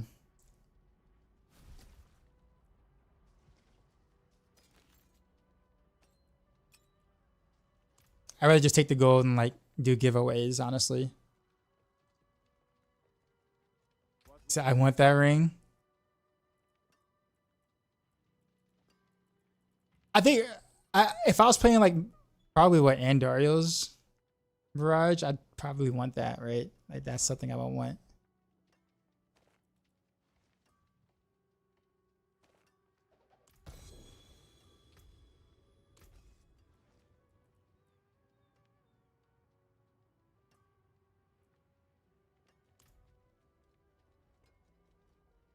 Riptide says closer to 15, 20 Bs. Really? Okay. Well, let's make sure I don't accidentally salvage that. Knowing me, I'll find some way to unfavor it and salvage that. I'd be real sad. All right, but I'm up. That can't be salvaged. So you got yours in 3B. So why would you want to buy it from me if you already got it? If you already got one. This is not 20 bill, y'all. C6 says 2 to 3 bill. Okay. Because you want different tempers? Gotcha. Alright, well. I'm up for selling it. Only because I don't really see myself using that myself, honestly.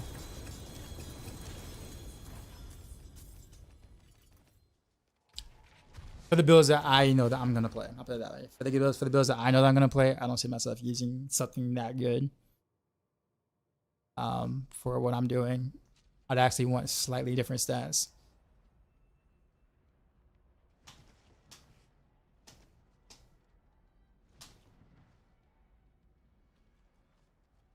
All right, Sato. Well, you can buy from him. We'll give you. Let you be the one.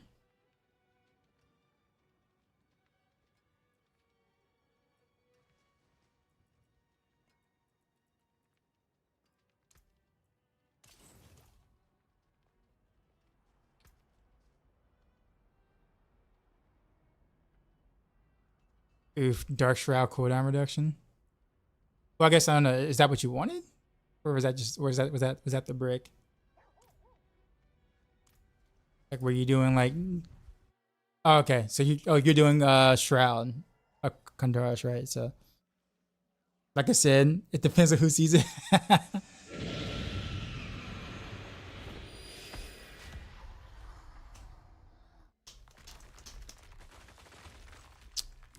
What's going on? This another new Heartseeker build you're running? It's still the same. It's the same build on the surface. I just changed out. It's like a few different items I'm running this time around. So like the core of the build is still the same. Like the skills you're using, the Paragon board is practically still the same. I did choose to do no Tyraels Might instead, and I put on the Shaco and the Tyraels.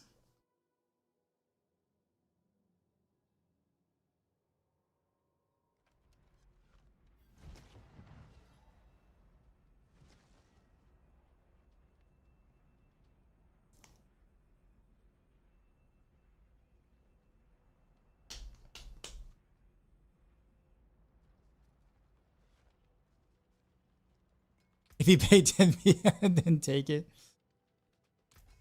I mean, is Shadow and Beamer doing a decent AoE job? Yes. I say yes because like, so your shadow explosions or whatnot. At least my shadow and explosions are hitting from like anywhere between like 50 to 60 million.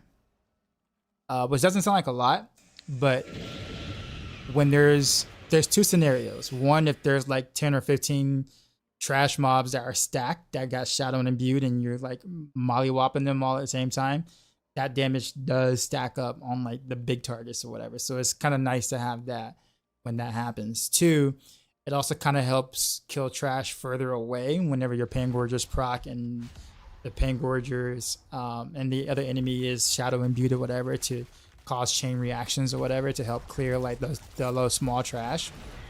So yeah, it does do a decent job with that, but it also gives you a multiplier, like a 12% multiplier from mix imbuement, which is actually roughly really about 15%, because if you apply it with your random barrels, you get a 30% potency on that. So it's actually a little bit more than 12%. It's roughly about 15%. So it helps you not only on, on AoE, but it also helps you in single target as well. So that's kind of why I like it. And also the third thing, oh, what a troll. What a troll, Pangorgers. The third thing is the fun factor. Like honestly, let's be real. How many things are as fun on a rogue than to legit see and hear shadow explosions happening all across in front of hordes? Like, the dopamine hit is just incredible.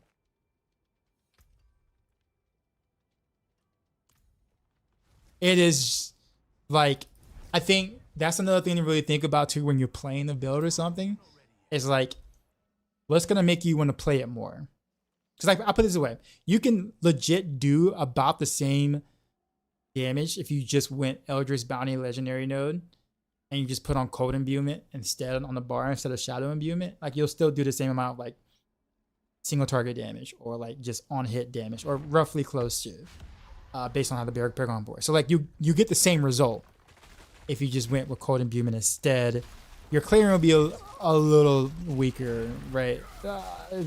Obviously not by much, as long as you're proccing Pangorgers.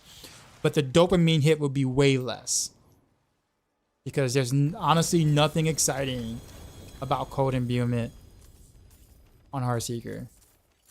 Like, it's just not. Like the dopamine level is just not there. It's just not. I mean, it's good. Like there's no debating it. It's good. Like, it's good. But if I can get roughly the same amount of damage with a teeny bit more with a little bit more AoE and like a times 10 dopamine factor hit, well then yeah, that's what I'm gonna do. See what I'm saying? And I think when it comes to making builds or providing builds for the masses, like let's be honest, like what's gonna really kick in that dopamine for you, right? So that's why, and get this, and this is obviously I'm hypothetical, but this is a big if. Let's just say they do fix cold clip, and it does work with Eldritch Bounty. Let's just say it works, like next patch or whatever. They fixed the bug. Now, you don't even have to have Cold Imbuement on your bar. It just naturally works with Eldritch Bounty. So guess what? You still get to keep all the benefits of Shadow Imbuement. And all you got to do is add Eldritch Bounty Legendary Node to your bar for the extra 20%. And bam, you're already ready for the patch. And you're just dealing extra 20% damage just because. See what I'm saying? Don't have to change a thing. Because you're already set. You've been playing Shadow anyway. So, like, it's such an easy transition.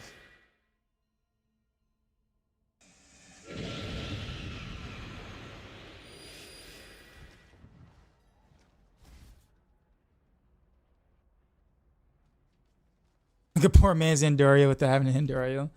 I guess you could say it that way, yeah.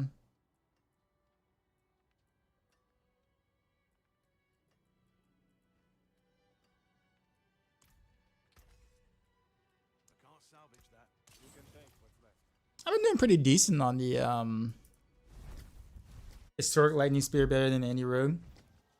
I would say yes.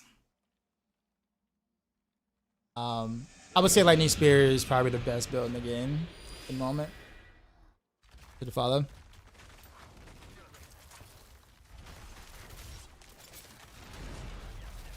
If we're talking about overall, like, in terms of every activity, I think lightning spear wins. Doombringer. No GAs on any of these whatchamacallits.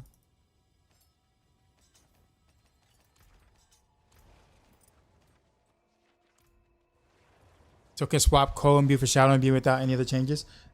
Well, you do have to change your Paragon board a little bit because you have to because without Eldritch Bounty Legendary Node, you got extra points, so you're actually a little more tanky actually without going with Eldritch Bounty Legendary Node, and you can actually max out your control glyph from 39 points to 49 points, which gives you about roughly 3% more damage. So you gain 3% more damage. You'll pick up about 15% multiplier from the Shadow Imbuement. So you'll be very pretty much 2% roughly in terms of like difference in terms of like actual damage you're dealing. But then you also get a little bit of AoE too. So like I think the trade-off is worth it. In my opinion. I think the trade-off is worth it.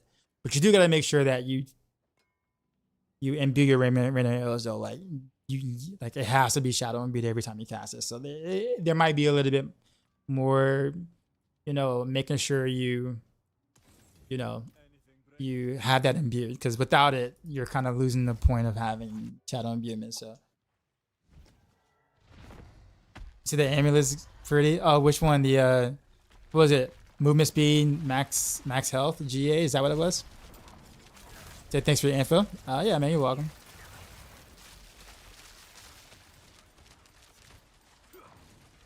I mean, but play what you want, man. Like, don't let that dictate. I don't know what the request was for, but I mean, if you're trying to figure out what to play, I mean, honestly, there's nothing legit. There's nothing wrong with the Andes. Like, it's not like, oh god, Andes is bad. No, absolutely not. Like, Andes is a godlike build. So I mean, you play what you think you would find more fun playing. I know it's weird. I have to say that in a video game. Play what you think is fun. But Yes.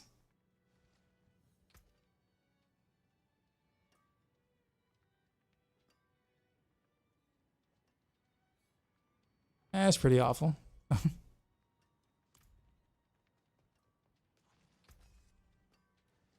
be salvaged. Anything breaks, the forge is hot. Missed a couple minutes on Twitch. Hope I didn't miss anything regarding the shadow imbuement and cold question. No, I was just saying. I think I just said it again. Basically, like, ironically enough, I said it again. Basically, it's just a matter of they kind of achieve the same thing, but one is, you know, way more. Dang. All right. I didn't get a chance to do anything. One's a much bigger dopamine hit. So it's just it gets a matter of fun factor at that point. I need more time. If you had to choose between Andorias or Starless Skies first, which would you build? I mean, it just depends. If you're wanting to build, if you're looking to build Andorials, then you have to have Andorials. That's not like a question, right? So honestly, I would go Starless Skies first. I'm not really the biggest fan of dot builds, like damage over time builds. I just want to hit you really hard and you die. I'm not the biggest. I'm not saying that. I mean, there's nothing wrong with dot builds, but I rather not see you die slowly. I want to see you die instantly. That's my MO. So nothing against any Andes builds at all. It's just Andes is poison, so you know I'd rather just hit you with a big hit or lots of big hits. Personally, that's what I like. So if I had to make a choice, I would go Starless first over Andarios every time, because I probably wouldn't be playing Andarios anytime soon.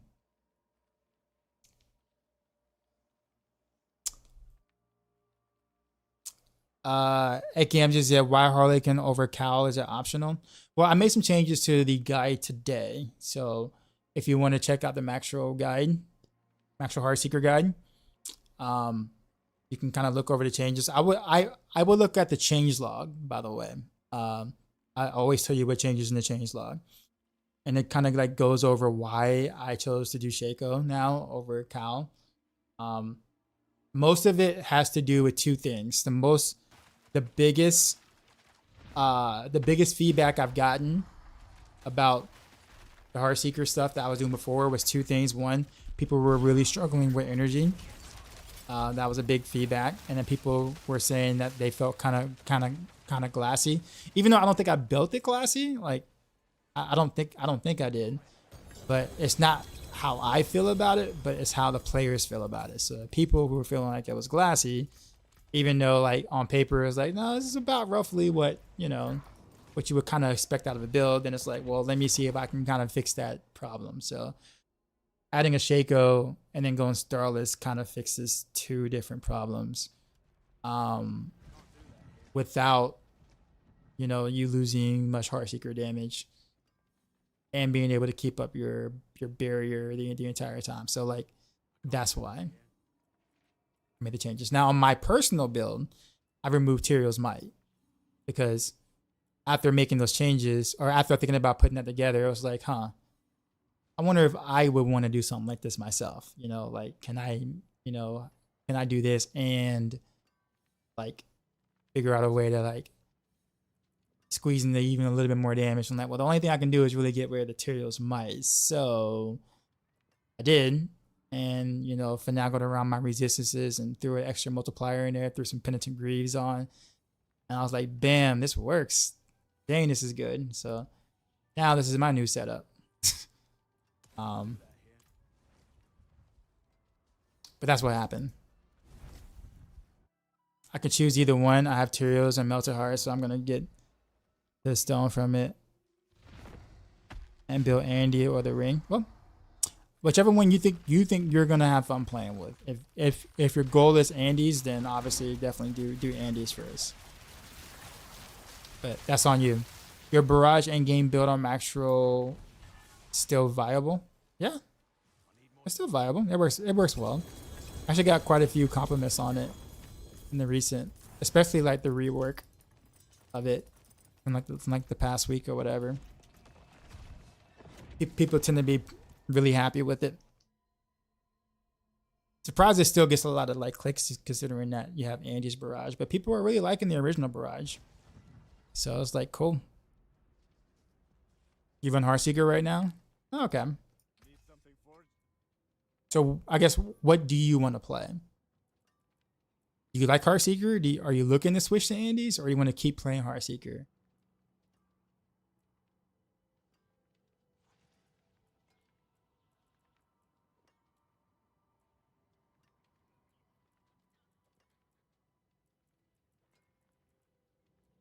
That can't be salvaged. Actually got pretty decent amount of iron chunks now. I'm kind of happy about it. I thought I saw changes. Yep, sure did, Mr. Butt Scratcher. I had to play around and a bit with Shadow Dance to do Mr. Explosions. Yo, the explosions are so much fun. I promise you, it's not a troll at all whatsoever. It really isn't. I'm not just yanking your chain by doing Shadow Enviewment. It actually is good.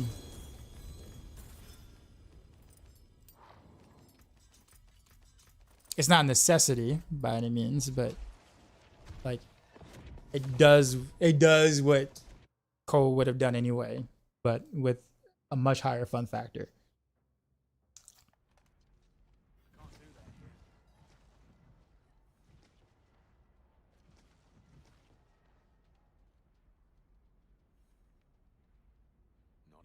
Vanilla, what's going on? Did I see? You can see the Shaco that you sent the pickup. Yeah, I saw it.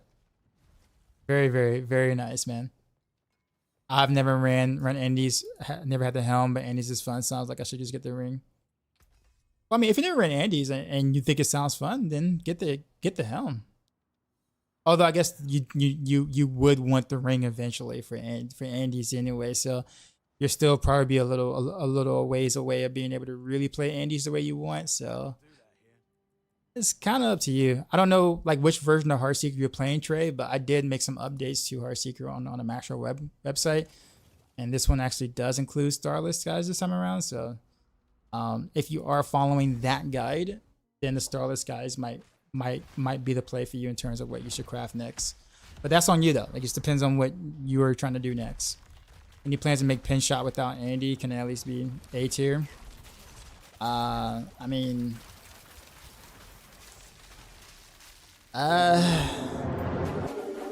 Yo, dark side. We just got raided, son. You know Crip, how save we me do. for having to answer that. Drop my Sorry about the Mythic echo, for these y'all. new viewers.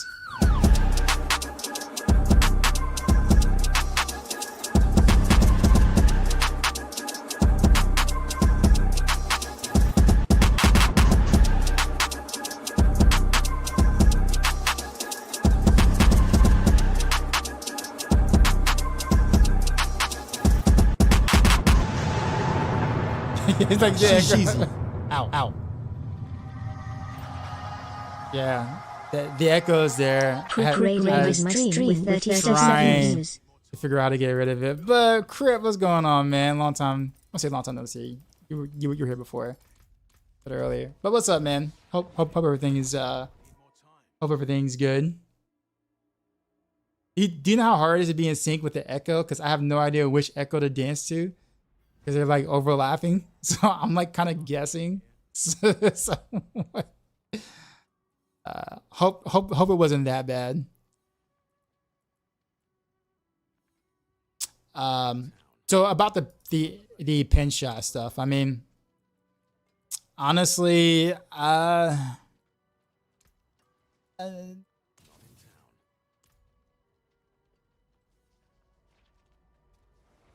have another month to the hernia surgery, dude.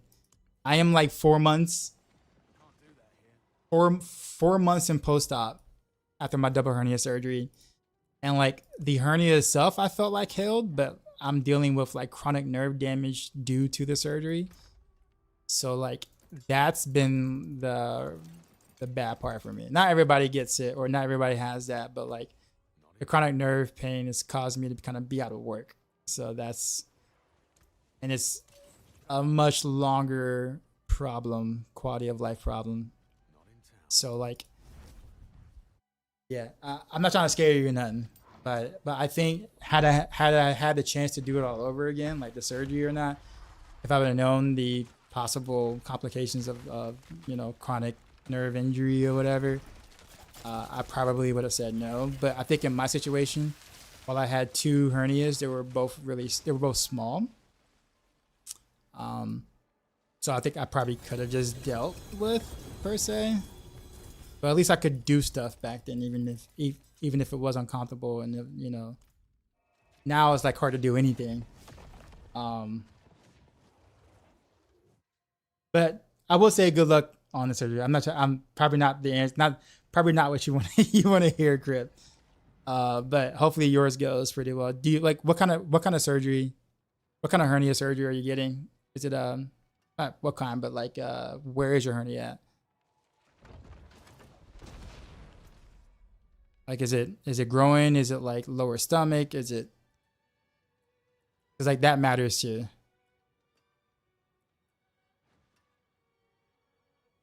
Biblical hate. Okay. All right. So you actually have you're less likely to be experiencing what I'm experiencing then. So, but Anything breaks, the forge is hot. but I would say all the good lucks to you, sir.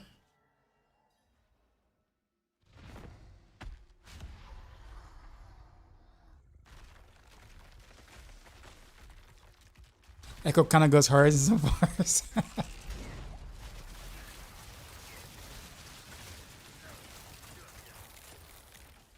What I did was I got Andy's use Starlight. I expect will carry you to solo boss until you get Starless. Yep. There's always kind of like a stopgap, you know, kind of like on the way to type stuff. CBD bomb is a godsend for you. Slap it on the back all the time. It's the only thing that's ever taken the edge off. Yeah, well, mine's kind of in my groin area, I guess. I don't know if it's really. I don't know which nerve it is. I don't know if it's the prudent. I don't know how to pronounce that. And then there's the sciatic nerve. I don't know if it's 1, 2, or both that are just consistently agitated, but it does, from the type of symptoms I have, it appears to be more sciatic nerve, as is constantly just mad at me for whatever. I don't know what I did. I didn't do anything to it. I guess the surgery, you know, my sciatic nerve is just pissed 100% of the time. So had to do with taking gabapentin for some time, and it numbs the pain-ish part of it, but you still feel everything. So like the discomfort is still awful. But like, you know, when you miss a pill, because then you start hurting all over again.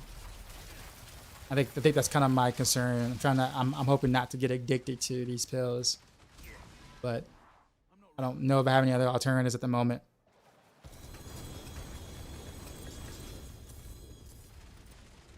It's again for the hint with the Barrage vulnerable rune. Builds feel so much more powerful. Nice, nice. Glad you like. I think Steve Kerr said the same thing about hernia surgeries. Really? Yeah.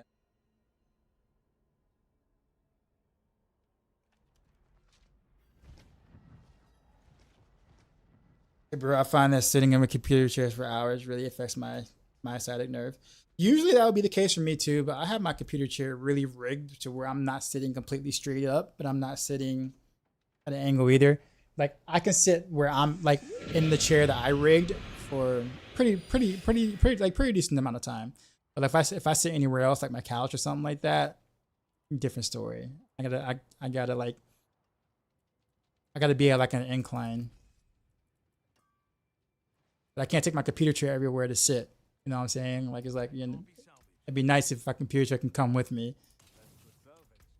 But Yeah, if I could take it with me, I could probably apply for other jobs, for different jobs. It's like, hey man, as long as I can take this chair with me at all times, everywhere. Yeah, it took me a while to kind of get it just right on my computer chair, honestly.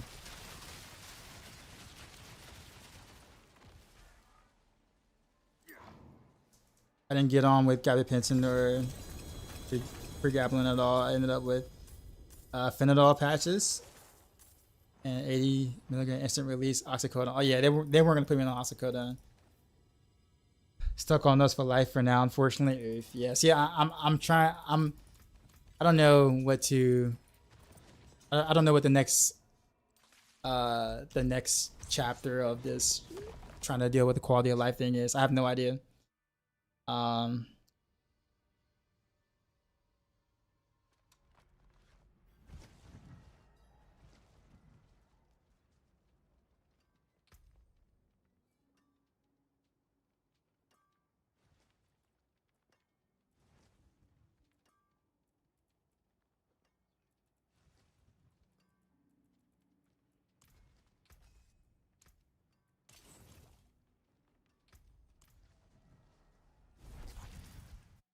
Interviews, like, do you have any questions? Yeah, can I bring up my chair?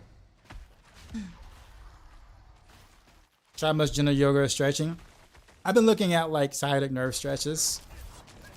I've been trying to do those. I really want to do like get like physical therapy, like find like a really good physical therapist, but for whatever strange reason have not been recommended to go to a physical therapist, which I find really odd. And if I'm referred to one by a doctor, then my insurance will pay for it. But if I'm not referred to by one, then it kind of there's more pay associated with it, which is kind of the annoying part. So I'm having to get them to have to like, bro, like, come on, man, like, send me to a physical therapist, please, please. Recommend Connor Harris on YouTube for me.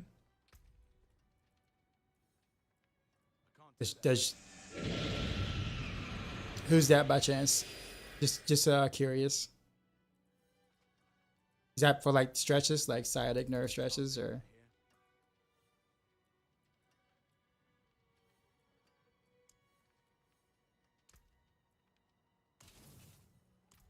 Not in town.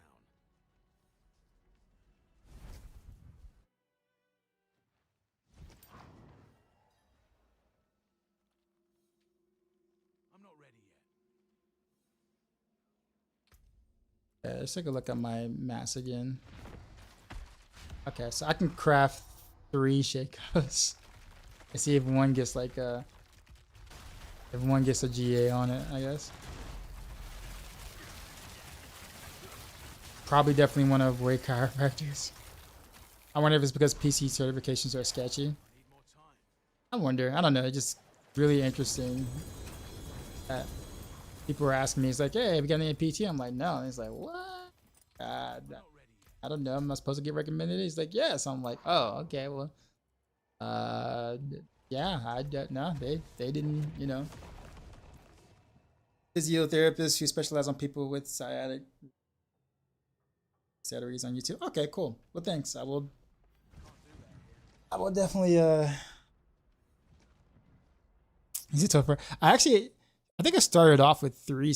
Was it 3 sparks? 6 sparks? I don't know. 5, 6 sparks I think I had. Let me copy and paste Connor Harris real quick.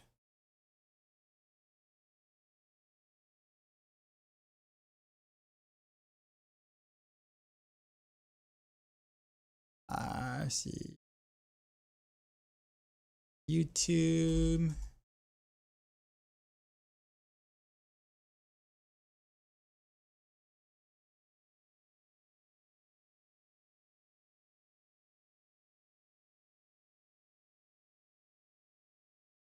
Okay, cool. Got him. I appreciate the recommendation, sir.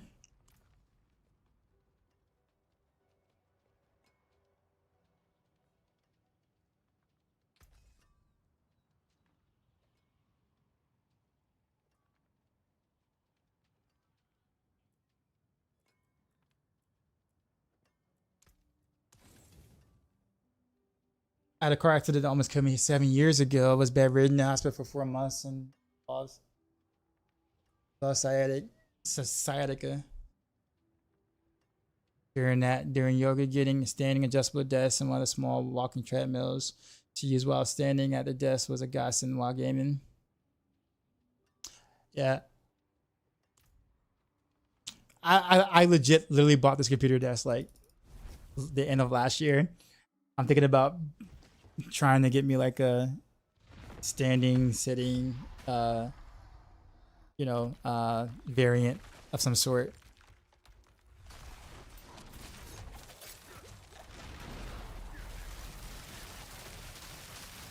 It's literally raining mythics on me. It has been like I have been getting quite a few mythics to drop this summer.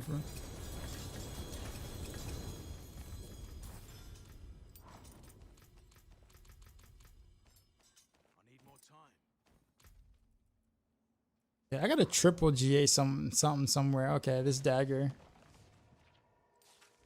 I'm not ready yet.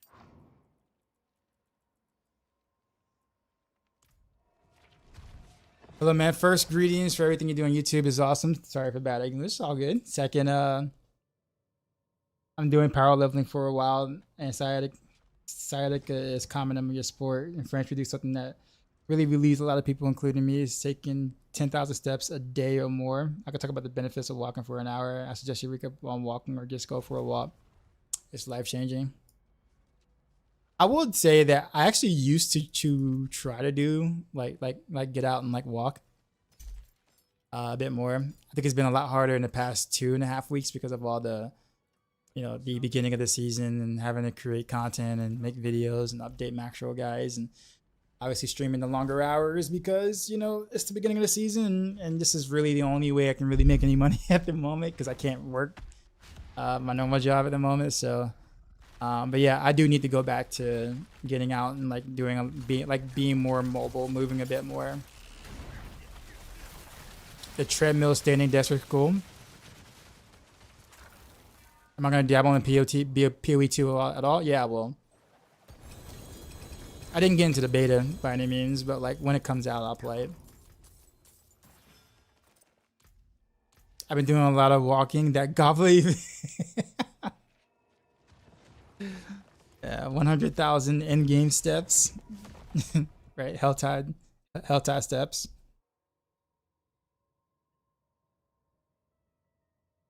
What's today's campfire chat about? The PTR stuff. I actually don't know what they're gonna say about the mid-season patch because like they literally haven't said us like a word, which is really weird. Yo, those pain gorgers. Yo.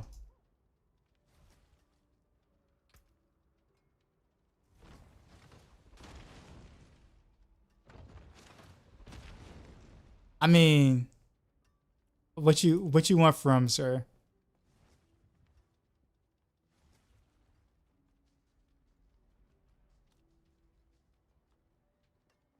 Yeah, like especially since it got GA on the cooldown too as well.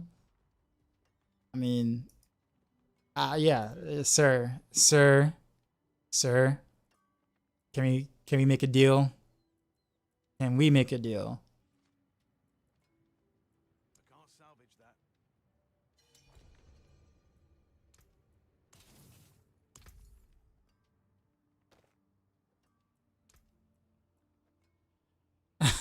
Credit the misses. What you want for him? Probably worth more than this, but like, I'll throw you a cool bill and some other stuff later.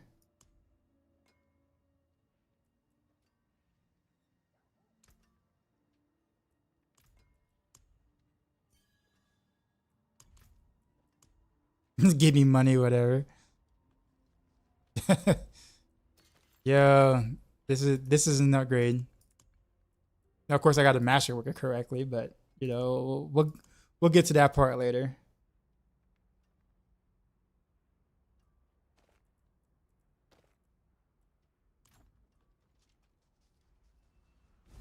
For GA Eagle Horn worth anything?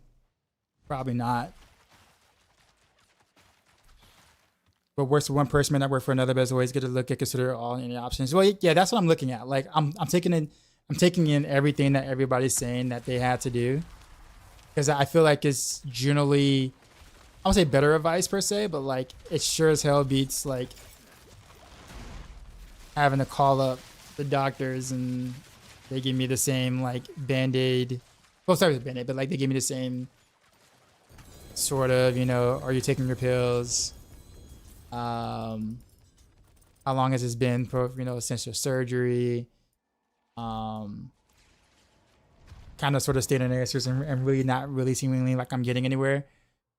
But I think real life experiences from different people, seeing what y'all did and trying to apply a couple of different things that may or may not work for me would be definitely helpful.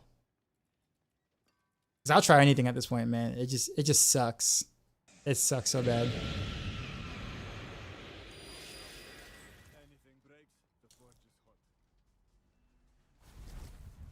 Having a 200% speed character helps. Kiwi Jim, appreciate the follow. You can always sue them at least for compensation. My mom wants to do that, honestly, but that's a long battle, man. It's a long process, long battle.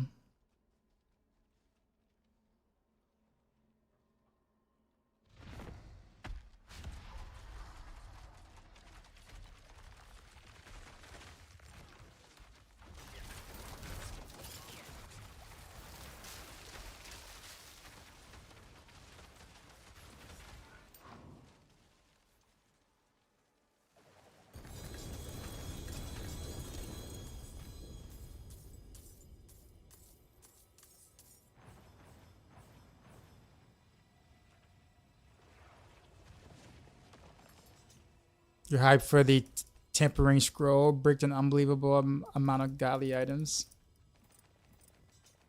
I always go into the mindset that whatever I get, I'm gonna break.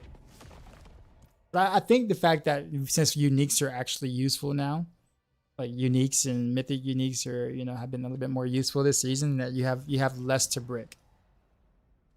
Because you can't brick a unique or a mythic in a sense. So like the season has been a lot better in that sense, because it's like you have less to brick.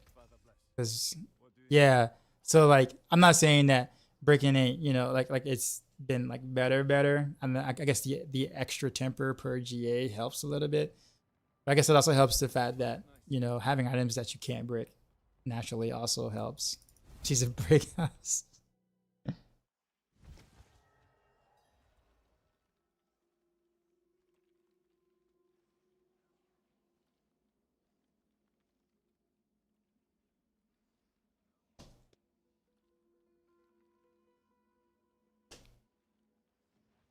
Gambling those GG items is a gameplay loop though.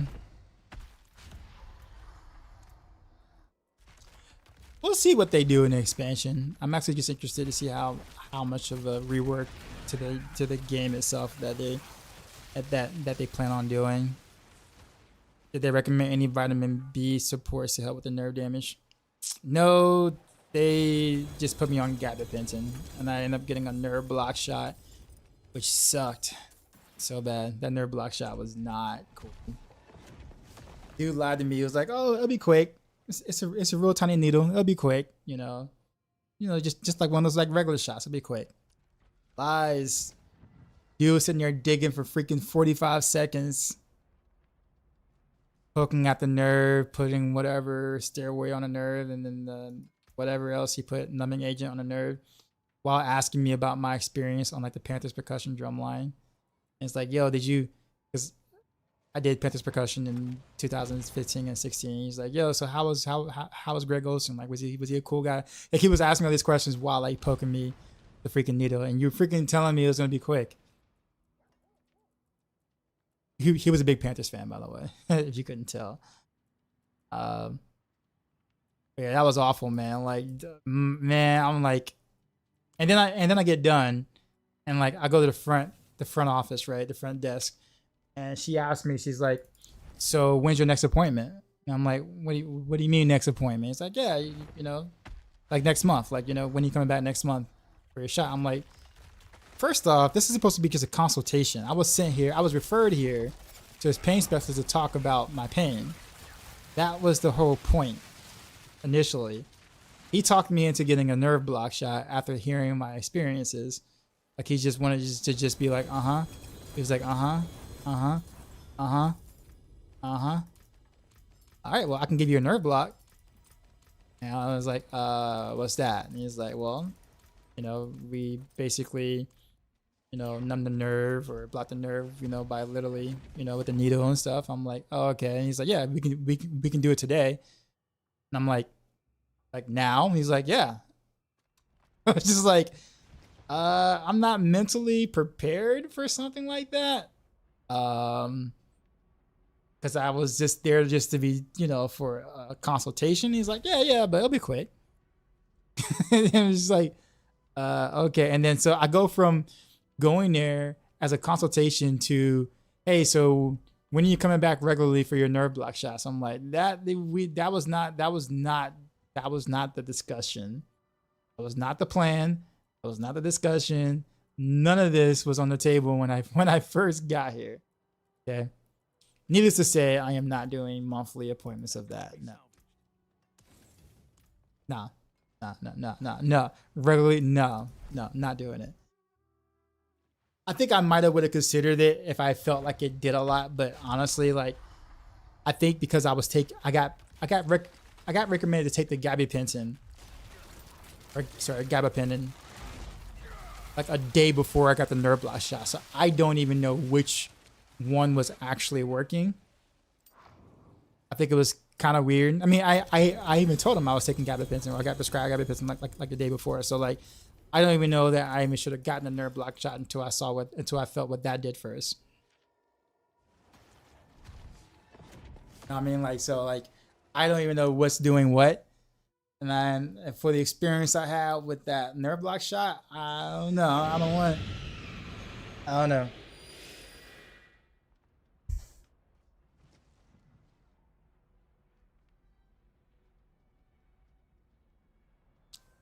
He said, how much am I on? 300 milligrams. Supposed to take it 3 times a day, according to them.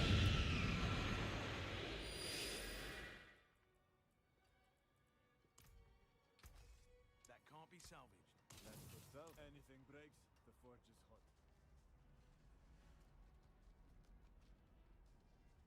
Hypodermic needle phobia.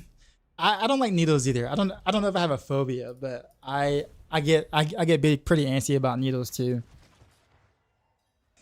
I am sure she's a masochist. She must be just staying with you. Your wife loves nerve block injections? What? I don't know. Like, I feel that right now, and like my body's mad just reading that comment. My body's upset just because I read that comment. Like, I feel it right now. It's like, oh no, man.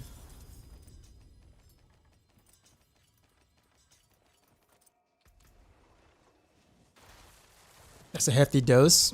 Does it at least numb some of the pain? I think so.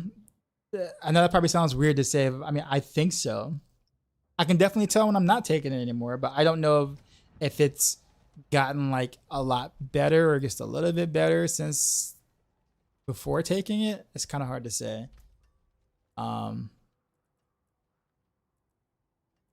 there are some days where, like, when I'm taking it, or, you know, some days where I feel like, you know, no real pain, but I feel all the effects of the nerve being pissed off at me, just not painful, if that makes sense. So like,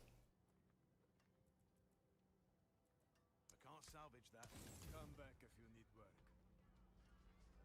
but you can be sat down and tattooed all day long without any issues. She gets her, we just said, and started laughing. She said this thing is better than putting up with me. Oh man. So it's like that, huh? For you. Oh man. Tell her I say hi.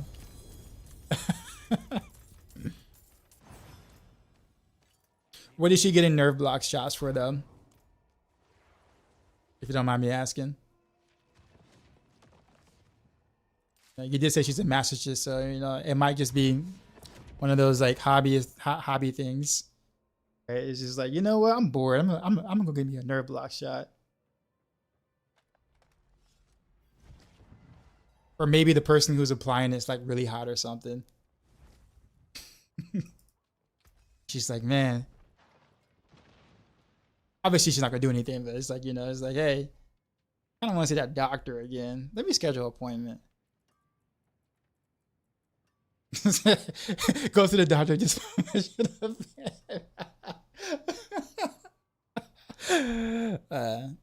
oh, she has EDS3 type 3. Oh, okay, gotcha. Hope she feels better, man. The one thing I do realize though that like going through the things I'm going through now. Wait, where did shoots go?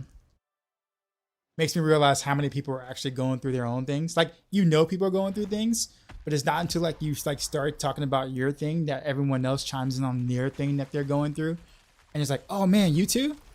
And I'm like, what do you mean you too? It's like, yo, dude, I went through that too, man. I had this surgery 3 times, man.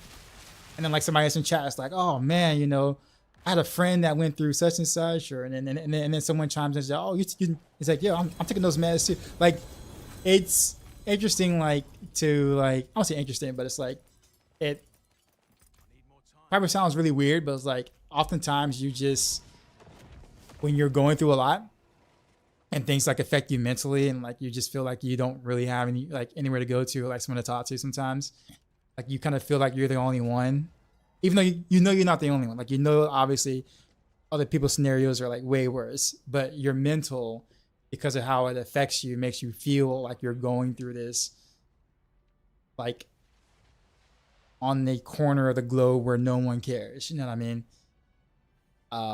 So like when you hear a lot of people kind of talk about like, oh man, you know, yeah, you know, I've been through that, or hey, this is what I did, like you it kind of makes you feel like, you know, not like this is normal, but more of kind of like, you know, like everything's not over, life's not over, right? You know, other people are dealing with things, you know, like it's a comforting thing to kind of not that I wish that people are going through stuff. I'm not saying that all you guys are just like, oh, I'm glad things suck for you too in some areas. I'm not saying that at all, but more so of kind of like a thing where it's kind of like, you know, it helps you get out of your own head. You know what I mean? Because like sometimes while the physical hurts and it's like really bothersome, it's the mental that really like gets to you.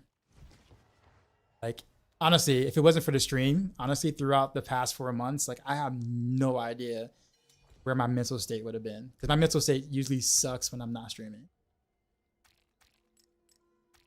So, but if it wasn't for streaming or content, whatever like that, being able to actually speak to others, even if it is just random strangers, across the internet, it has been immensely helpful, more than you guys know. I have no room in my inventory to take all that. Hold on. Let me drop some stuff I don't need.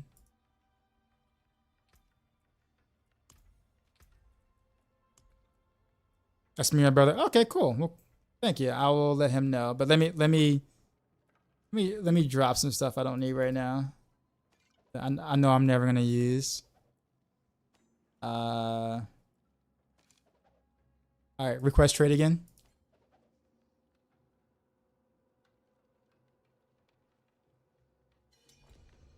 Two seconds in and I get hit in the feels. My bad, John. Keep it the good content, bro.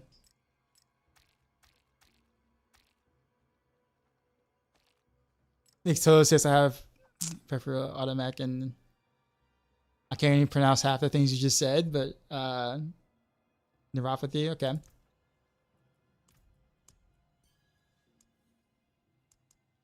Why does it keep saying my inventory is full?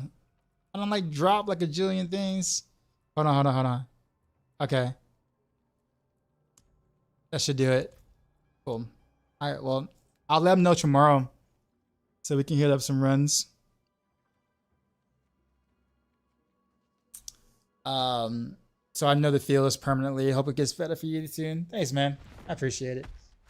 I'd be lost without her. You don't realize what you take for granted when you can't do things anymore. Yo, bro, that is so true. That is so true.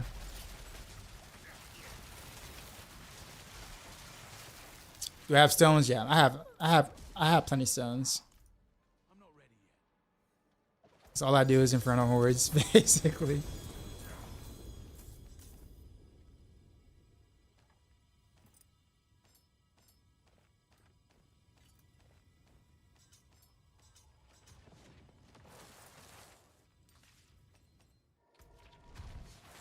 But yeah, except with things she like make a drink, etc. She had to make me 2 thermos of coffee when she goes to work, so I don't end up dropping the kettle of hot water yourself. It's 100% agreement there. Physical pain can really mess with your mental health. Oh yeah. Thank God I dumped them Infinite Horde stuff. I guess. Yeah, so sorry to hear about you going through the nerve pain. How's that empathy is true. Everyone's been going through stuff. Everyone goes through things. Perspective is humbling. But you wouldn't wish it on anyone. Yep, true. I remember, I think I said this in the chat one time before. But I'll tell you guys this too. So there was a Campfire stream, the very last Campfire stream for Diablo 4 that happened. I was trying to hurry up and figure out what to eat. And That can't be salvaged. it was between KFC and Zaxby's.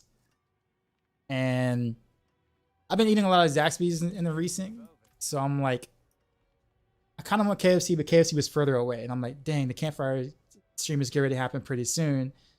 It's quicker for me to go to Zaxby's, and it make a lot more sense. But KFC is further away, and so I was just gonna go to Zaxby's, but for some strange reason, something told me, appreciate you, you have a good night.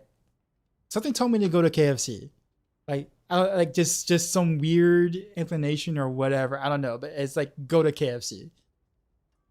And I was like, all right, we're gonna go to KFC. You know, I'll be like getting real close to missing the beginning of the stream, but we're gonna go. So I get the KFC, and I'm ordering my food or whatever, right? And like the guy in the whatever is asking what I want or whatever, and I get to the drive-through window, and he says, "Hey man, you're good?"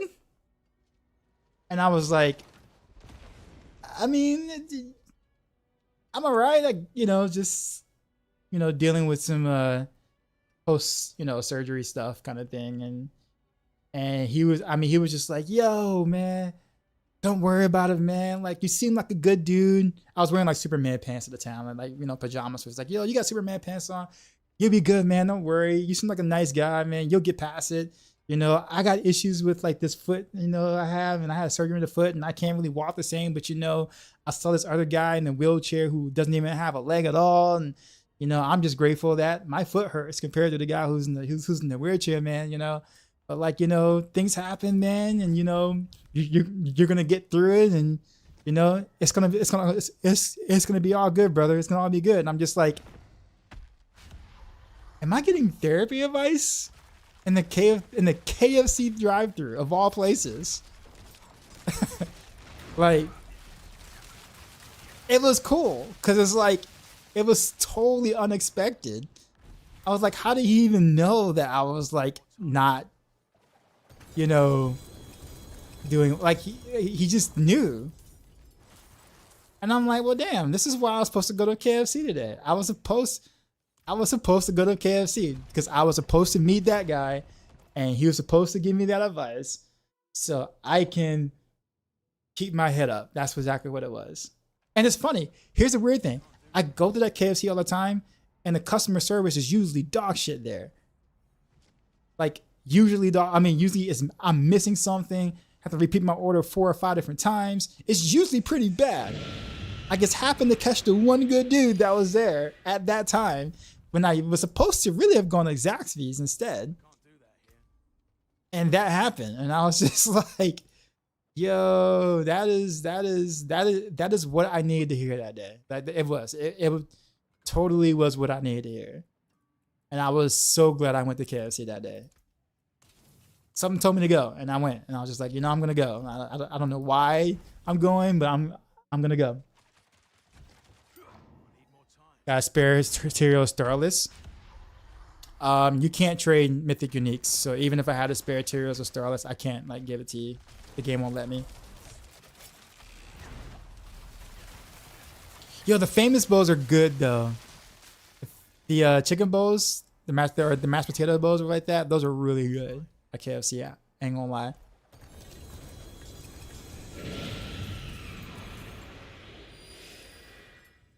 Just notice you went subverting smoke grenade. And the reason for that, because now we have more cooldown on the from the Shaco. I can spam smoke grenade more often without needing the other rune to do that. Also, it also is poison, so it continuously ticks and continuously reapplies your Pangorger mark for you. So it was always kind of a rough thing to kind of choose between the two, because it's like you want that, but you also want to keep up the 25% buff too as well. So it's kind of, you have to kind of pick and choose which one. But with adding the Shaco, you can just go with the poison smoke grenade and still be able to cast it often and be able to get the constant reapplication of Pangorger. So it's kind of like a win-win there. That can't be salvaged.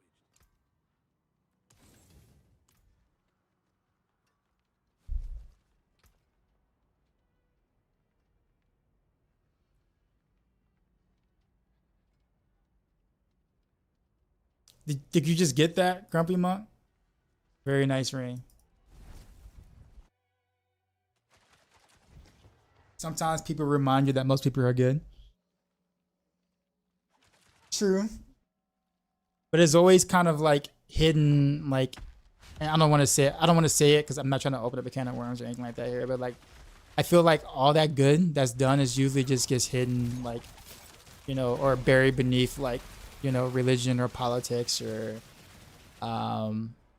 just all the stuff that easily divides people. You know what I mean?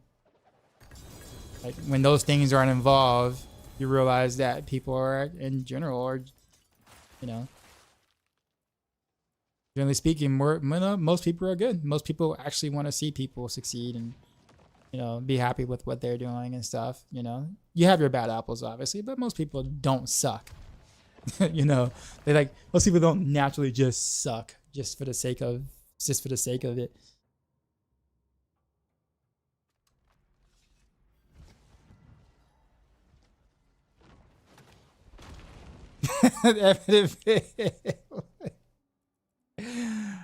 What is up, sir?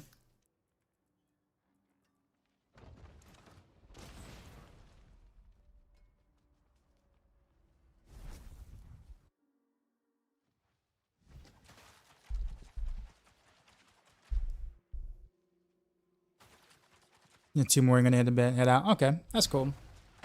I'm gonna be like doing a masterworking last part of my stream, anyways, with the new Pangorgers I got. Did I mean to salvage that Shaco? Yeah, I did. Yeah, like there's no GA on it, and I already got one. So at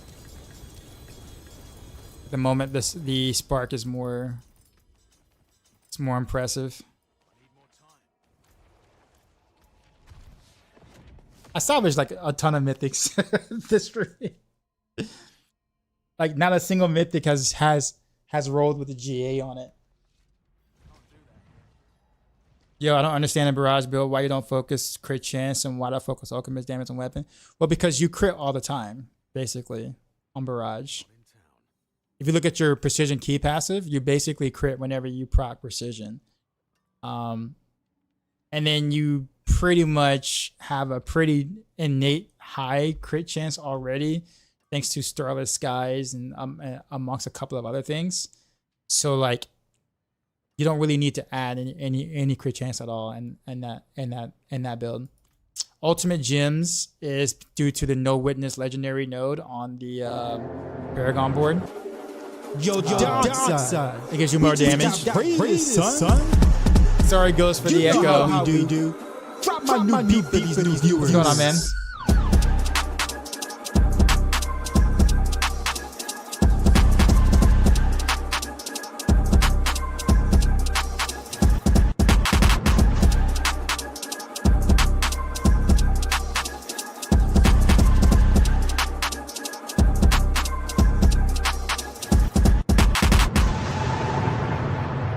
Sheezy.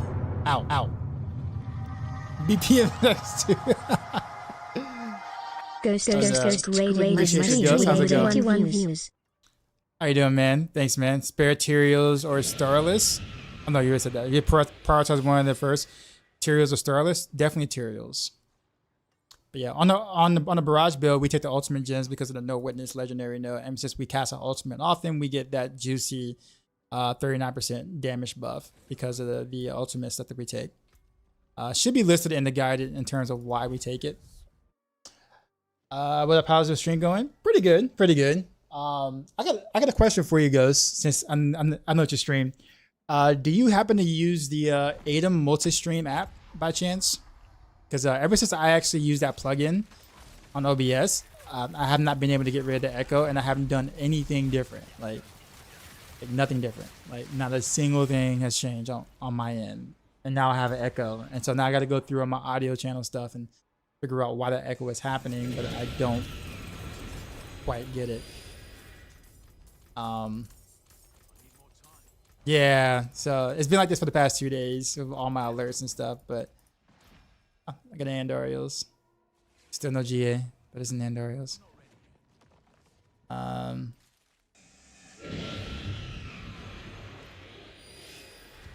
Every time I see your streaming title, talks about a new Heartseeker. How's it going? I did update the the echo. Yeah, I did update the Maxroll guide this morning with some new changes based on just some feedback I've been hearing from players. Can you mix Melter Heart with Starless? You don't really want a Melter Heart at all. You just like Starless is good, but you don't really want the Melter Heart. You lose way too much for doing that. All right, Riptide, you have a good one, man. I think I'm gonna stop the tormented boss stuff too as well, so I can masterwork, I guess you could say.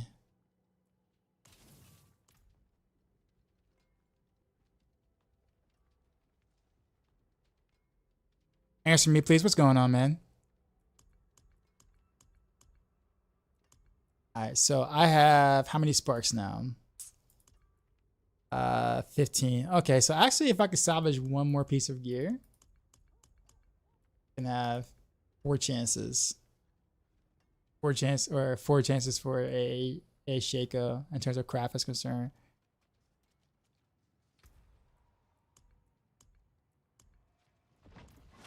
Did.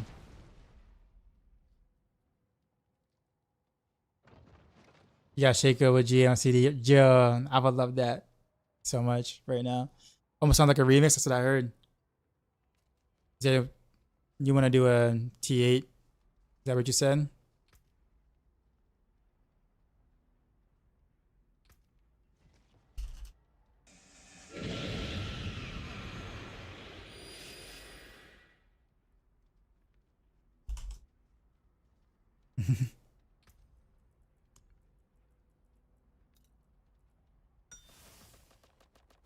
Grandpappy, of course.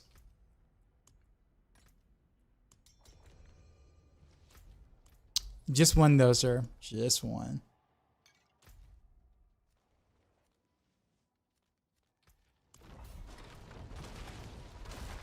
But thank you, Ghost. Appreciate you, man. On Heartseeker builds, find the sub dash for Shadow Step. All the Heartseeker builds should have Shadow Step in them. All of them.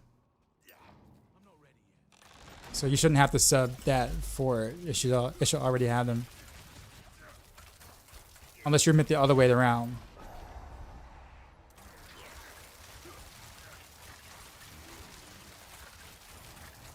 How was your stream though, Ghost? It's funny because I was thinking, you know what's funny? Because I was thinking about rating you tonight. I saw you come on. I saw that you were on before I started my stream. And I was wondering if he's going to be on like later. Heartseeker is my actually build. What do you mean my actually build?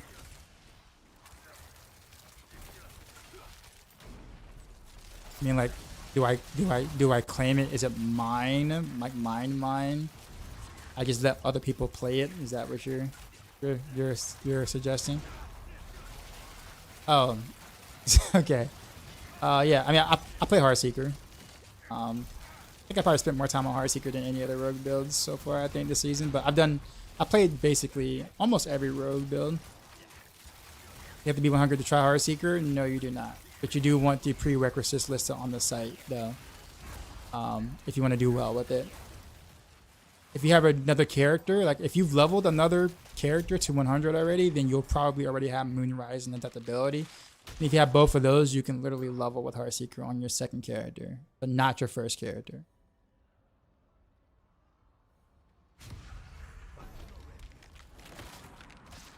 That's funny. Stream was good. Stacking mats.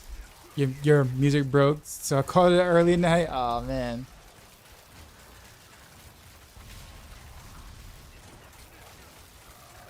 That's awful, man. I don't know. Honestly, I don't know what my stream would be without the music vibes, man. Probably like half the reason people lurk here.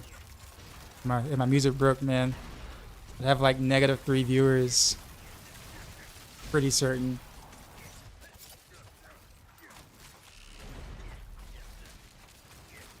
Yes, you heard right. -3. Twitch would penalize me for not having music.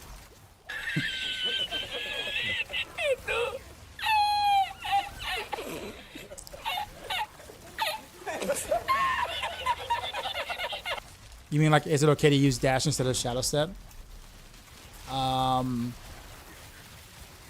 I wouldn't do that. For one, you don't have an unstoppable at all. So that means if you get crowd control, you're pretty much dead there. Two, shadow step has a lower cooldown in general. Makes you be able to kind of keep your buffs up. It's so important that you shadow step like often. If you don't hit anything with like shadow step ensures that you hit something. You have to hit something to be able to get like most of your buffs up. There are some that you don't have to hit at all, but you need to hit a target for most of your buffs. So dash, if you do dash instead, it means you have to dash through something each time. If you dash and don't hit anything, then half your buffs won't be up. So you can go dash, but I think you'll just make it harder on yourself if you did.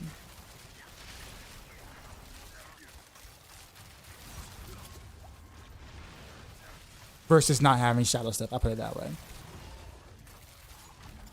If you want to do both or keep both, then I would suggest a no trap setup. Honestly.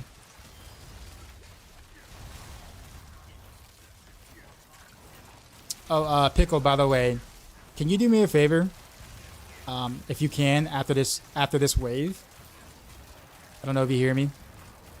But after this wave, can you switch to a different sword or dagger instead of Umber Crux?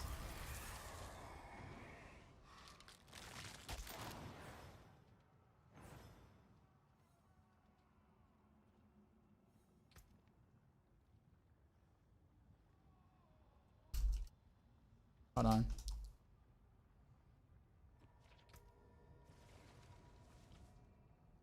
I'm not sure reason. Reason being is that the Umber Crux nerfs my damage by a ton.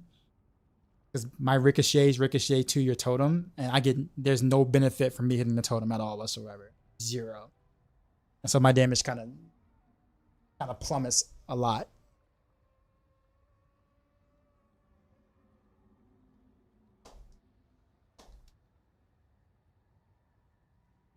Parallax, what's going on? Don't get music on YouTube, if I remember right. Yeah, for sure. Yeah, don't do that, obviously. Yeah. YouTube will skin you alive if you play any music.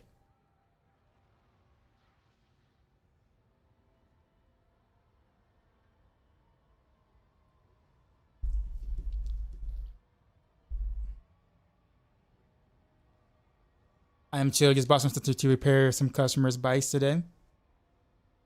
You do that for like a side hobby by chance, or?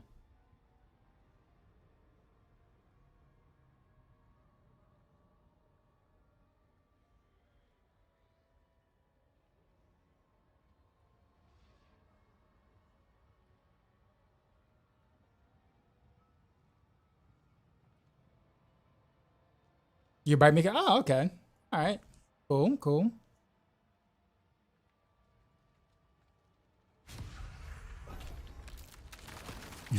Your real job.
Did you see the rapid fire rogue could be pit level 50, 152, basically your rapid fire build? I heard there was a guy who did a 157 in like the recent rapid fire, which is definitely nutty. Trick attacks is real strong on precision builds. Can you scale Andario poison? They just poison damage? Yeah, that's exactly how all the Andes builds like work. Literally, you're scaling the poison. The poison procs from Andariel.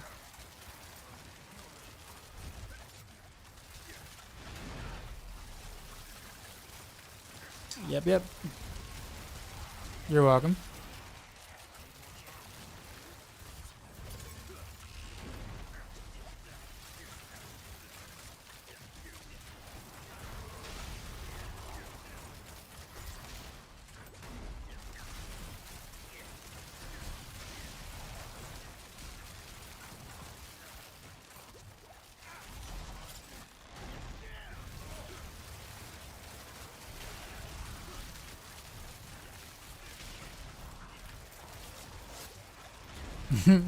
Andy Druid. Alright. Oliver Queen, you have a good one. Oh, you're not leaving. You said you're going to lay into bed until the outside golf. Okay, gotcha. I won't be on for too much longer. After this, I'm going to masterwork stuff. And then after I masterwork, hopefully some like godly goodness of stuffs. Which won't happen, but we'll try. And I'll log off because I do want to make sure that I get up early enough in time for tomorrow's Campfire stream. By the way, I am streaming the Campfire stream tomorrow, guys. So, there's like, a jillion different like really good, content creator choices out there that you can be watching for tomorrow's stream. However, I will also be watching as well and streaming it live as well. So. Even if your favorite streamers are streaming at the time frame, come by and at least say hi. It's like, hey, I'm in Max's stream, but just wanted to come by and say hi. That works. I am cool with that. I understand.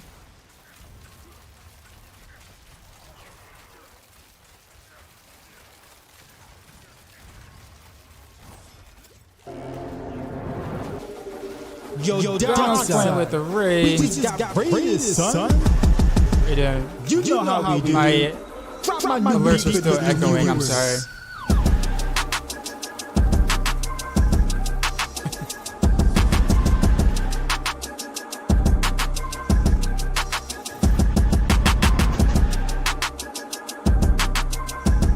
Let's go with this one. It could kind of go hard. If it echoes correctly, it is kind of neat. But sometimes it doesn't always do that. But yes. Balance point What up, rated on Balance stream Point? with 28 views.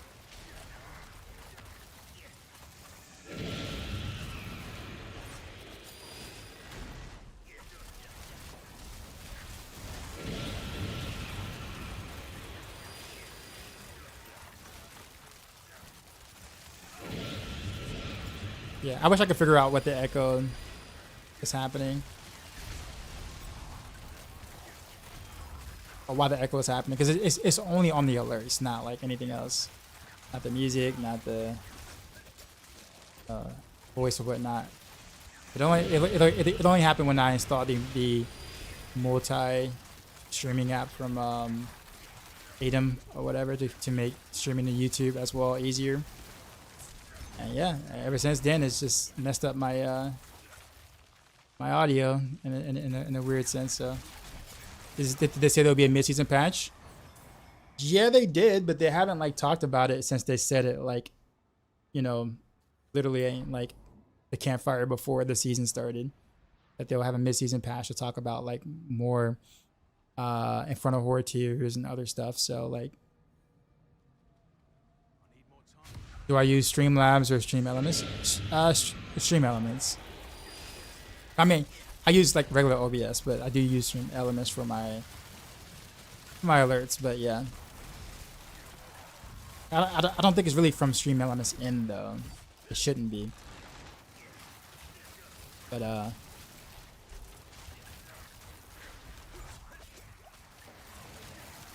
watching straight from your hospital bed, your vibes gives me a good spirit to keep going on. Thank you. Oh, that is heartwarming.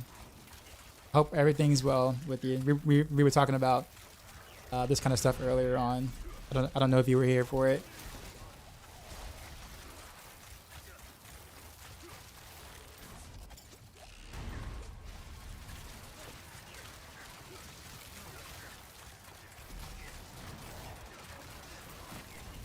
Potato, potato, potato, potato, potato, potato, potato, potato, potato.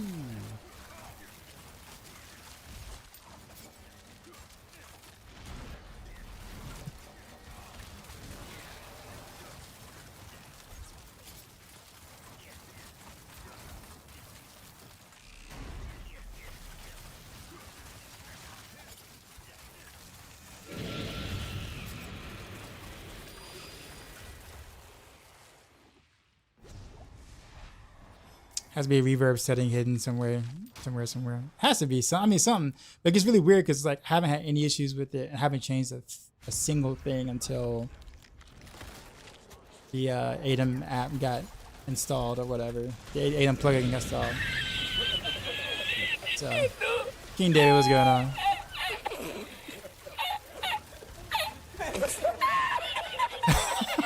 Oliver Queen. That tormentor ran across the stream. There's a screen over there. He didn't want anything to do with the outside. How many Ubers have you gotten from drops? Well, most of them are from tormented bosses. I actually got quite a few today. Like I ended up with like, I don't know, like hell, I guess I got like eight of them today. 9 in like the past like 2.5 hours of doing torment boss runs. We did a lot of runs though, but yeah. I'm talking about stream now.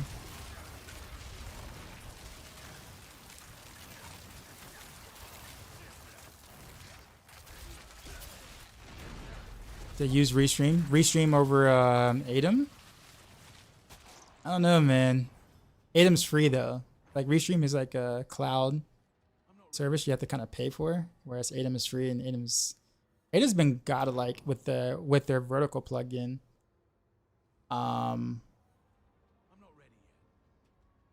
So I figured I'd use their multi app, and like it's fantastic.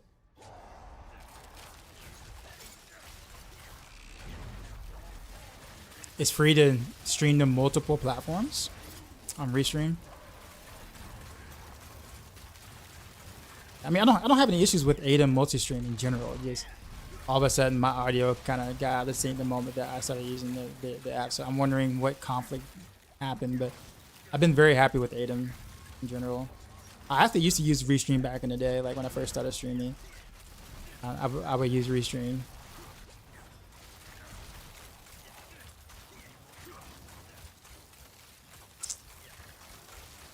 Is Andy Road viable with others due to Totem?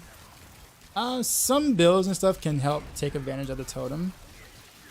I don't really like it when I'm playing with Heartseeker. It actually, in more cases than not, nerfs my own damage.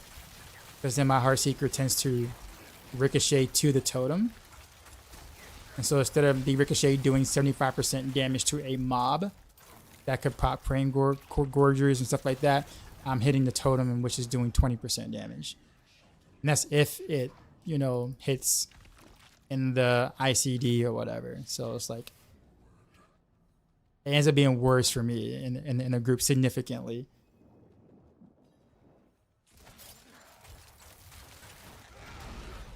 Is that how Heartseeker gets better than before? Of course. I would never just switch to something that's worse than before.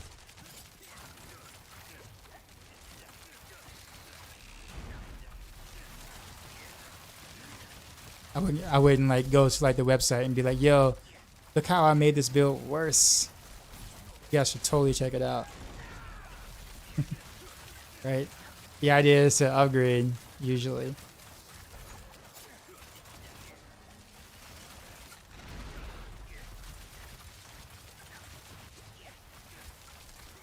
At least that's the plan. I mean, you know,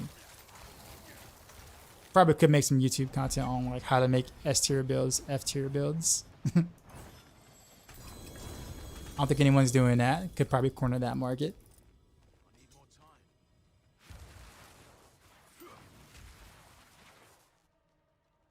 Andy Barrage or Heartseeker, big debate for horrors. Is it really a big debate? Why? What's the debate? Do you want to clear T8 hordes well, or do you want to clear T8 hordes well? I don't know what the debate is. The debate should be more so of, what am I going to have more fun playing? Do you want to beat the crap out of T8 hordes, or do you want to beat the crap out of T8 hordes? There really isn't much of a debate there. It'd be different if like one build struggled, like just couldn't do it. Then you know it's kind of like, oh well then, but because it happens that the council jumps but never come back. I'm stuck. Council jumped out of the fight and maybe gone shopping. I've never had that happen to you before, but that's actually kind of funny. I'm sorry. No, I never had that happen before. He just totally dipped. He just dipped out. He's like, nah, bro. F this, man. I'm done. He said, remove the plugin and see if it happened again. Yeah, but I have to do it like during the stream. I got to figure out during the stream though. I'm gonna have to reset up my vertical plugin to do that. So I have to remove it and then try it next stream. See if it happens again. And then if it does or it doesn't, then I have to figure it out from there. But I guess that is a good idea though. Like probably just remove the app itself.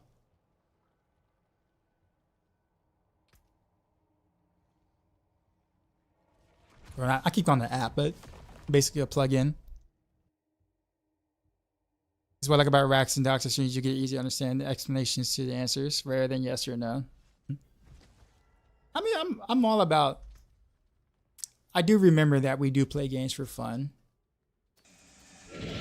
I know there is a very, you know, super serious, relatively very small part of the community that like treats this as like, you know, like it's an esport of some sort. But like, I think for most, you know, when we play an action RPG, we jump on to kill hordes and hordes of demons. A question you usually ask yourself, did you have fun?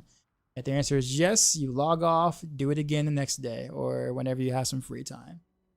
That is 98% plus of people's experience in games like this.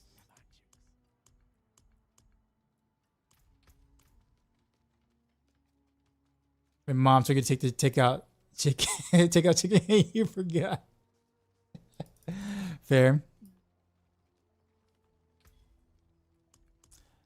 All right. Let's see. We can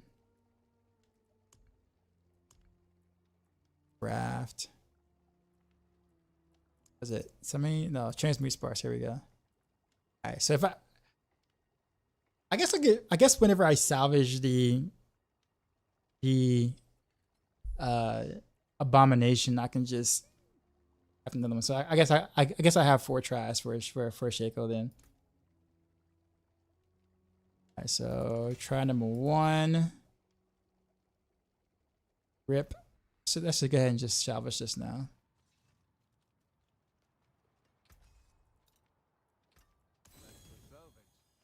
All right, now I'm back to 3. 3 more tries. Let's see what we got.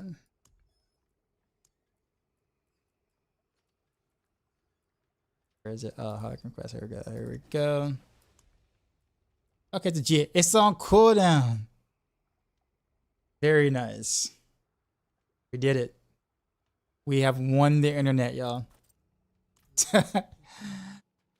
Finally, my first Mythic with a GA on it. Yo. Okay. All right. Well, we did it. We did it, chat. We did it. I was expecting that to not happen. And it did happen. And yeah, there we go. All right, I guess now it's time to masterwork. I did, bro. Thank God I didn't have to temper the brick. I know, right? I think I might have to do at least 1 TA horror after this though, like because I got it so quickly, and I'm gonna test out the new cooldown. So I think I might have to do 1 TA horror before I go. But before I go, I'm gonna masterwork. Perfect balance.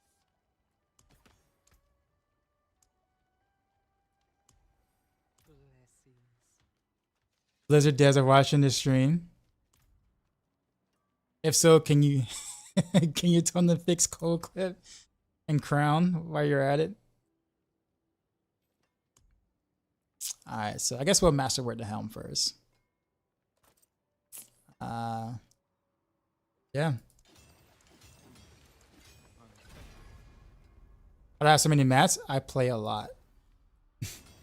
I do a lot of T8 hordes.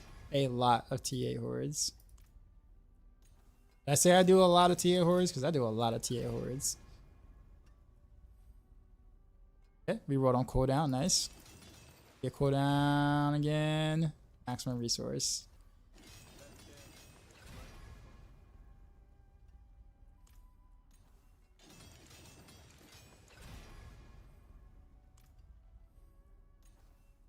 How do I get so much rawhide thing for the armor? Honestly, salvaging gear. Salvaging gear, you can get you can also do legions if you want. Legions also give you a lot. Okay, 43.6%. If I don't get triple masterwork, I'm okay with that because this is still a pretty big upgrade over what I got. But if I get at least health for the 3rd hit, I'm cool. But I would rather for it to be triple masterwork. How do I have infinite gold? Maximum resource, really? Really? I don't have infinite gold.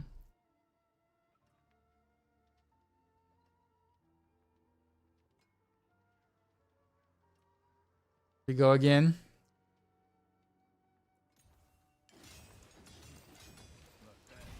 It's not really worried about the gold because I do have a ring I could sell for like 3 bill. Okay, that's cooldown, max health. Let's see if it rolls cooldown. If so, I'll leave it. So.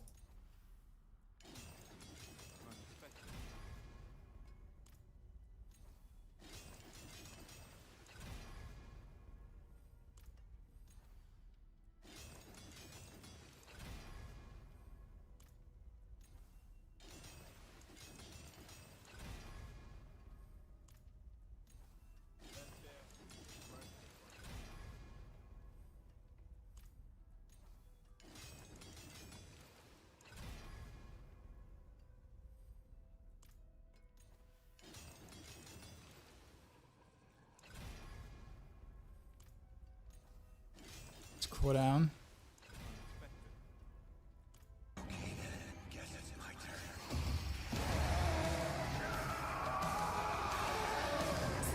Princess, appreciate the sub. How's it going? Let's see.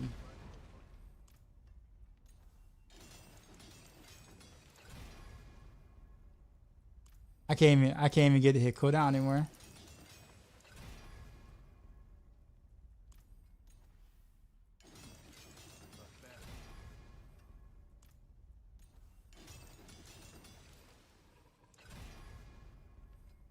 Yeah.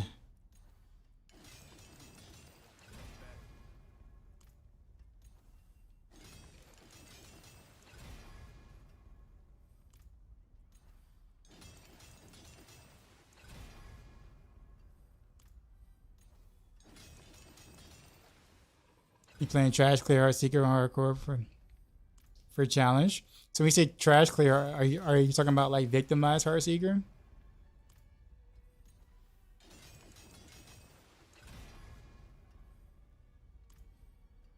Pet the dog, then masterwork is good luck.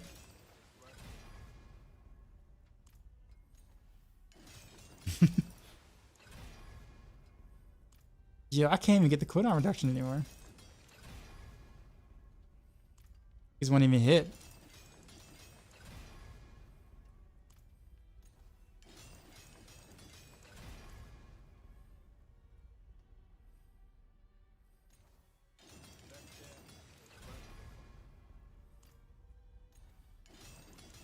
I've been getting a lot of armor and maximum like resource. There we go.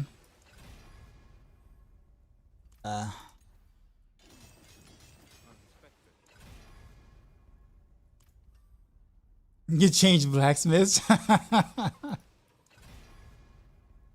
I mean, maybe.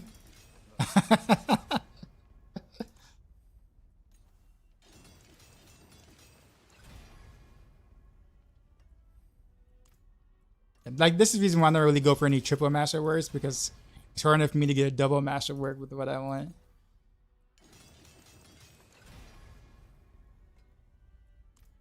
Mega raid.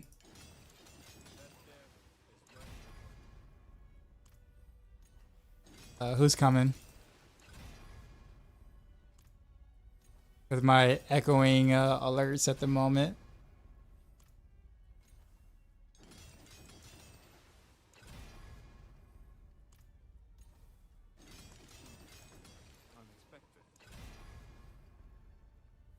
You came in and okay.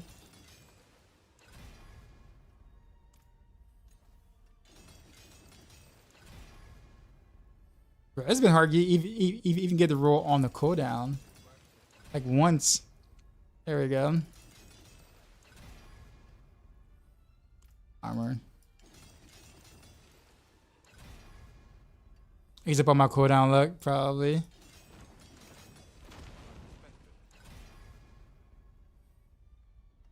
Your name code hasn't changed even though you subscribe. Refresh the stream, see what happens. Oliver Quinn. I mean, you shouldn't, you shouldn't have to do that, but.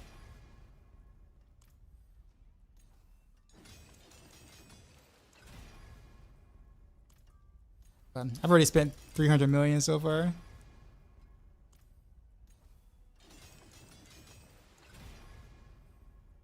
Try Saragar. God, this is it's been hard even just getting cooldown. Like on the first one. First up just had to update. Oh wow, everybody's badge is going. I'm aiming for at least two in crit and cooldown.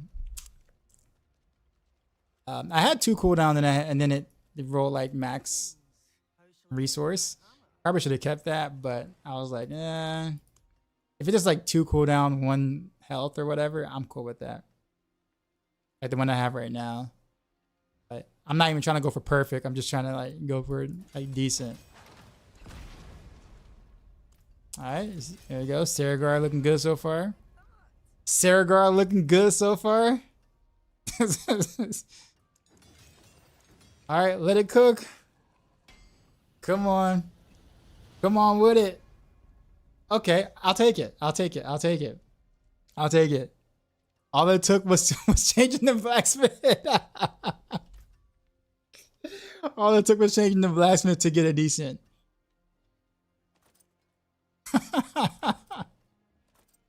I don't even, man. All right, so we got the new Pangorgers. We're gonna do the same thing here.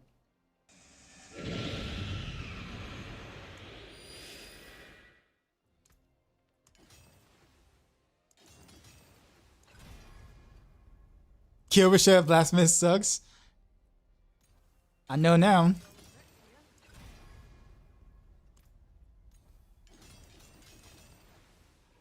Or maybe it just depends on the item. Maybe maybe for Helms, Kilbashire sucks.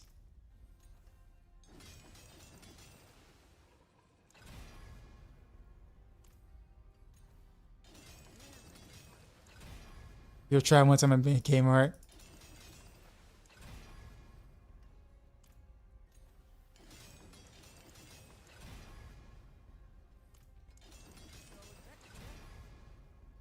Okay. Okay, cool. All right. So I'm not going to triple on basic attack speed. If I get cooldown or attack speed, I'm okay with that. Preferably cooldown. Because the attack speed, like critting once on the crown attack speed won't have me reach a break point. So that'd be kind of pointless. Why not topaz on weapons? Because it's worth less than the ultimate damage ones because the no witness legendary nodes. The no witness legendary node gives me 39% multiplicative damage because I have ultimate damage and I proc the ultimate quite often, which is worth way more than the basic attack gems will give you.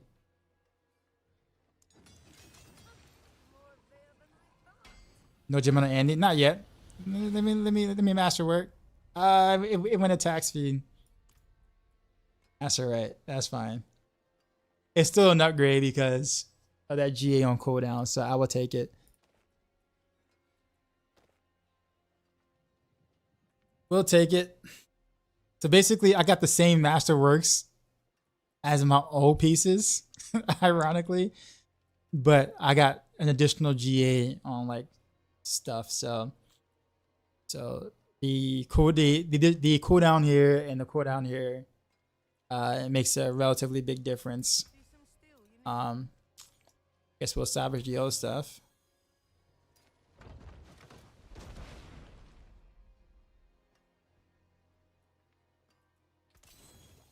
Use it well.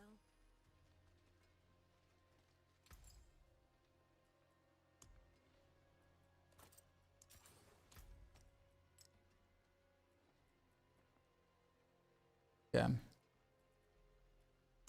All right. Well, I do kind of want to play with this now with the new cooldown. I'm assuming it's gonna feel really good, even if meteorroll.gg.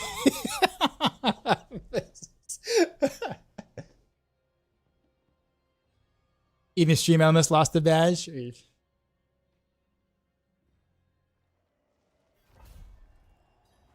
Shaker working better on Andes on Heartseeker. I mean, you don't really want to do like you can't just put Andes on that Heartseeker build. You have to build around Andes. So it's Andarios, and then you pick a skill that can proc it easily and often with a decent amount of lucky hit chance. Heartseeker with that account, yeah. Check out the newest updates on the Heartseeker website or on the Maxroll website with Heartseeker.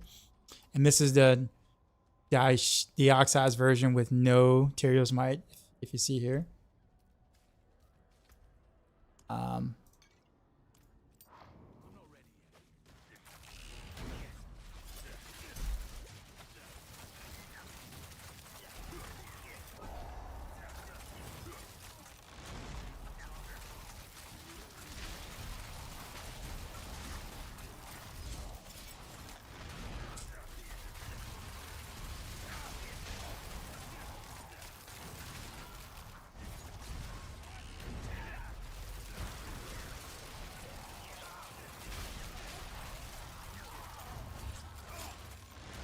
At some point, I do want to get a triple master work on that Shaco, but we will settle for the 2.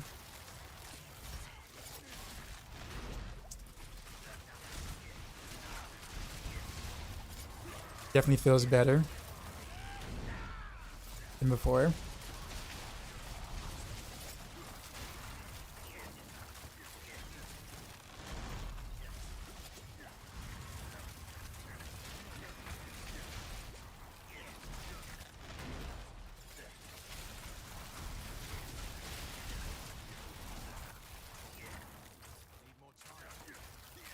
Isn't that a missed damage loss? Read the updates on the guide, Parallax, sir. I got you covered. I promise you I would never make an update like that if I thought it was worse for everybody. I promise you. I promise you. I got you, sir.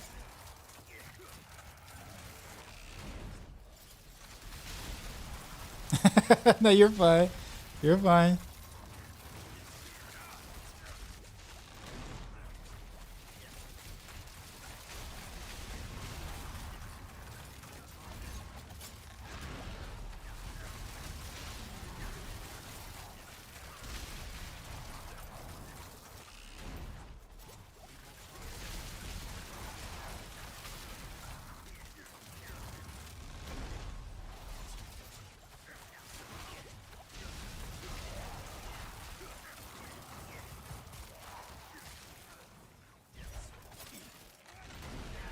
This is this feels really good for the GA cooldown of Shaco.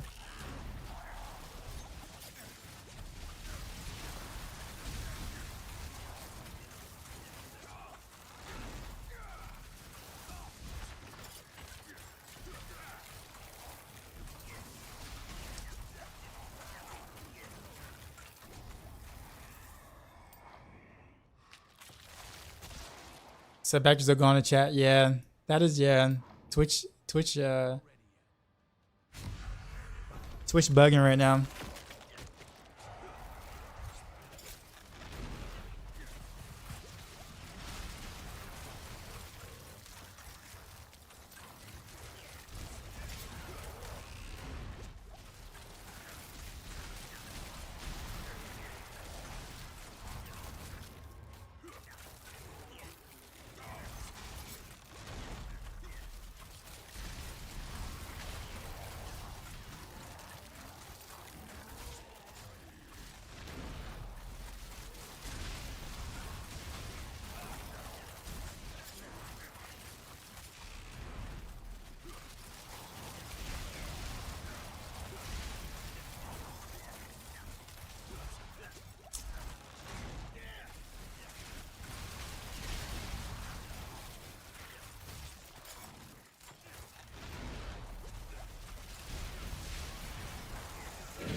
Bracket, what's going on?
Should have follows.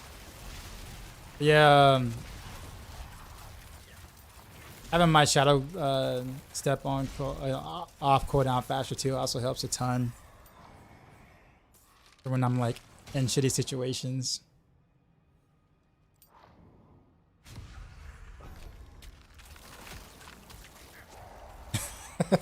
Queen.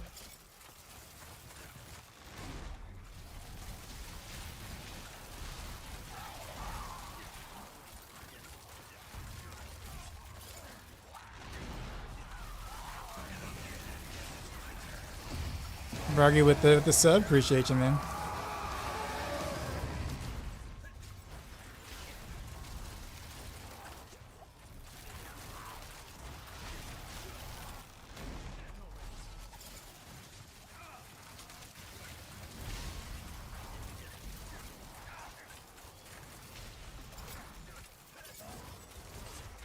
Why pushing all the wrong buttons?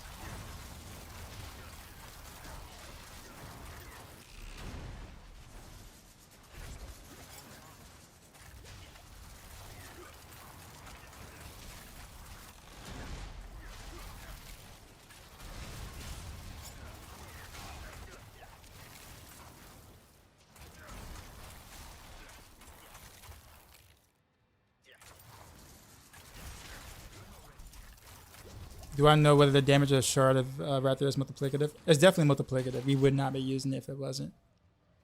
Guarantee you that. Guarantee you that. That's why it's so good. No longer Hell's best club bouncer. That's a creator. Any updates in the build? Yep. Check out the Heartseeker guide on Maxroll and look at the change log for what has happened and why.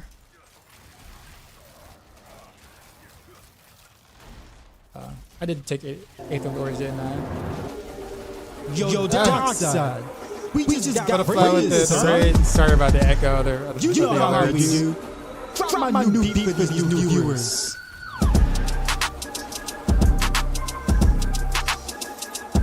Also, can't get me the raid dance because I'm in the raid, but I appreciate you.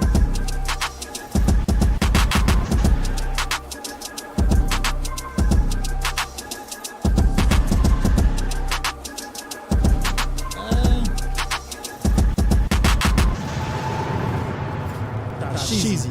Ow.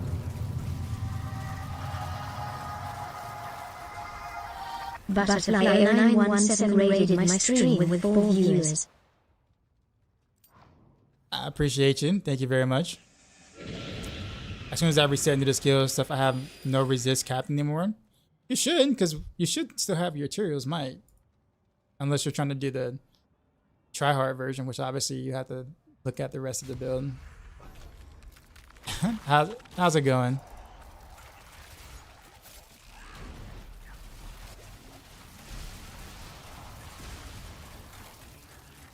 You see, you can find Echo on more than one channel.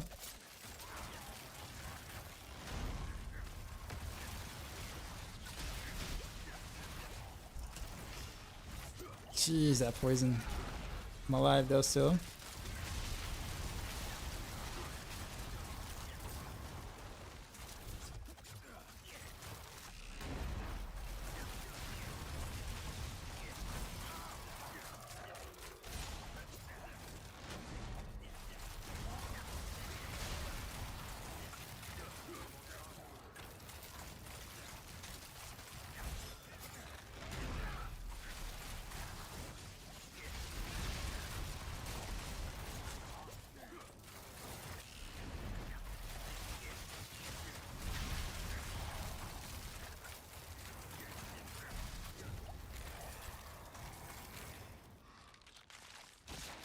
Still not saying not so, but you're not getting ass. Well, I mean, at least that's a win. I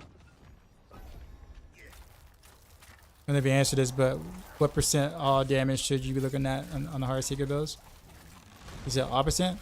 I mean, there isn't like a threshold. You just want damage per Dark Shroud. So there isn't like a certain exact amount you want. You just want to have it tempered on the pieces of gear that you can. That's it. There isn't like a breakpoint or anything on it, by chance.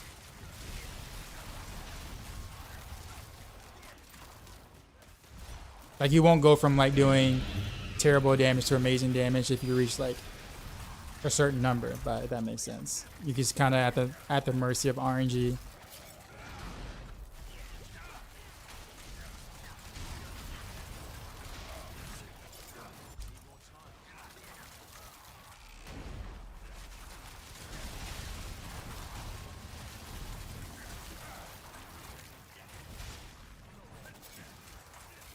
So I got the rain, the Hellfire rain thing, and I don't even get the I still have yet to get the Hellfire spawns Hellborns boon.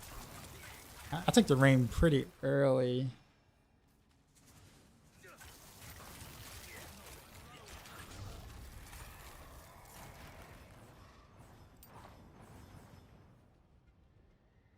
The boss damage scene is really good. Wait till the councils, man.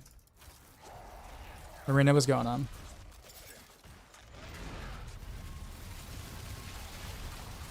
I mean, I have pretty Papago rolls on my Dark Shroud, like damage per Dark Shroud. Like both my weapons have pretty low rolls, damage per Dark Shroud.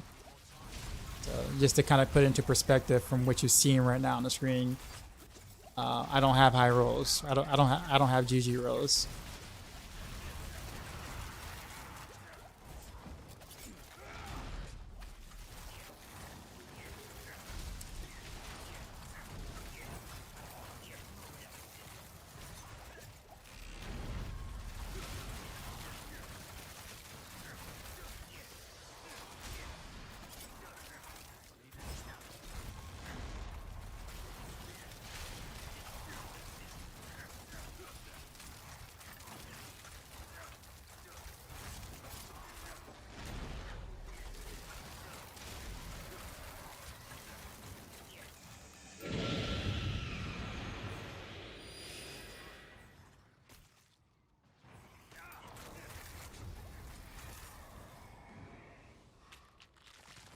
They definitely need a loot filter.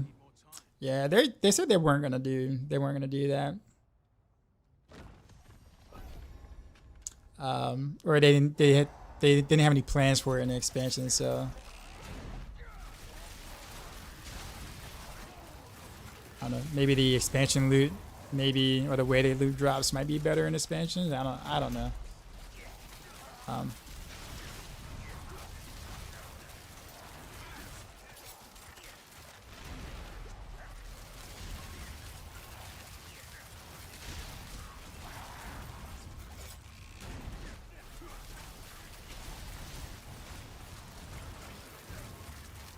FPS, what build are you playing?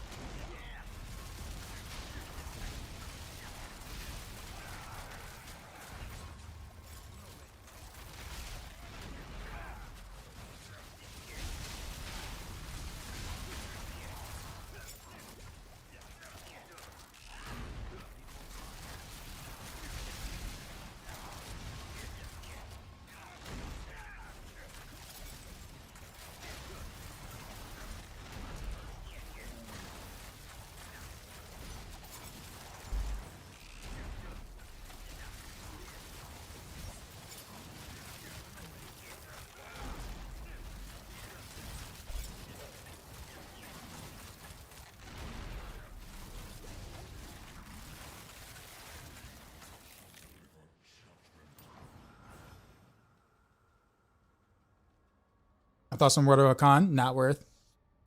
It's an amulet slot, and you lose so much damage by not having passives there, and also adaptability, and also other like aspects that are really good on the amulet.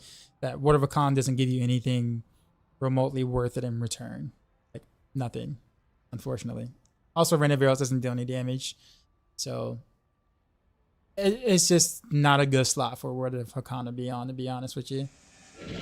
What would you say the three top priorities when coming to increasing damage? Percent Verathio prior to Dark Shroud damage, etc. It's kind of really it. You just want good rolls on your uniques, Pain Gorgers, Shroud of Arathiel, damage to Dark Shroud, or damage per Dark Shroud. It's kind of really it. Everything else is more just aspect multipliers. Because crit damage and vulnerable damage don't do anything. And of course, having a good passes in your amulet is nice.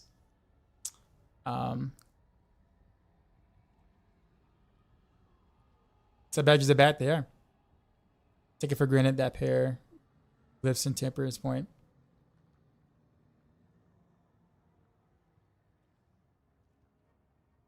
Heartseeker, but playing with Shaco instead of Kyle and Doombringer for extra survivability. Okay.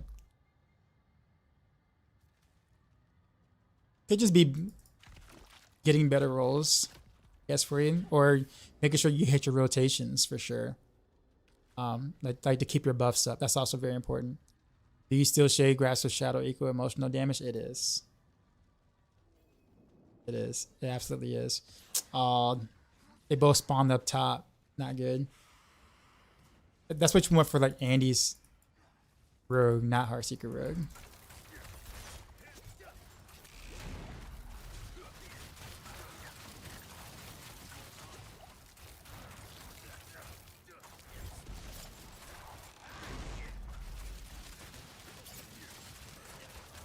They keep moving away from my cow traps.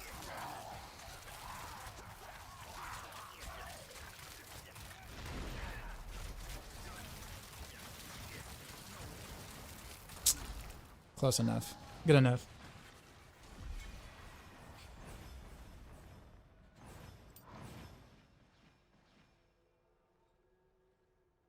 Yeah. So that's what the updates parallel.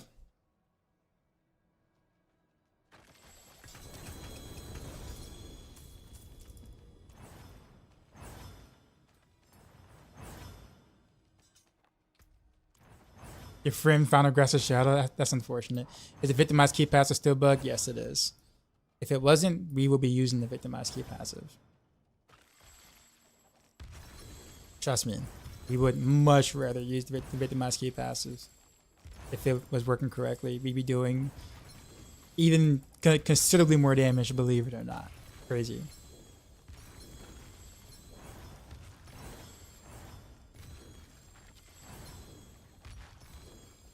Okay, Kmart is not that bad. So pretty.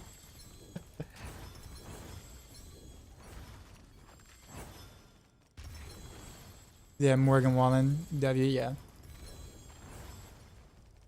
I like him a lot.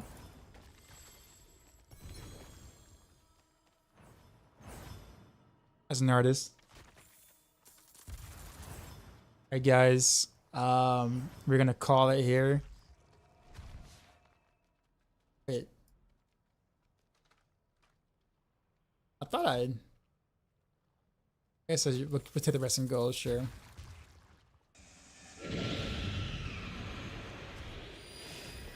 Ten on gloves, 170 basis, Heartseeker unless amulet and mouse unstable. Okay, so it must be rotation then. It has to be a rotation. How are you proccing your stuff? Like on bosses especially, you have to start with potion, then you shadow step, then you pressure ultimate, then cow traps, then smoke grenade, spam Heartseeker. You do that, bosses generally on the first stagger should either be almost dead or dead with good gear. I'll put it that way. It's taking you 4 minutes.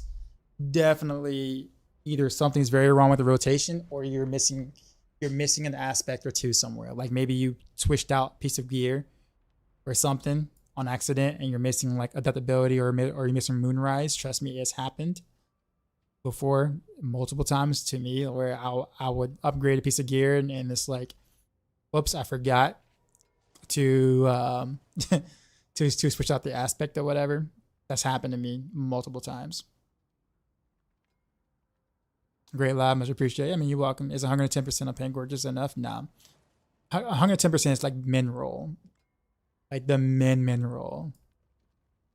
Which is kind of awful. Actually, why those alerts not working? They should be working, but they're not.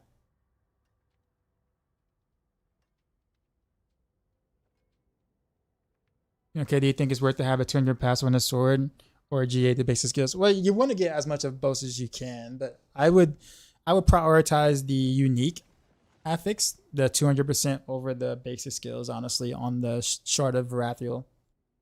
But it's close.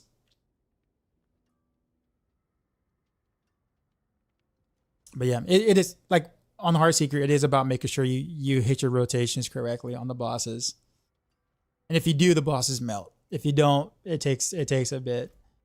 Is the goblin event still alive? I think so. Anyhow, I do think that the upgrades and the additional things I did with the build this morning definitely work out. On a try Heartseeker, we remove Tyraels Might, and then we add Penitent Greaves, so therefore we can easily cap res and only needing one res thing here. But yeah, my damage actually increased, believe it or not, and my cooldowns are considerably better going this route. And I have the Starless Skies in here, and still be able to cast my ultimate like a lot. Yes, I'm at the Starless Skies again. But yeah, make sure if you haven't, and if you're running Heartseeker and you have not checked the updates today to Heartseeker, totally do so. They are worth it. In fact, I'm running the updated versions now. I'm just doing it without the Tyraels Might, basically. I probably don't suggest you do that, and especially not on hardcore. But I think there is a point where if you got a really good Dark Shroud chest, which I do not, it's only okay. You can kind of get away with doing that, but is exploit weakness important for damage? You mean the Paragon Legendary node? Well, if you're following anybody's Heartseeker build, you should have that there. Like literally every Heartseeker, almost every rogue build has this legendary node, so you definitely want that legendary node.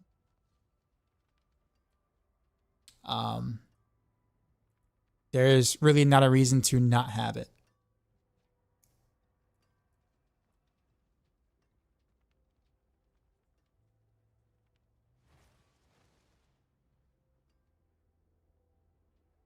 I kind of want to take this. I think it's more points though. Like if I was to go straight up here and across, that's like 3 or 4 points. Where I can kind of come here and take these two. It's basically like the damage over time reduction. Considering that I don't have a Tyraels Might anymore, that actually might come in handy.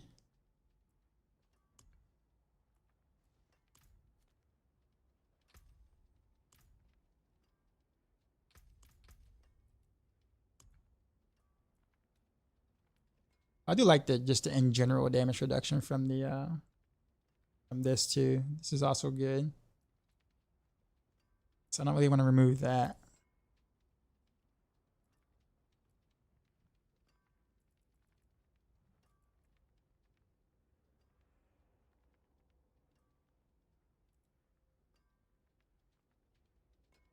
Did I get the 45x? You kind of can't unless you get like a piece of gear that has ultimate damage on it.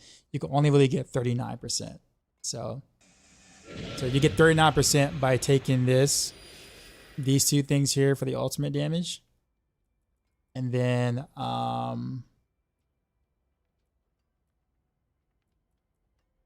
the diamonds in your weapons allows you to kind of get up there, which is why we take diamonds in the weapon.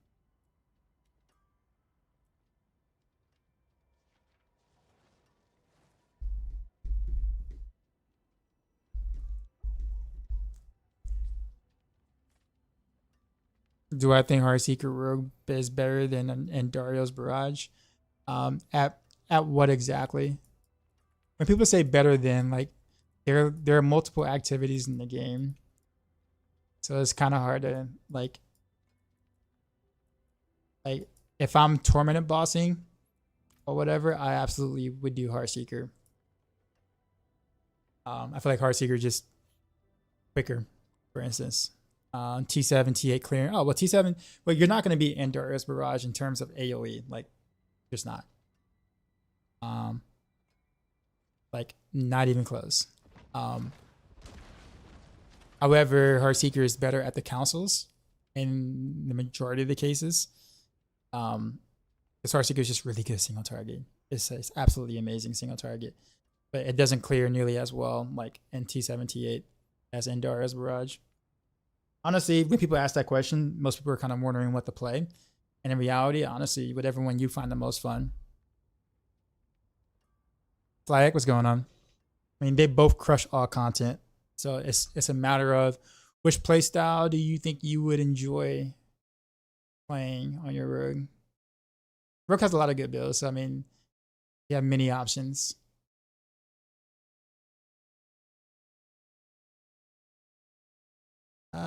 Okay. Let's head on out.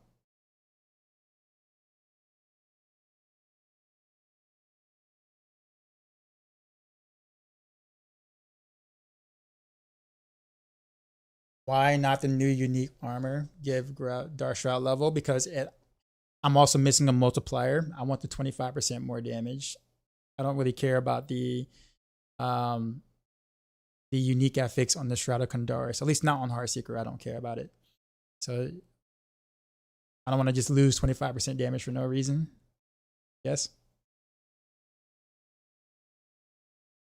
Cool that you're alive. I could thank you in person for the last Barrage. I'm having way too much fun with the new version and no combo points. It is a fun build now. I was pretty happy with the results of the rework that I was able to do with this. So thanks, sir. Do you think it will be the final build for the season? Depends on if there's any mid-season updates to it. Unless if there are no changes, I don't see a reason to make any other new changes.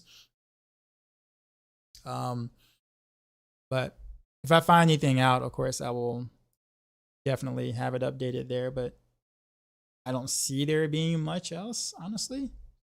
But you never know. All right, so let's go to Dalcora. Dalcora is cool. Cool peeps.